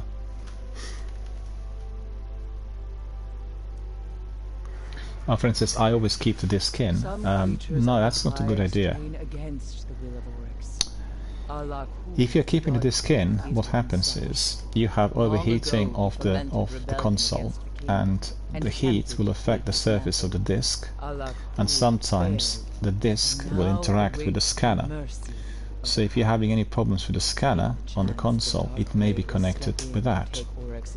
And if you were keeping the disc in without actually taking it out every single time you finish the game, I would agree with you. It looks likely that there is that degree of disk damage. Could be heat damage, you know.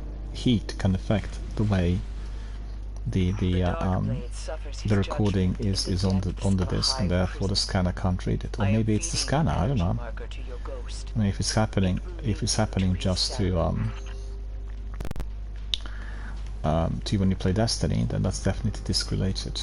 As I said, it can be also server related, PlayStation Network related, but you will be able to establish that by trying out different games.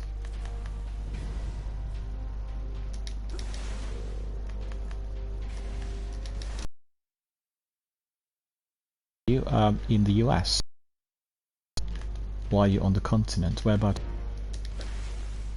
Because there are also you know, tech support forums for PlayStation, which you can use if you want to find out more, if you want to see whether it is linked to the console one way or the other. So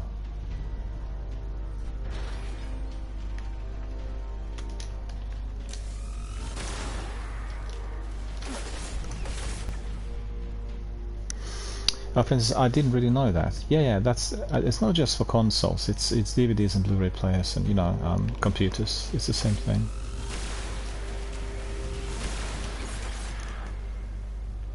The drive should always be free of any disks in order to allow ventilation.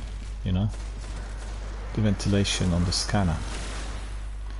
As sometimes certain devices don't have enough space for the ventilation to take place in general.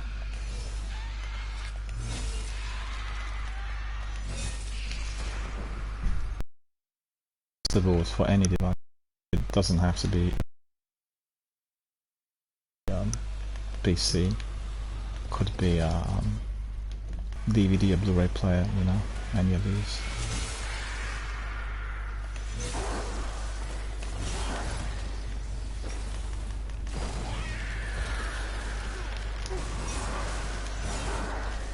Oh, that's good. Where's the other? Oh, there.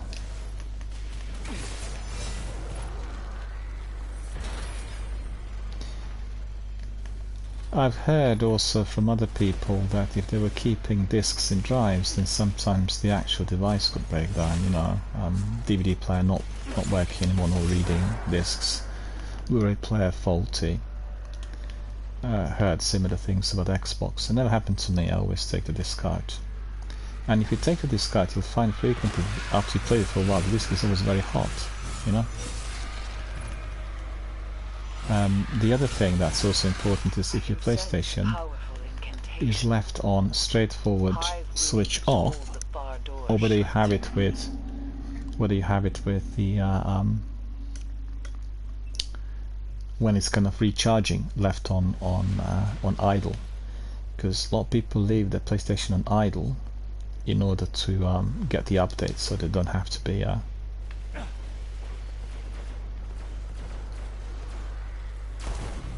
we're going back to orbit. Something's happened, maybe? Not sure what happened.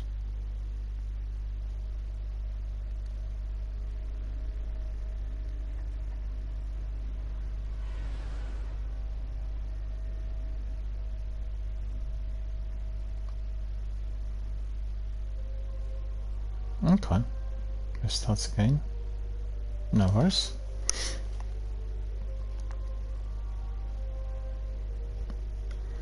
Our friend says maybe the encounter glitched. Not sure what happened. We crashed in there for some reason, and it's usually happening if somebody is going forward too fast and then they get killed. So that is what takes place. Well, just remember the tip, sir. You know, remember the tip about the discs being taken out from any devices, as you will save both the discs and the equipment. If you left your PlayStation on, not fully switched off, not fully power off, but there's I can't remember now the term that you know, when it can be updating also overnight and everything similar to Xbox, then the danger is that if that is left on, the PlayStation will not be cooling off. You'll constantly have some degree of heat accumulated from within the console, and it's the same thing for Xbox. You know, Xbox can be updating and downloading and everything whilst it's kind of switched off, but it's left on that standby. Anyway, we're checking. I'd recommend you contact Bungie and PlayStation Network, or PlayStation per se, about the hardware, so they'll be able to give you some advice. I'm quite certain that, in view of what you described,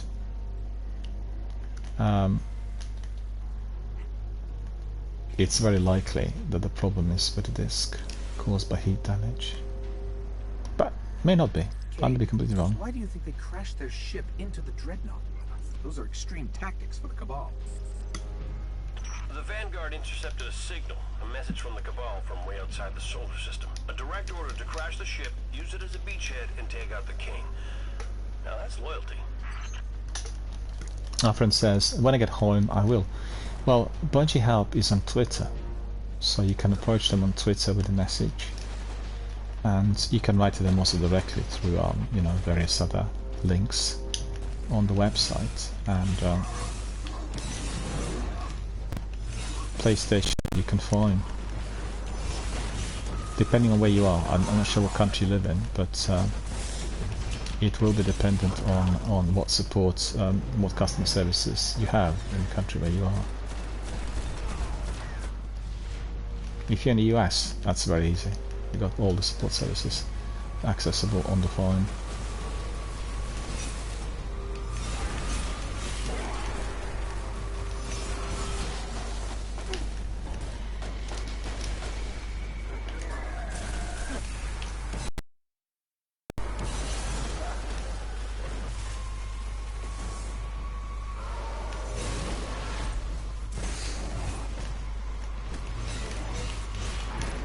Why is this thing not gone? Can somebody tell me?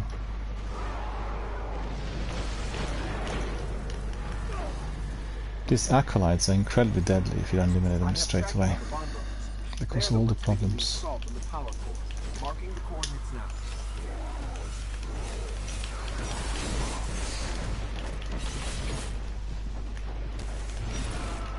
Talking of which, I need to do the same thing again.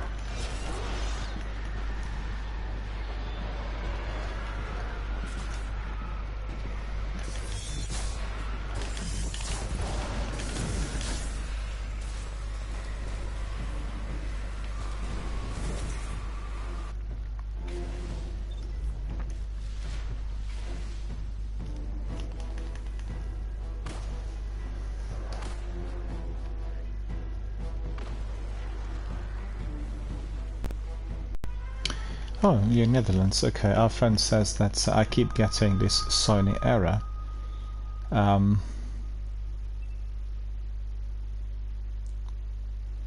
It can be related to the DNS on your Sony. So that's what you can discuss with Sony support, technical support. Destiny is a live online server game, and it is dependent on quick access to the network.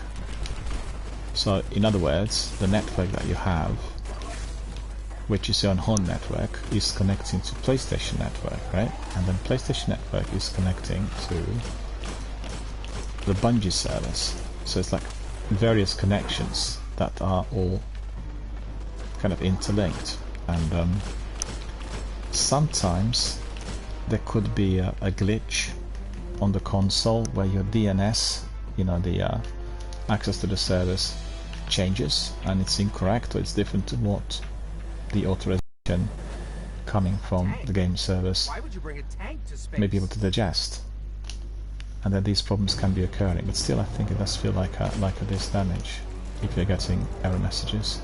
I wonder what error message you get. What does it say? The actual error message of Sony's. What does it say?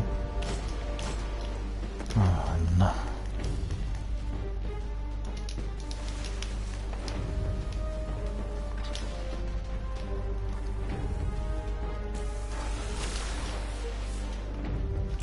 Just want to say to Zenith that this is going to be my last activity for today. The last Siva hour will be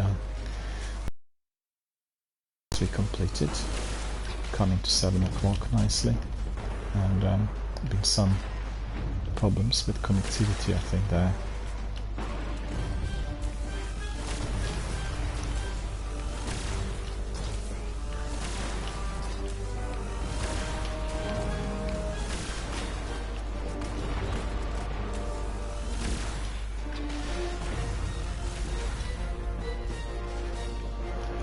I look forward to playing Valhalla, I have to say. Played it a bit today, and carry on when I get back from swimming.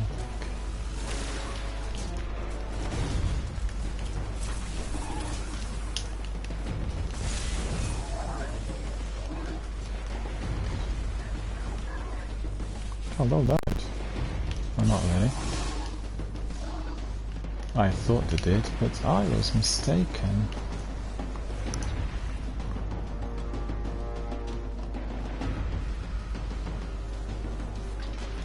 Our friend says, I remember it said enable to read the disk sometimes, and sometimes I get in, kicks me out as soon as I press. I forgot, I tell you once I get home in about 6 days. No worries at all. Well, what's important is that you keep the record of the error messages.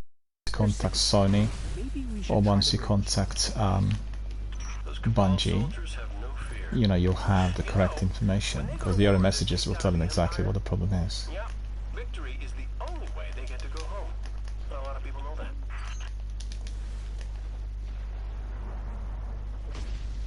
But generally speaking, I find that, I've never had any problems with this, to be honest with you. Not even months. And I have like very many games. And I purchased many of them second-hand, which means they were used before.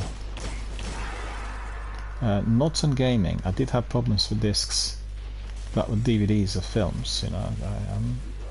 That was purely due to damage, physical damage, which meant people didn't look after the discs well, and frequently they kept them in the drive, and therefore the drive was too hot, and then there was damage to the surface. Let's keep moving. You can research actually online. You can use Google and put down PlayStation disc damage, heat damage, and go to photographs. So you look at the photographs and you'll get some idea whether you have any of that in the disc. Do you know what I mean? You'll get some idea, because really the heat damage doesn't look the same compared to scratches. But then again, it could be invisible.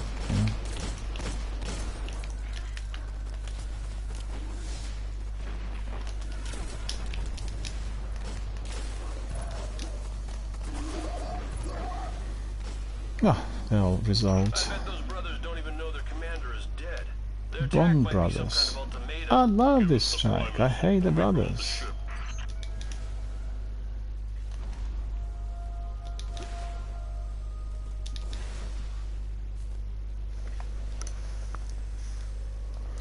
Whereabouts are you now? Are you still in Netherlands? Are you sort of having a having a trip? I mean, having a That is a lot of Cabal explosives hooked up to the Dreadnought core. are you on holidays or so? Somewhere, you know, having a vacation?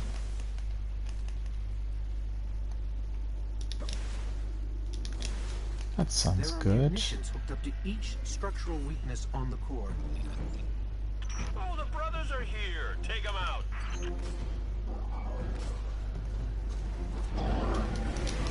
Oh, look at that.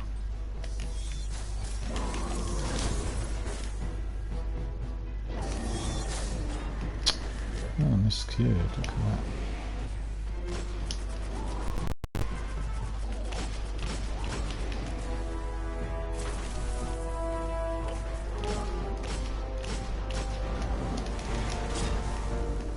Yeah, I did manage to flee. Pick up some extra ammunition.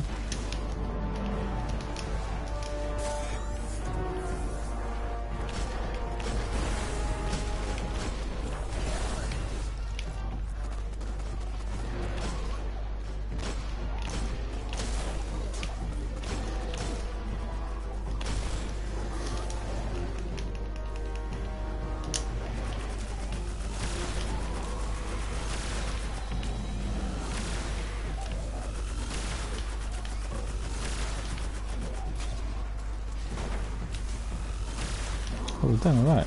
He's got hardly any life there. Well, not hardly, but yeah.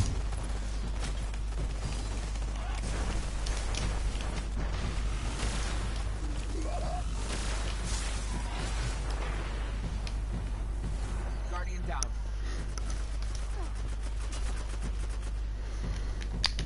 For instance, I'd like to receive sun damage. Well, sun damage, maybe, but I tell you, the biggest problem for DVDs and Blu-rays is the heat damage coming from central heating, or heat damage coming from other electrical equipment that is using electrostatic impulse. So for instance, if you have big speakers like home speakers, right, and you keep your DVDs next to them, so they, you know, the actual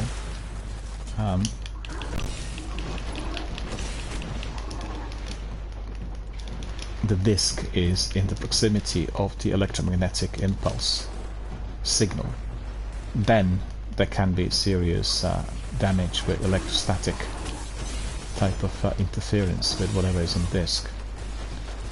That's particularly apparent for films and DVDs and Blu-rays. So they should never be left near central heating or electrical equipment. They need to be somewhere else, you know, right? I'm talking about immediate proximity. So it's not like a couple of feet away, but it's like next to it, or on it. Like people leave sometimes on the TV sets or, you know, on speakers. That can be sun damage. Maybe. If we are talking about very massive sun damage, where you're leaving it, you know, plain sunshine the whole day, so that's a different story.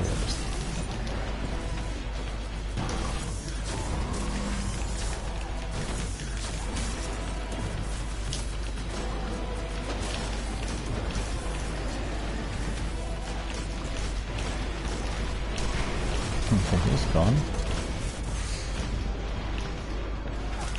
Oh, got killed.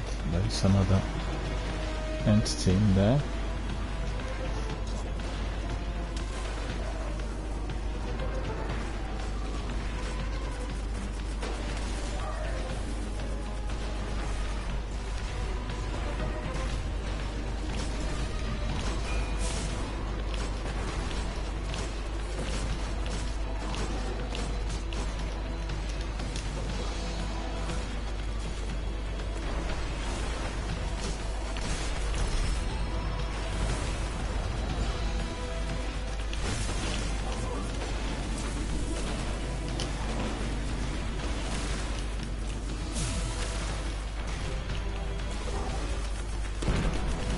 There, he's gone.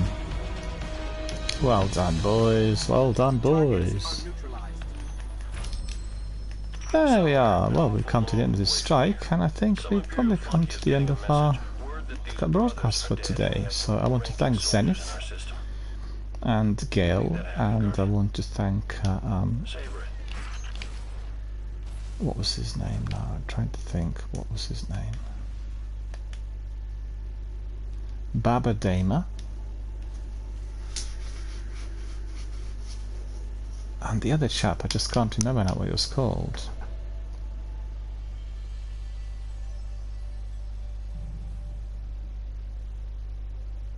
I'm thanking and participating, as well as our friend Raygun and others who were chatting throughout the session. Really appreciate your contributions, and always great to hear from you all. Always great to have our good old veterans pop in and say and debate certain issues. It's a big day with State of the Game being produced by Bungie.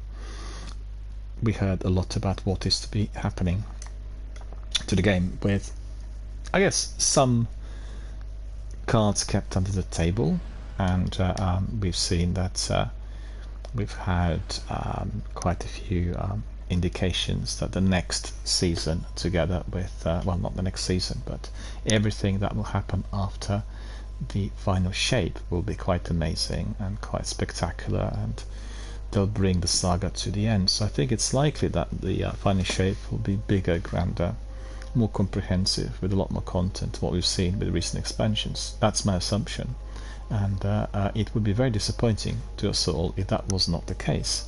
In view of Lightfall, that's not been that well received, and you know, I think that Destiny will go back to its roots in terms of its visuals, narrative, its activities, and everything else.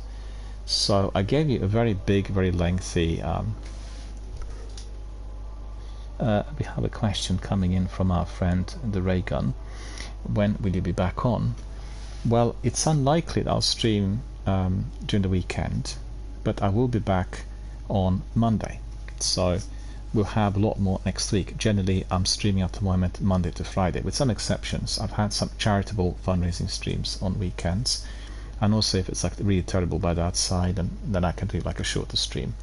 But generally it's Monday to Friday, and it's always at the same time, so that's between kind of 1 p.m. and 6 p.m, 2 p.m, 7 p.m, you know, afternoons, from early to kind of late afternoons, early evenings, every day, Monday to Friday. This is what I do. So be good to see you again, and you know, keep an eye out, or leave the Twitch notifications on, so you'll get the notification on when I'm live, and keep an eye on Twitter. Give obviously the indication on the actual schedule, the stream times. I'm trying to really run it exactly at the same time on those days, so people can always know that I will be there on Twitch at that hour, for them to pop in and enjoy the broadcast. And Regan says, okay, see you on Monday, have a good weekend, buddy. Well, thanks very much for coming in, really appreciate it, and great to see you, great to hear from you. Thanks for saying hello, and also thank you for engaging with that content. I talk quite a bit about Bungie and other game developers, and you know, in-depth analysis of certain things in industry.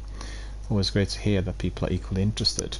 I mean, I guess we slightly differ when it comes to the perspective on what Bungie are doing, because I don't see the monetization as being entirely connected to simply making the money and the profit. I see it as you know, Bungie have financial liabilities, as the game is extremely expensive to maintain, and also I really think it's been a sort of a miscue with two games being run separately. They should have been integrated right from the start, and then the cost would have been down. But then again, you know, you wanted to keep the same community fully on board, and people didn't want to migrate to the sequel, and many other issues in there. Anyway, thanks very much. Thanks very much, Raygun, for coming in. Really appreciate it. Also, thank you to Zenith and Gale and Baba and all the other guys who were here with us earlier in the session. Always great to see you. I always love my community members, and always prefer to do the game together with others live online, so we can always be doing something interesting and meaningful, and also like everyone having the mic switched on, but sometimes our friends are also doing some work alongside, as is the case with Zenith and a few other people, and therefore the mic can't be on. We like lively online audio interactions in addition to gameplay, but that's not always possible, as people try to squeeze in some time to do work and play the game at the same time. And I'm always grateful that indeed that is being made possible. And our friend says that he really enjoyed the discussions with us here too. Well, that's terrific. That's what this channel is for. You know, we are here to talk, to connect, to debate, to interact, to tackle different issues. And also this channel is dedicated to charitable fundraisers, and we also dedicated to supporting the good causes and helping others. So anyone who is a bit more vulnerable, perhaps suffering from some difficulty, some disability, suffering from, God forbid, some serious illness, anyone who is experiencing mental health issues, you know, everyone is mostly welcome. I say always. I got it wrong.